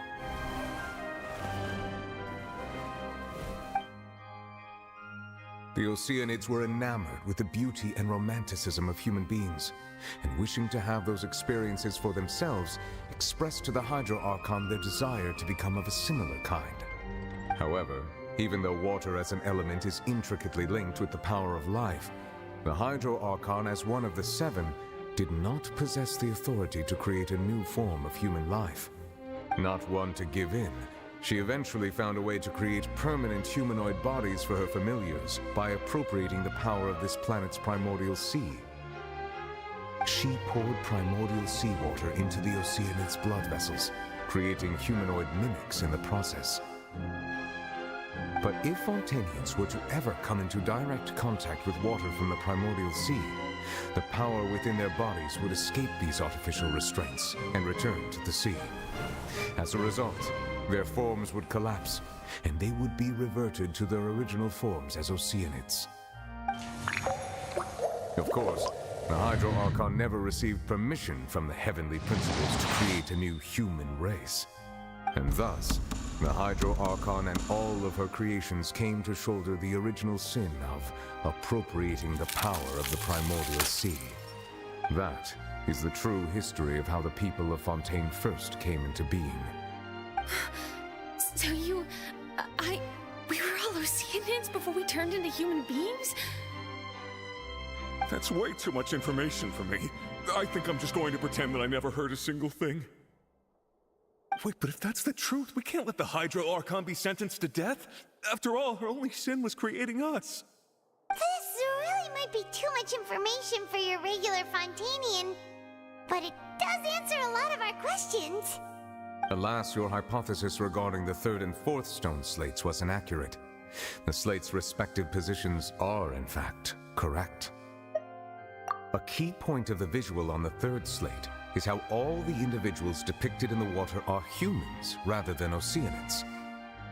They have not been dissolved, which implies that the water depicted in this slate is not water from the primordial sea. The nation of Fontaine is the nation of Hydro, as well as the nation of Trials and Justice. Instead of being the literal element, the water in the scene symbolizes judgment and justice. You may also recall Navia's experience. When she fell into the sea, her consciousness was surrounded by that of many others who intended to hold a trial to determine her fate. Therefore, the meaning of the third slate is that the people of Fontaine shall try the Hydro Archon at the court of justice. Yes, it refers to our present situation. I think I'm following now. So, what you're saying is, even though we decided to put on this trial to avoid fulfilling the prophecy, in truth, everything we've done has happened exactly as the prophecy foretold. So now, it seems, we're the ones making sure it comes true. What should we do? No matter what, the prophecy will be fulfilled.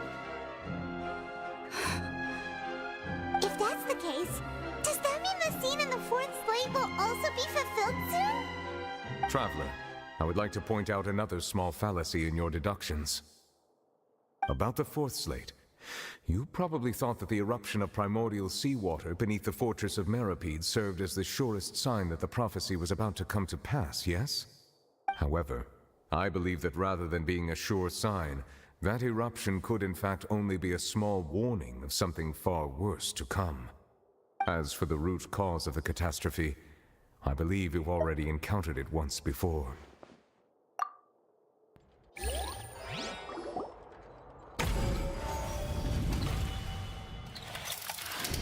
This eruption was just a small warning of the things to come. We must find the root cause of the disaster.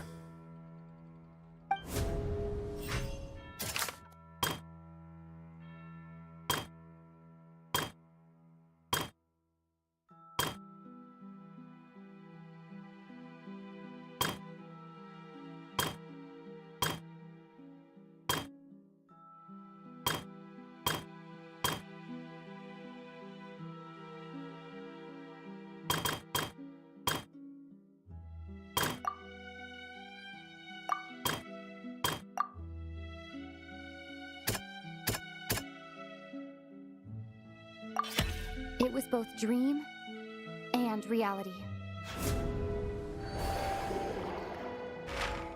If we're talking about a true culprit, that could only be that thing inside the primordial sea, right? The truth, the original sin, the trial, and the root cause of the disaster.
So we've met it at last. I understand very well why it has chosen to make an appearance here. That whale does not belong to Tevat. It is a monster that has traversed the stars, weeping all the while. It has been greedily consuming the energy from the planet's primordial sea, using it to grow. That is the main cause for the rising sea levels. And once it has finished consuming all of the energy contained within the sea, its next step will be... You said that when the Hydro Archon first created Fontanians out of Oceanids, she filled their blood vessels with primordial seawater. Precisely. That whale finds the blood of Fontanians nigh impossible to resist. Therefore, when it left the primordial sea, it decided to make its next stop a packed opera house full of food.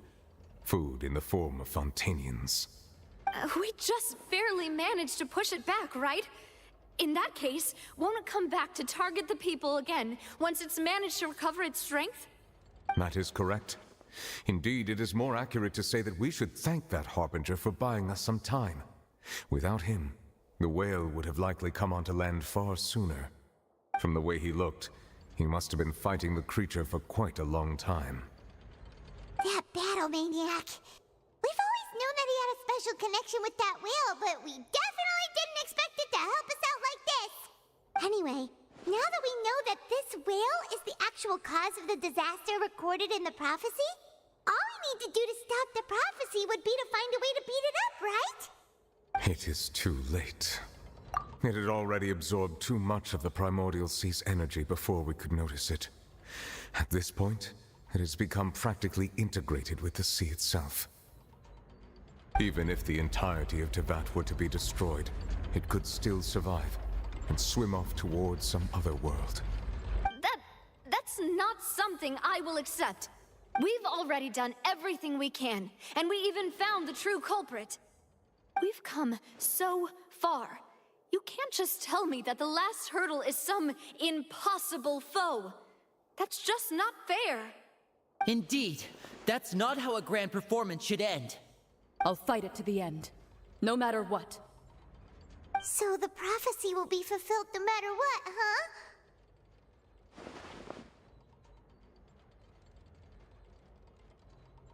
The prophecy. Yes, what has been prophesied will be fulfilled. You may view such things as the history of the future.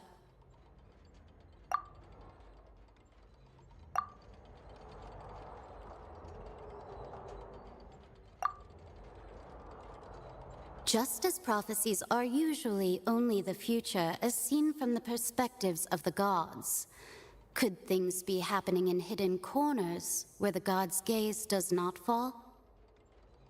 Ultimately, fate shall serve as your only guide, no matter what will happen in Tevat's future.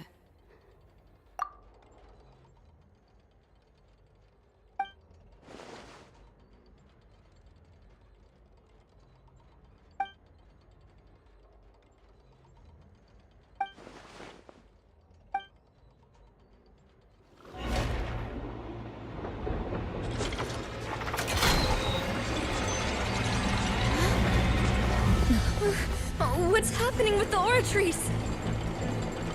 I believe it is preparing to carry out the death sentence.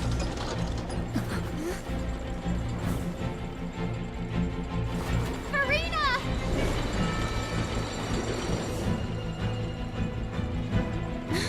No, I still need answers.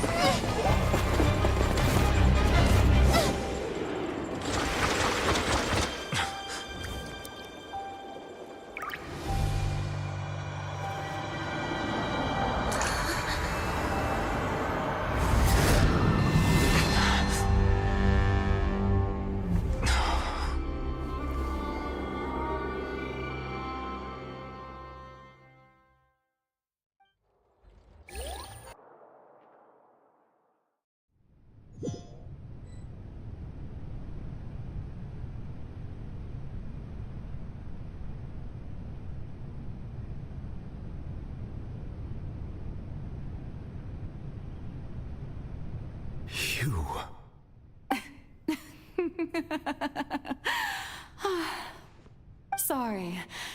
That shocked expression on your face is just too amusing. I couldn't help myself. You are not Farina. Who are you? The sweet sound of bewilderment. Marvelous. A sure sign that my attempt to deceive everyone was a resounding success.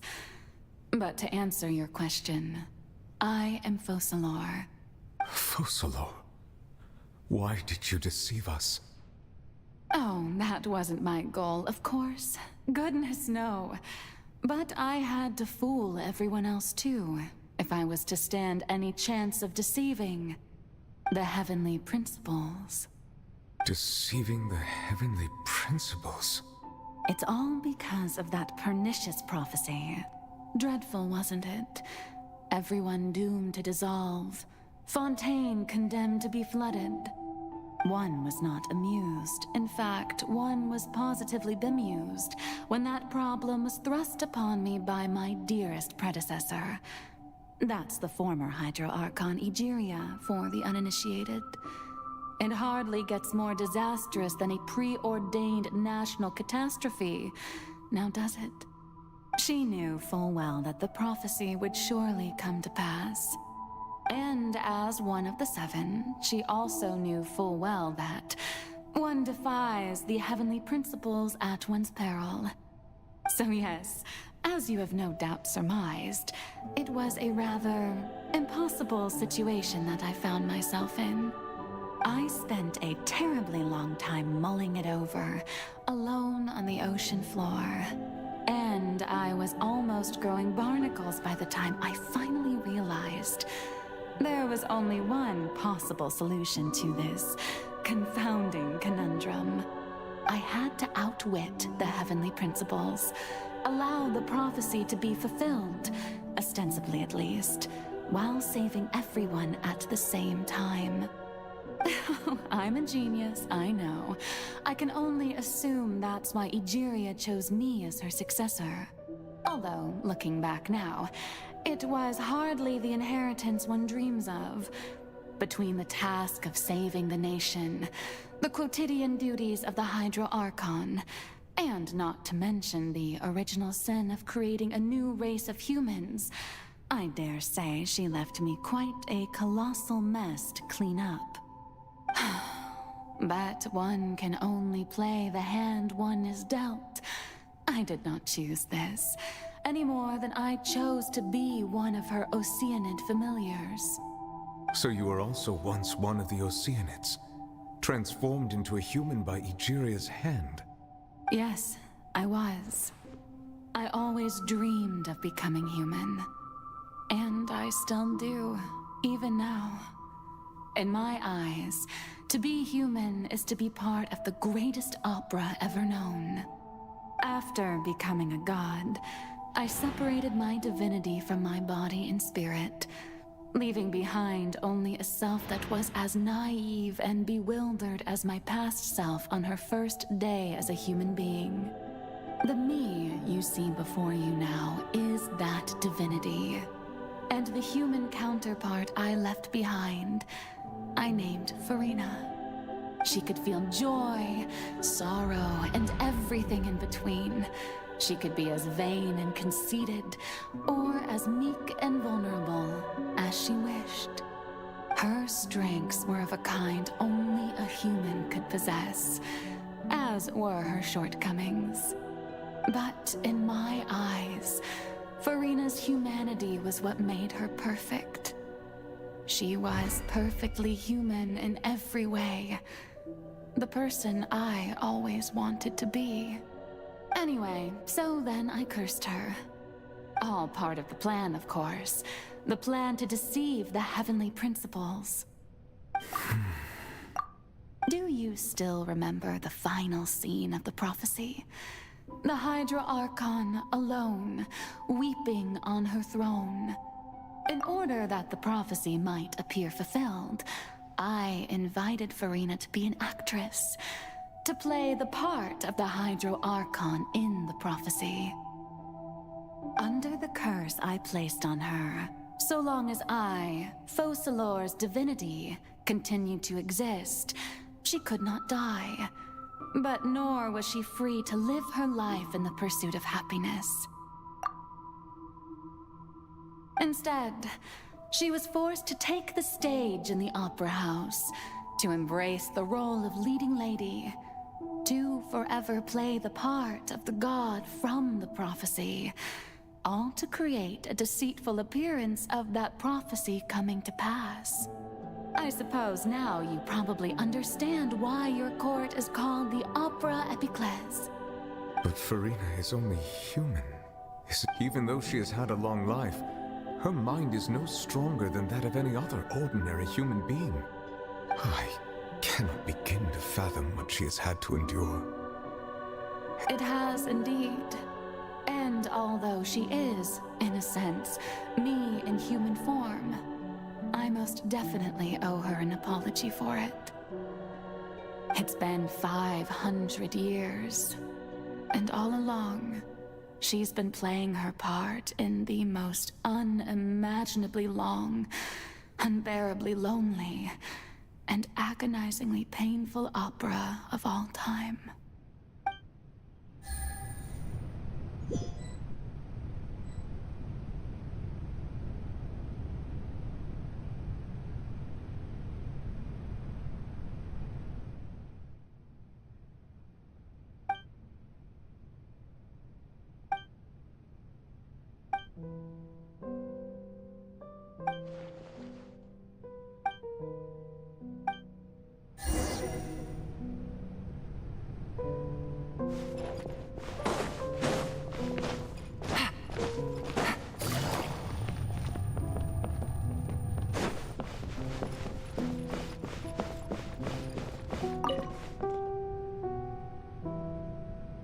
Oh, who permitted you to come onto the stage? Now, I understand your admiration for my august self, but I must ask you to keep to the rules. All right. It is not my intent to reprimand you. There is no need to state your name. Just be off with you. Do not distract me from my performance. Oh, do not jest. Can you not feel it? I am Focalor. The eyes of countless Fontanians are upon me. I must, at all times, display the utmost elegance and nobility.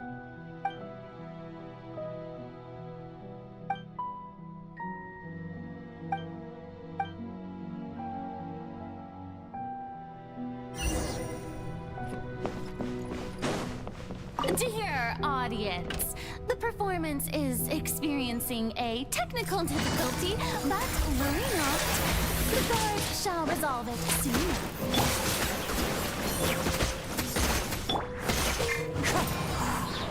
Fallen leaves, adorn my night!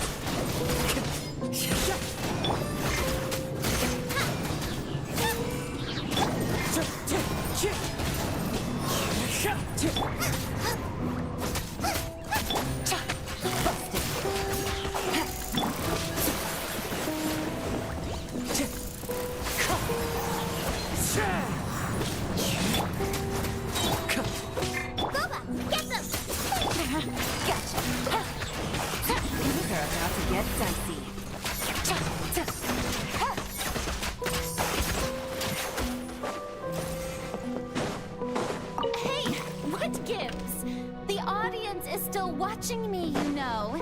Guards! Wait, where are the guards? Guards!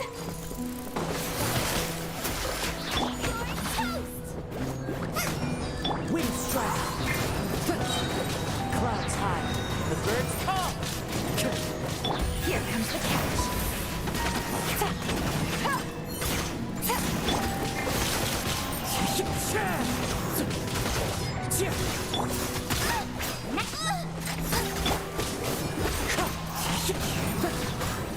Quietly now.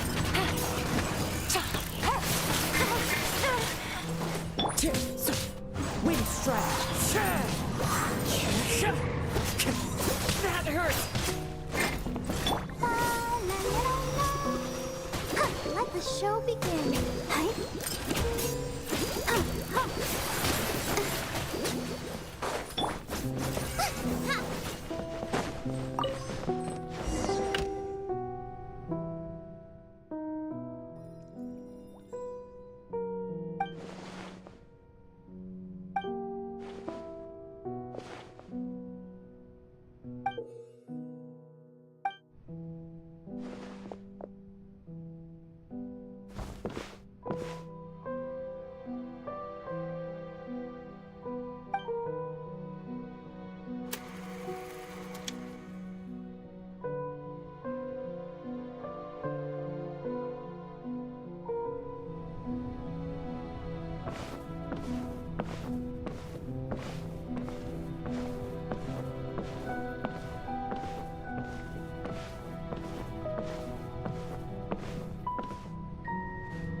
Farina. Huh? Who's that? Who's calling me? Where are you? Be not nervous. Be not afraid. I am before you. Wait a moment. You're Mirror Me? How? Mirror you, huh? You know what? That's not bad. Let's go with that. Mirror Me. What do you wish to say? The prophecy. Have you heard of it? What prophecy? Wait.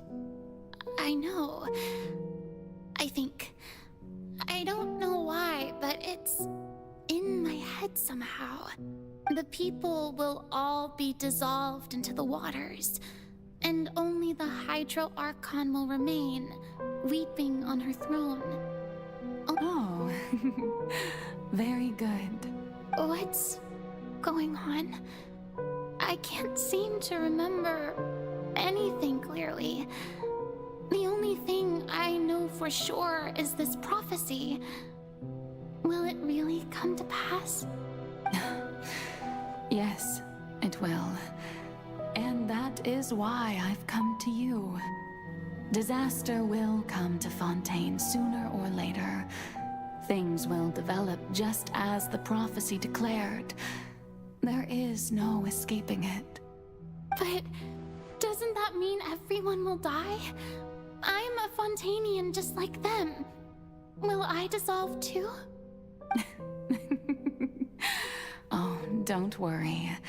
Magical meetings exist in this world precisely to give people a chance to turn things around. It is the reason why you met me today. I will tell you how to save everyone, but you may have to suffer somewhat. Oh, so there's still hope after all. Goodness, you frightened me. You spoke so much and with so much certainty. As for the suffering, well, I will admit that the first thing that came to mind was, why do I have to be the one to suffer? But if the prophecy will come true, I'll also die anyway, right? So if I've already met you as my magical meeting in this world, if there were scales, with all the people of Fontaine on one side and my pain on the other, is it not obvious where the scales should tilt? You truly are the perfect human, my ideal. I suppose this would also be the justice that belongs to you. Huh? Don't worry, it's nothing. Listen well. Fontaine has just lost its Hydro Archon. I need you to play a role, that of the new Archon.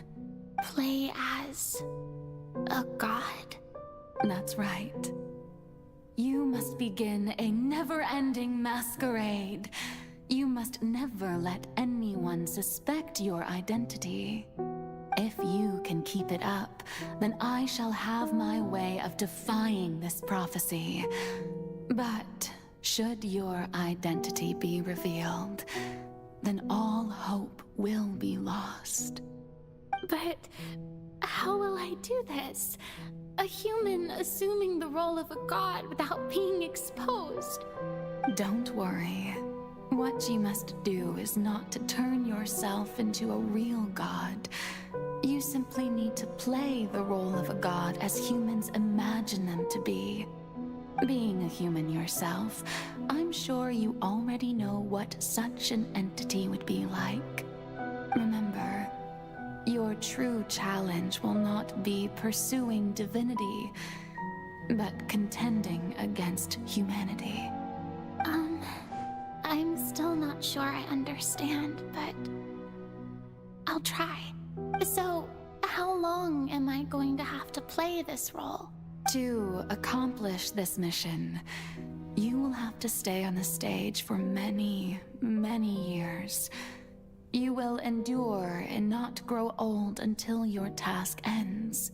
But I promise you, all will eventually end in a magnificent and dramatic trial, and everyone will be saved. A trial? Huh. How exciting.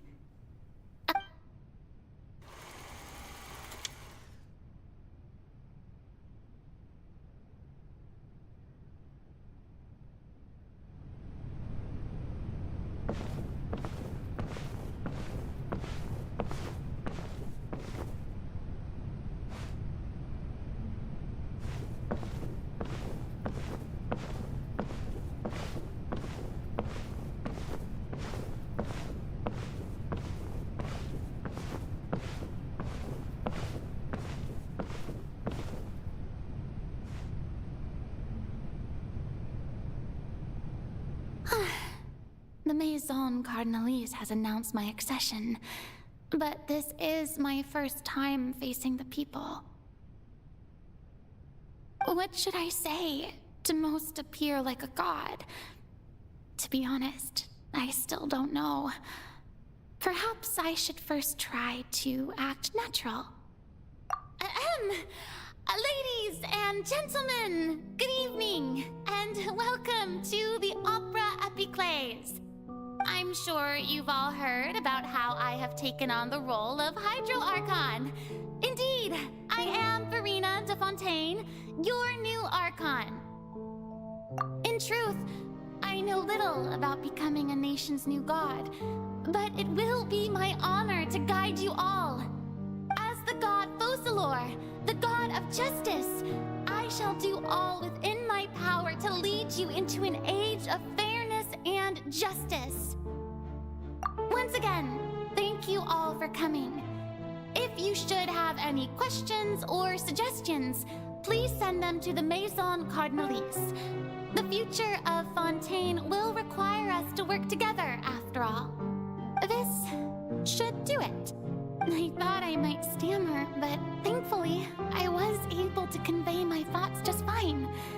Okay, and next. That's the new Hydro Archon. Is this some kind of joke by the Maison? I would have thought that a being that surpasses humanity would be a bit more assertive. Hey, did you hear that? She even told us to send her suggestions there at the end. Shouldn't gods be all-powerful? She's being so modest. What's the difference between her and an ordinary person, then? If you ask me, perhaps the succession didn't actually happen. She might just be a Maison-backed puppet. Wait, what's going on? Why is everyone suspecting me of being a fake? Oh, this is bad. If I get exposed here, there'll be no saving the people from the prophecy. Right. Mirmi said that I just need to play the role of a god as humans imagine them to be. Calm down, Farina. Think. What do the people want? How would they imagine a god to speak and act? Assertive, with a strong sense of presence. One who can dispel all doubt. That is the character I'm fated to play.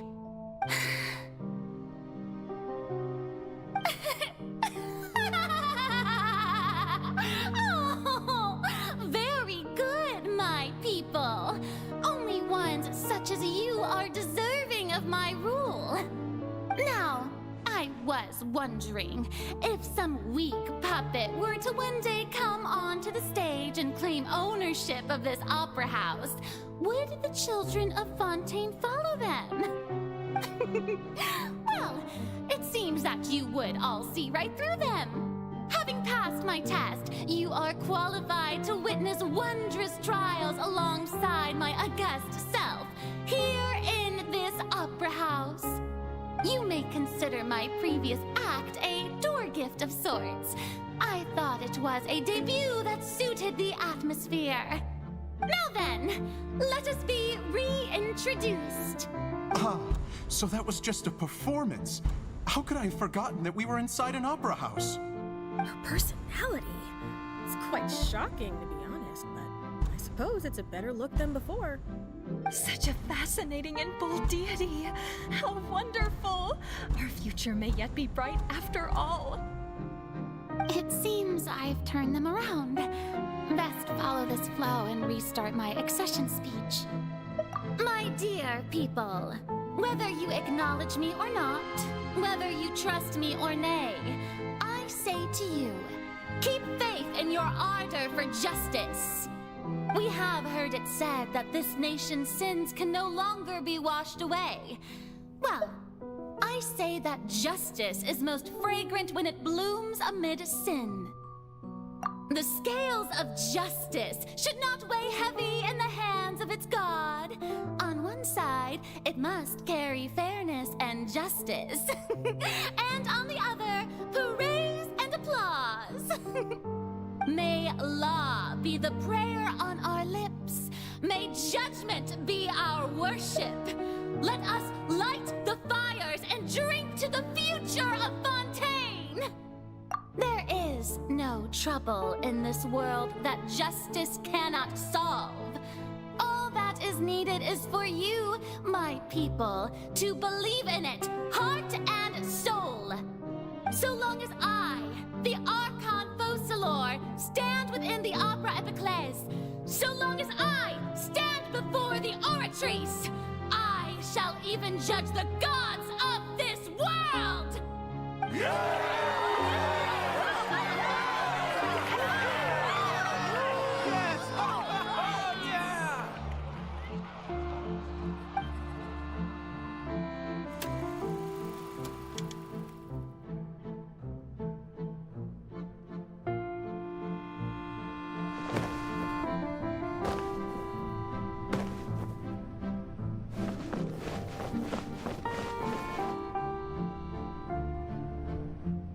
Lady Farina, here are today's case reports, as well as a summary of the follow-up for your perusal. Come now, was I not just at the Opera House in person? Leave these kinds of things to Neuvillette. Besides, none of these trials were the one that I'm looking forward to the most. If I may be so impertinent, what kind of trial are you truly looking forward to? A magnificent, dramatic, and wondrous trial. A trial to end all things. How could you hope to understand? That's true. I fear I lack the ability to grasp your divine thought, Lady Archon. No need for fright, and do not take what I said before too seriously. Go now, do your duties. The trial I await. It will come one day.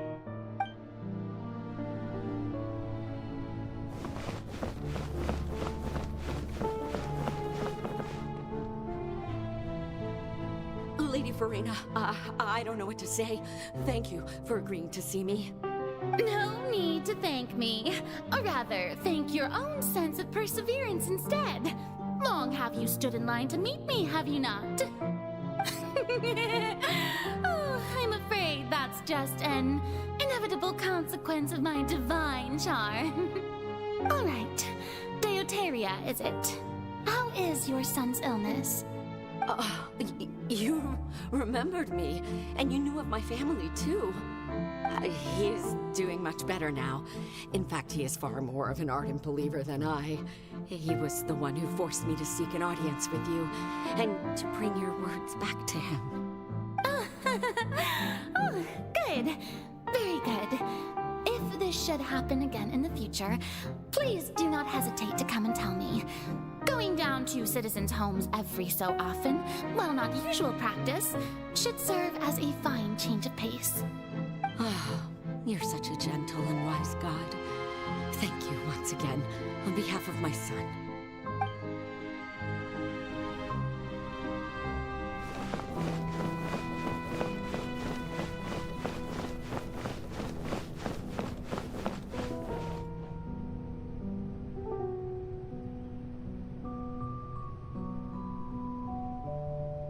Lady Farina, here are the latest hydrological reports. As for the specific parameters you asked to take note of, I'm afraid things still don't look good. I see. It's as I thought then. As As your god, I did already expect this, but I wanted to see how far your human wisdom would allow you to analyze it. All manner of signs indicate that the prophecy will still come to pass. Forget it. That's not something you need to worry about right now.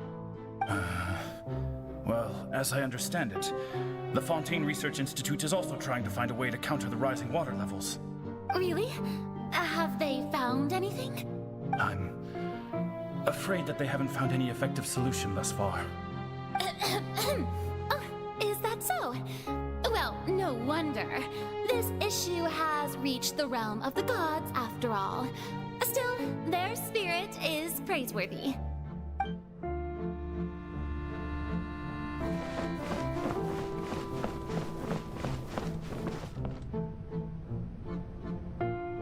The day is finally over.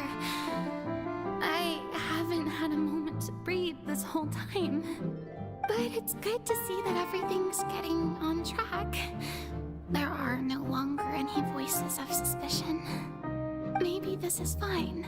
I just need to keep going, and everyone will be saved.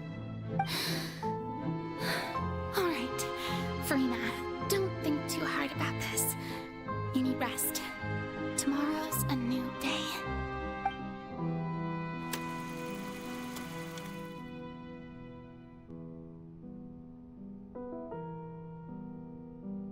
Lady Farina, here are the new trial reports for the latest cases, as well as a summary of the follow-up.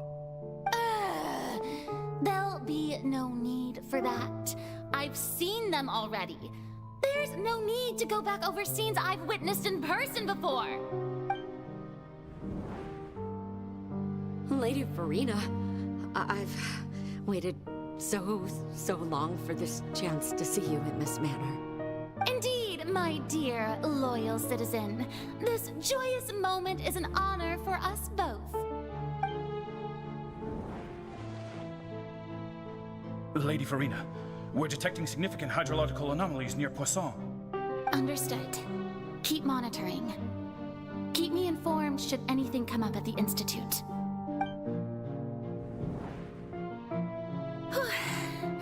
I don't think I let anything slip today. I must show the people that there is nothing to worry about. I just don't know when these days will end. I feel utterly exhausted. Best to rest early today, too.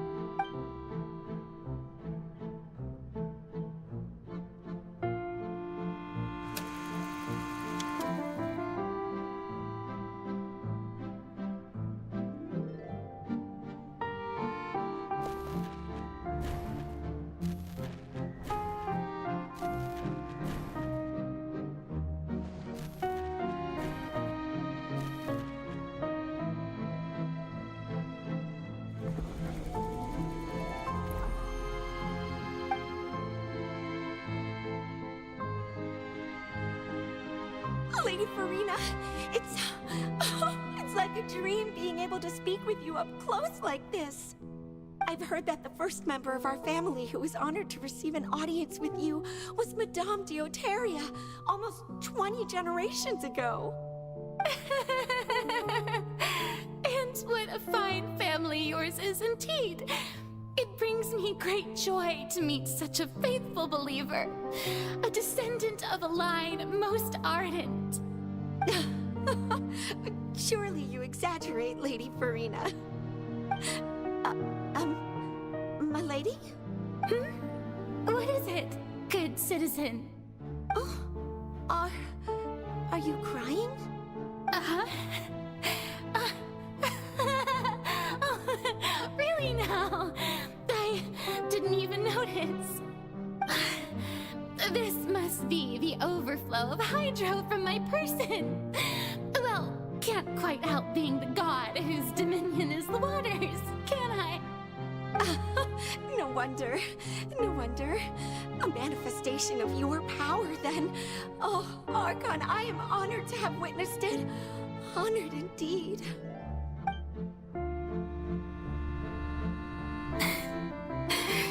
So interminable.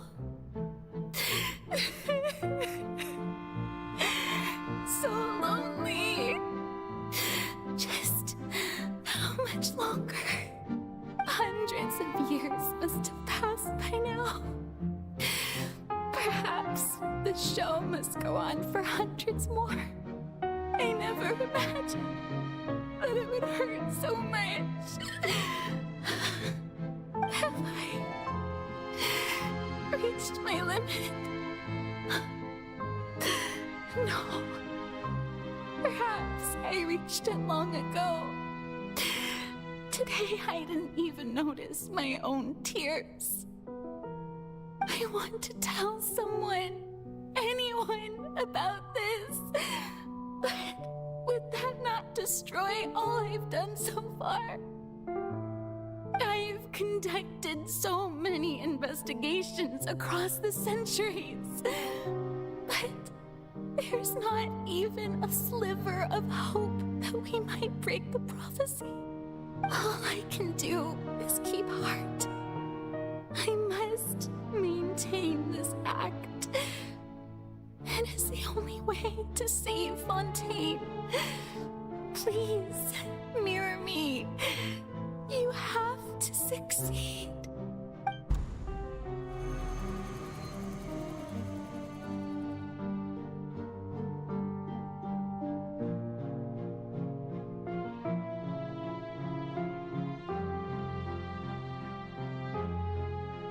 Farina, you don't have to shoulder this burden alone. Although I don't know what you might be keeping from everyone, your people are more than willing to share your burden with you.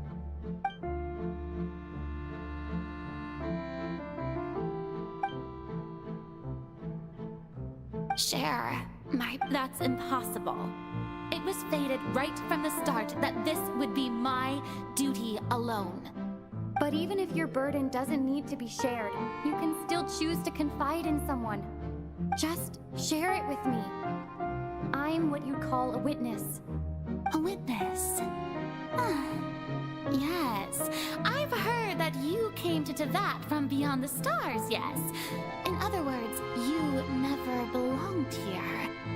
And if Tevat is, in its entirety, a show on a stage, then you're just a spectator, aren't you? If that's the case... She's right. I could confide in her, couldn't I? But if things don't play out as expected, the people of Fontaine will be the ones to pay the price. No, Farina, you shouldn't be selfish. But what if it's really all right? Farina, you've worked so hard for so long. Surely it would be okay to put yourself first for once. Just this once. Is it such an outrageous thing to do anyway? To find someone in whom you can confide your frustrations and sorrows? Surely it could not hurt. If you let this opportunity slip through your fingers, it might never come by again. Think about it long and hard.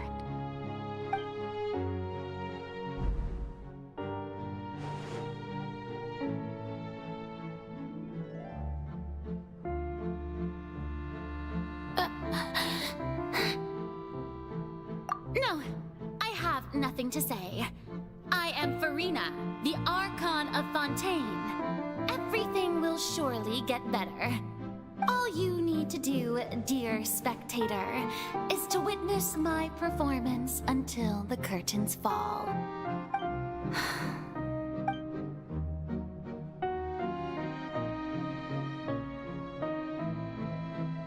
Fine.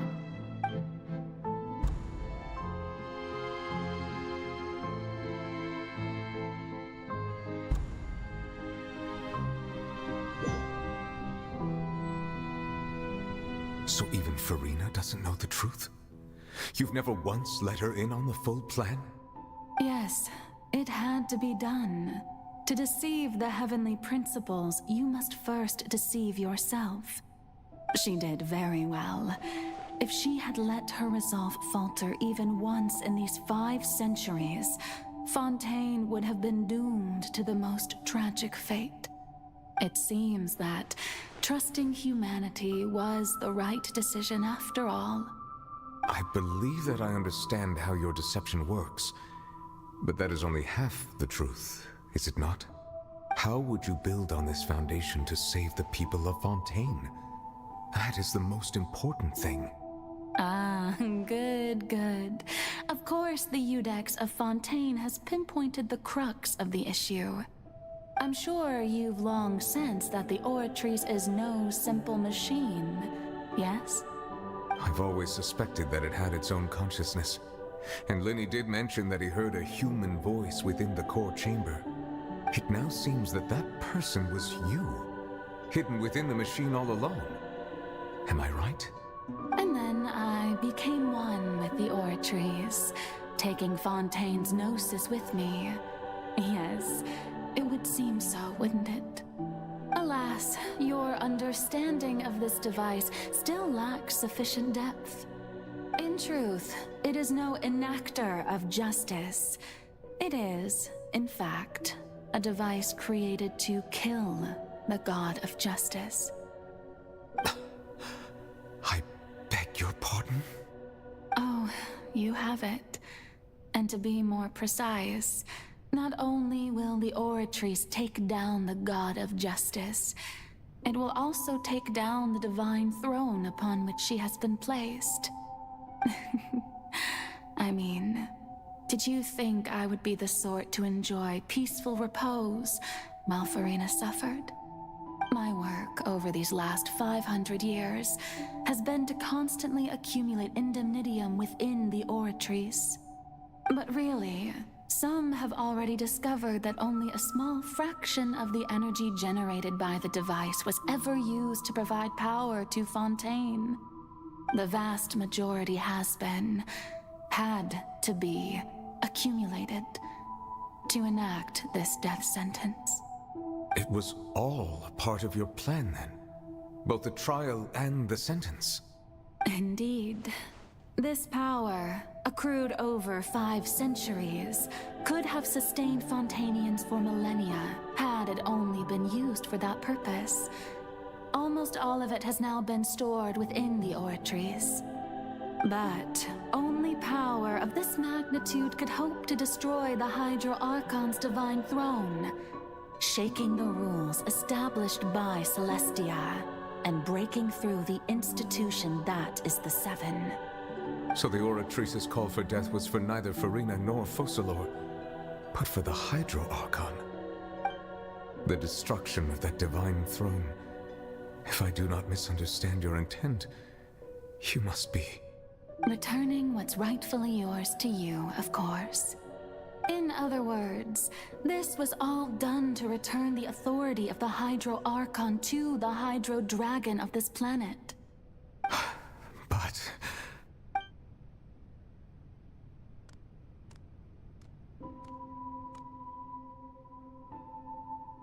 Oh, what? Getting sad again, are we? The authority of the ancient dragons shall soon be yours once more, O Hydro Dragon Sovereign. And this is the face you make. all you've done throughout the years is just so you can sacrifice yourself at the very end. I've never quite seen it that way, you know. Even now, I'm quite pleased at how well my deception worked.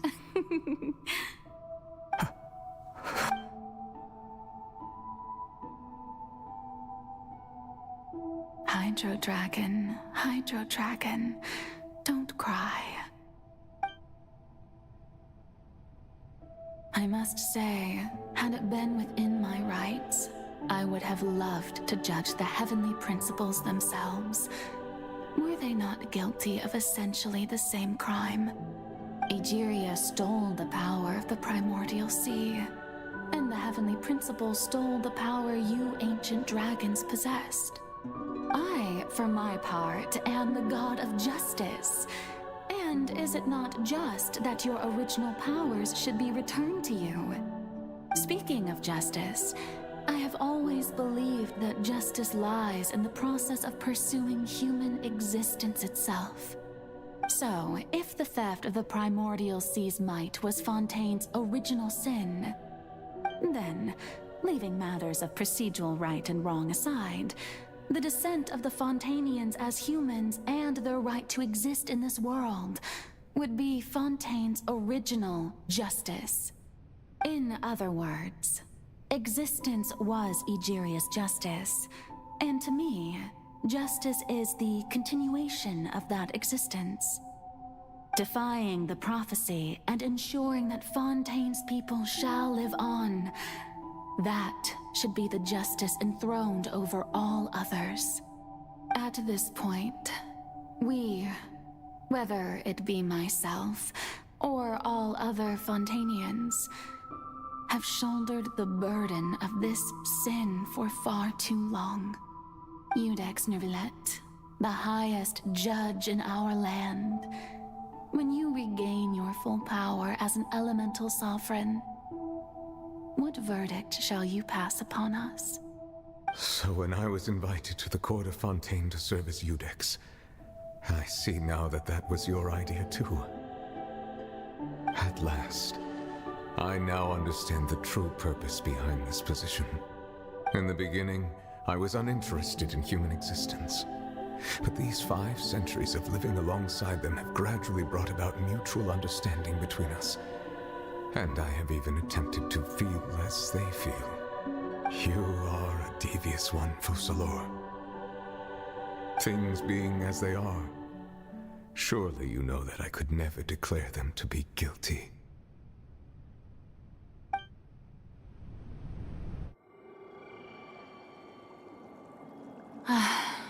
The hour of my execution is almost here. For the sinner, the curtain call has come. I know I may not sound it, but faced with death, I find myself a little afraid. Perhaps this is one thing both gods and humans have in common.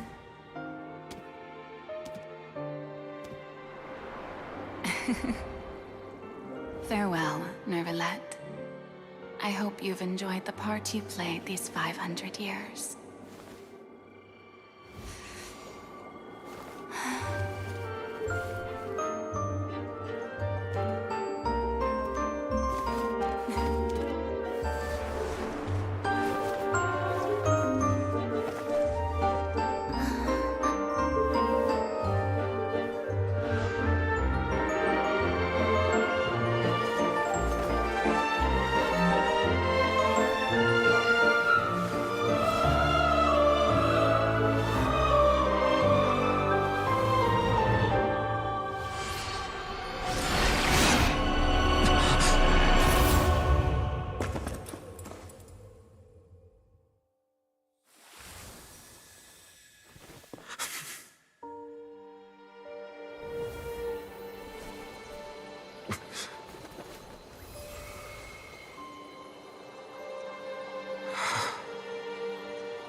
I, Iudex Nervillet, hereby declare,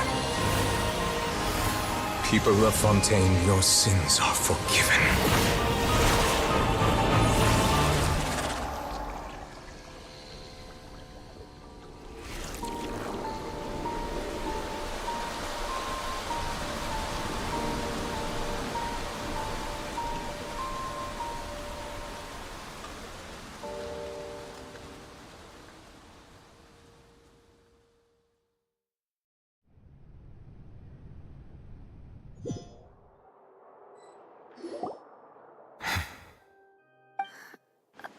What just happened?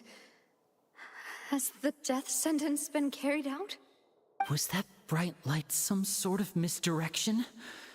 I have a feeling that something huge just happened. But since we're all still alive and haven't been dissolved, I assume whatever happened was good for us. It's time to end this. We must mete out punishment to that beast. Didn't you say just a moment ago that it can't be defeated? I have gained the strength sufficient to deal with it.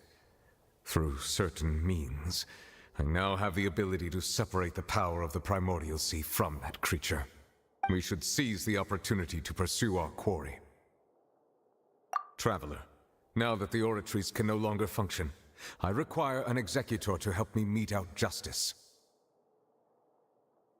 The root of the calamities befalling Fontaine, the beast that enacts the prophecy. Its name is the all-devouring Narwhal. Come with me, traveler. The hour of execution has come.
The all-devouring Narwhal cannot resist its instinct to devour.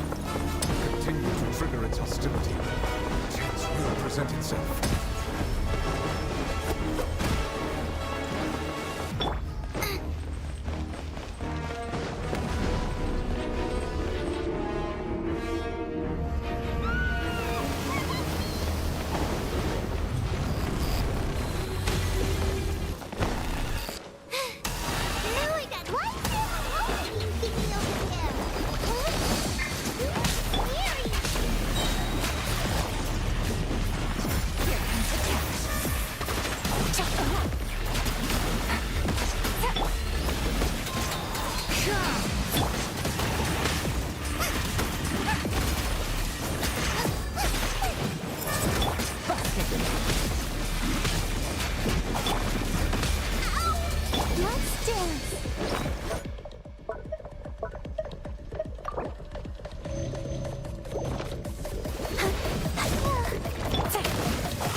Seize the moment and use my power to suppress its root from within.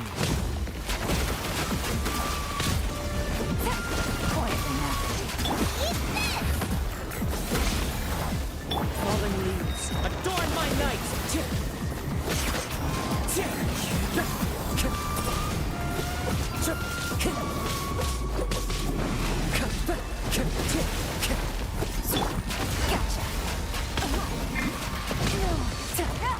Ready, steady, go! Yeah, go, Barbara!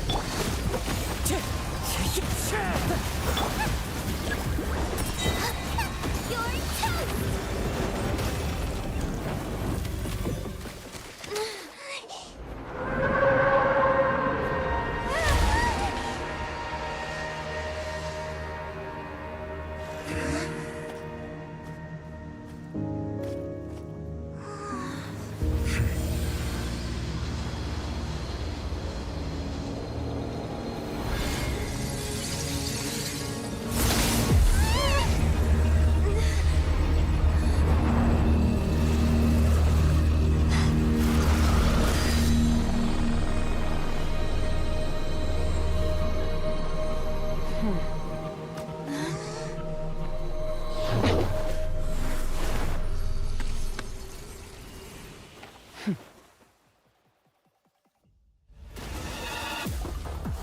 Thanks for helping with the cleanup.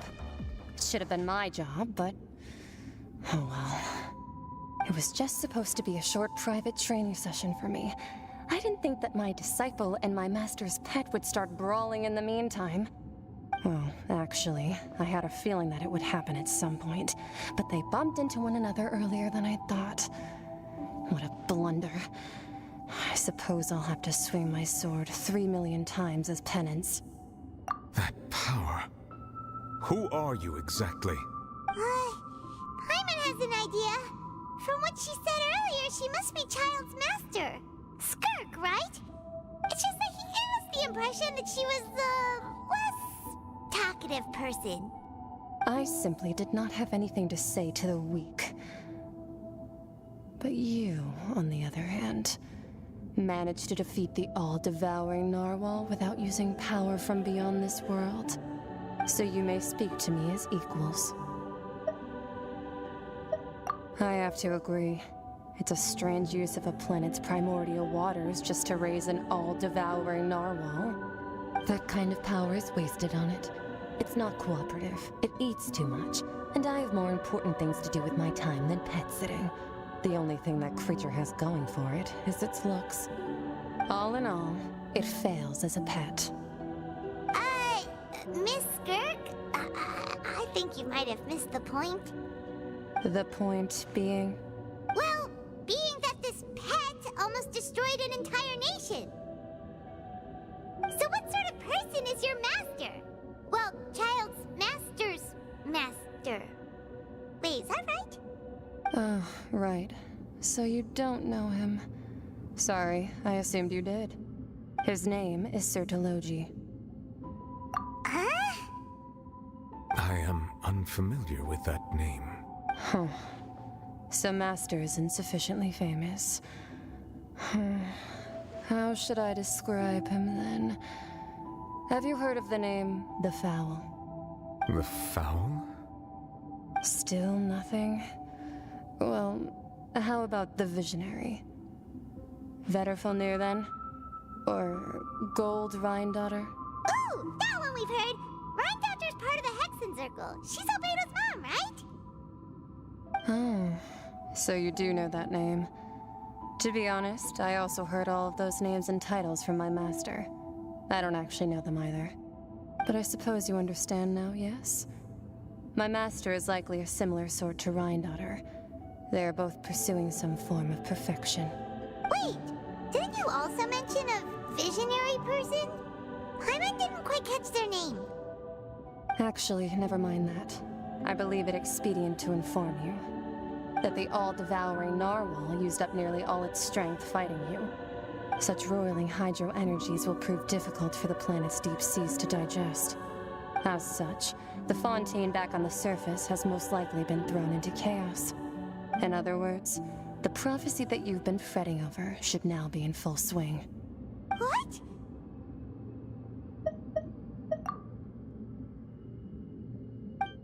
Not to worry. Focalor has already managed to deceive the heavenly principles. In the end, the people will all be dissolved into the waters, and only Farina will remain, weeping on her throne.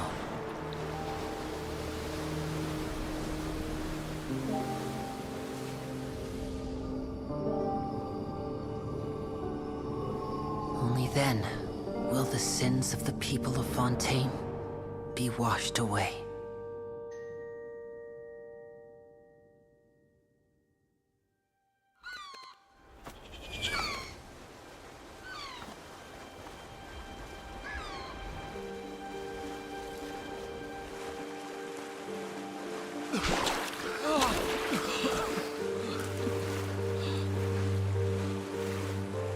Hey!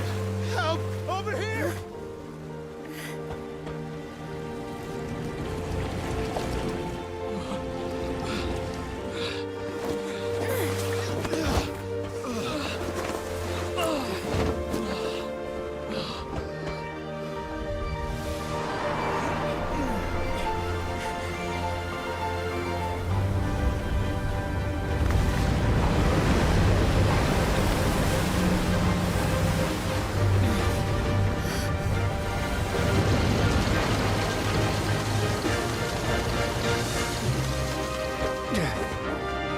Aliens initiate emergency rescue!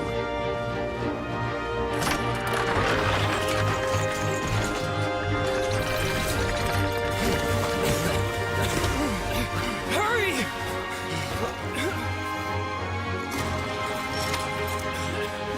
Hey, lend a hand!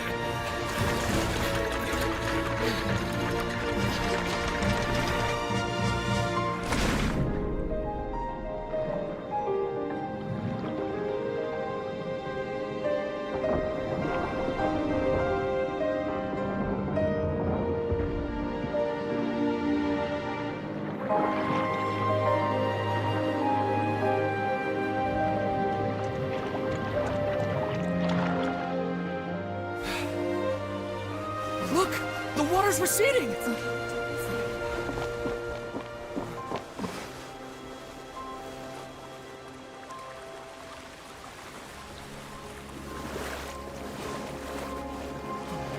It's a miracle! Water's receding. We didn't dissolve. The prophecy was wrong. The prophecy was wrong.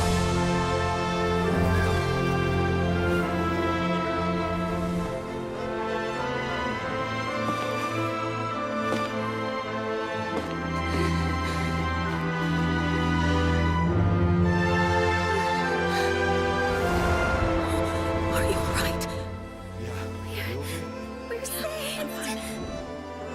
The prophecy was wrong.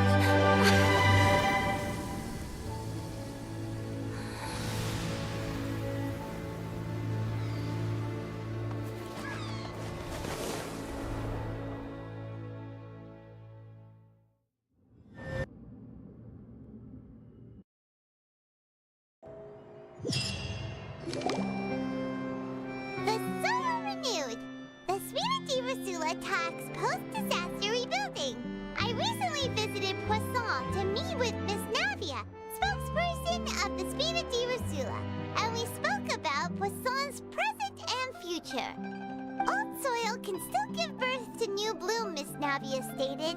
Hope is like seeing a small cookie when you're starving late at night. You just need a little of it. Skyship Winglet, lunar brain of the Fontaine Research Institute. The various disputes that have arisen on account of Mr. Edwin have suddenly become a shield over the Institute, with Jurier turning out to be a once overlooked hidden gem. People always call the first researcher mad, but few know what to call the second.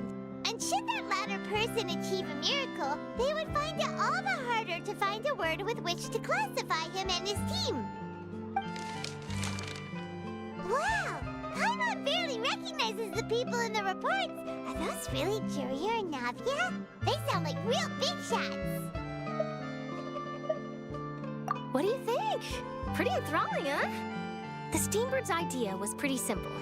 With the disaster just having passed, we would print a free edition packed to the margins with good news to calm people down. The value for these big scoops lies in their inevitable follow-ups. We'll publish further reports and go into the stories behind those people. Edwin's assistant, Jurier, created a true flying ship, while Navia is leading people in the reconstruction of their home. I'm sure that these stories could draw even your well-traveled eye. Paimon's curious too! Wait a minute. Didn't we watch everything happen from start to finish? What's there to be curious about? And that's exactly why I'd like you to come conduct interviews with me. You're the best incubators of news, if you haven't noticed. And also, with you around, I'm sure I'll get to see that Duke.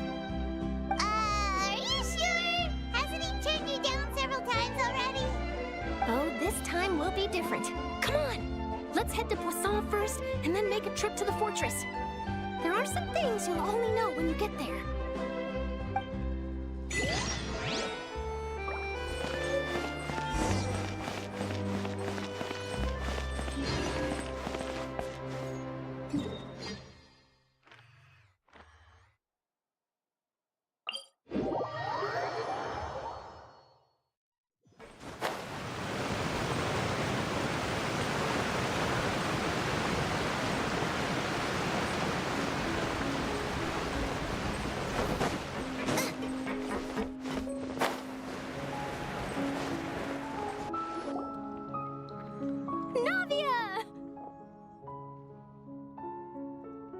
Oh, it's you.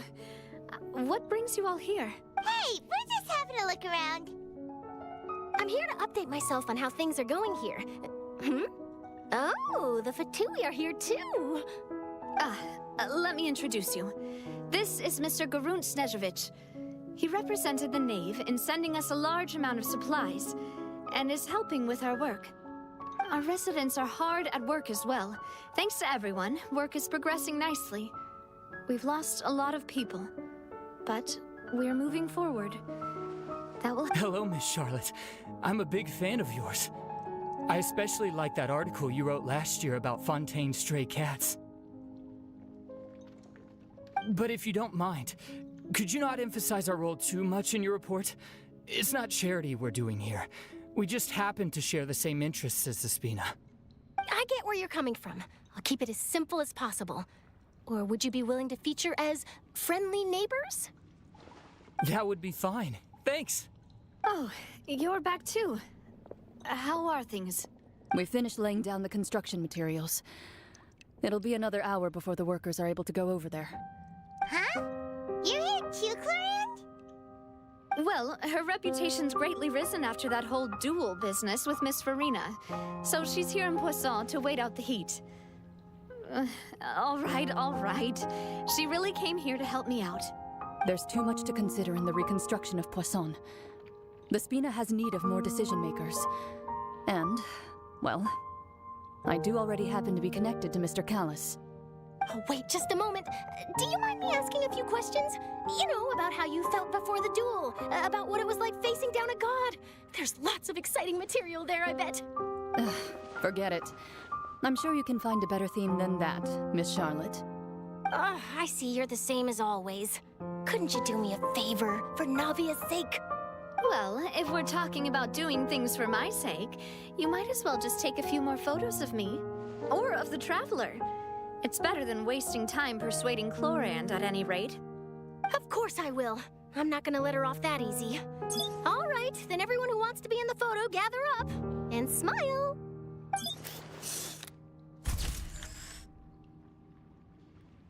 How did it go? Was it a good shot? Did Paimon look cute in it? Not bad. Your addition really helped the composition of the picture. All right, hang on a moment. Let me snap a few more shots.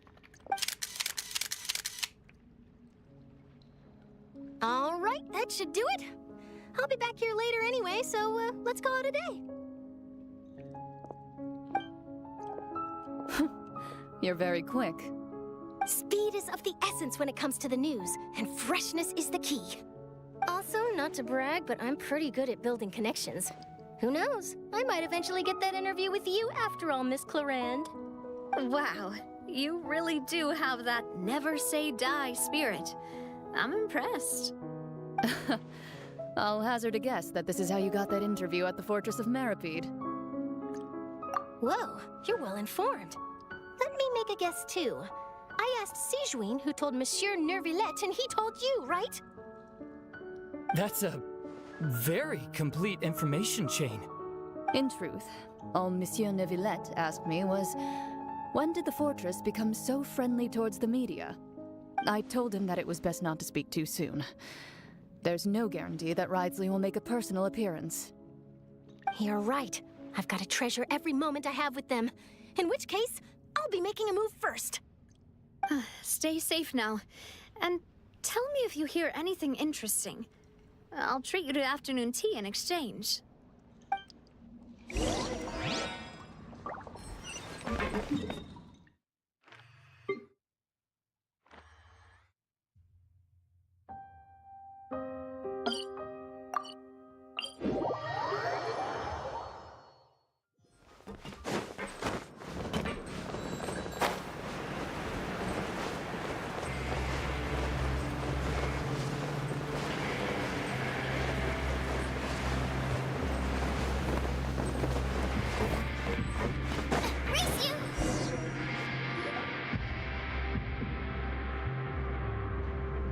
Wow, guess we're here again, huh?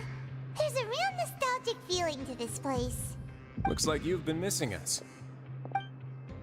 Duke! Did you come all the way to the entrance to greet us? Of course. I'm here to welcome you and our dear Miss Charlotte, whom our good head nurse recommended to me. It's an honor to finally meet the much-rumored Duke. Thank you for consenting to my visit to the fortress, sir. No need to thank me. But that said, I shouldn't be the focus of your interview. I trust you recall our agreement? Of course, of course. All right then, this way.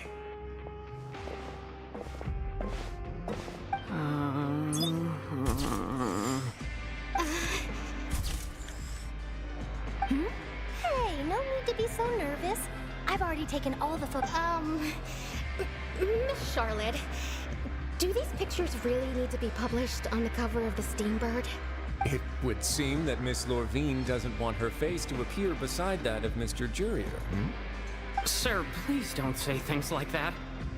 But it looks like dear Mr. Jurier denies it. Might this interview be very important to you then? No, I just... This is my first time being interviewed, and I'm very thankful to the Steambird for... Now, I might not look it, but I actually did meet Mr. Edwin once. And I'll be honest, I enjoyed chatting with you more. You've definitely got more of that genius vibe going on. The boat that brought about a miracle, the ark that saved the people. Why, you recreated a myth back there, like an emissary of legend. Still, if I might ask, where's that flying ship now? Ha! Looks like Charlotte's trying to get herself another exclusive scoop. I have to apologize, but that ship is presently in the bowels of our factory. I'm afraid it won't be easy for you to get a shot of it. Really? Well, then in that case, could I have an interview with you to make up for that loss? You already know my answer, I'm afraid. Best you interview our head nurse instead. Or perhaps you'd like to take another photo of this couple of researchers? Did you really have to use the word couple? Well, then, 2 solo photos will do. Is my hair messed up? Please, someone help me have a look. Things sure are getting pretty lively here. We've seen this kind of thing before. Oh, seems like everyone's here. Would any of you like to try this new drink I came up with? Ah, Jeokjone. Hey, Miss Charlotte. Why don't you, take some pretty photos of our head nurse? Sure. Come on, Miss Jeokjone. Over this way.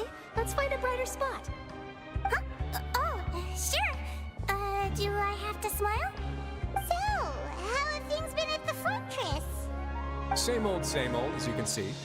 Fontaine's undergone some changes, but this place is still more or less the same. Other than that flying ship, it got a tad too much attention, I think. That's why I decided to let the interview go through. We should direct more public opinions toward the behind-the-scenes heroes. Am I right, Mr. Jurier? Miss Lorvine? You're too kind, sir.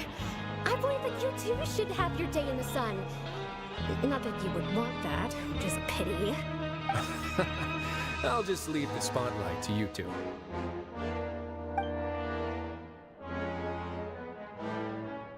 I see. Lots of things happened that day, huh? Anyway, regarding that Harbinger, I'm not sure you remember, but his 3 young followers are still waiting for his return. He sure did win them over, huh?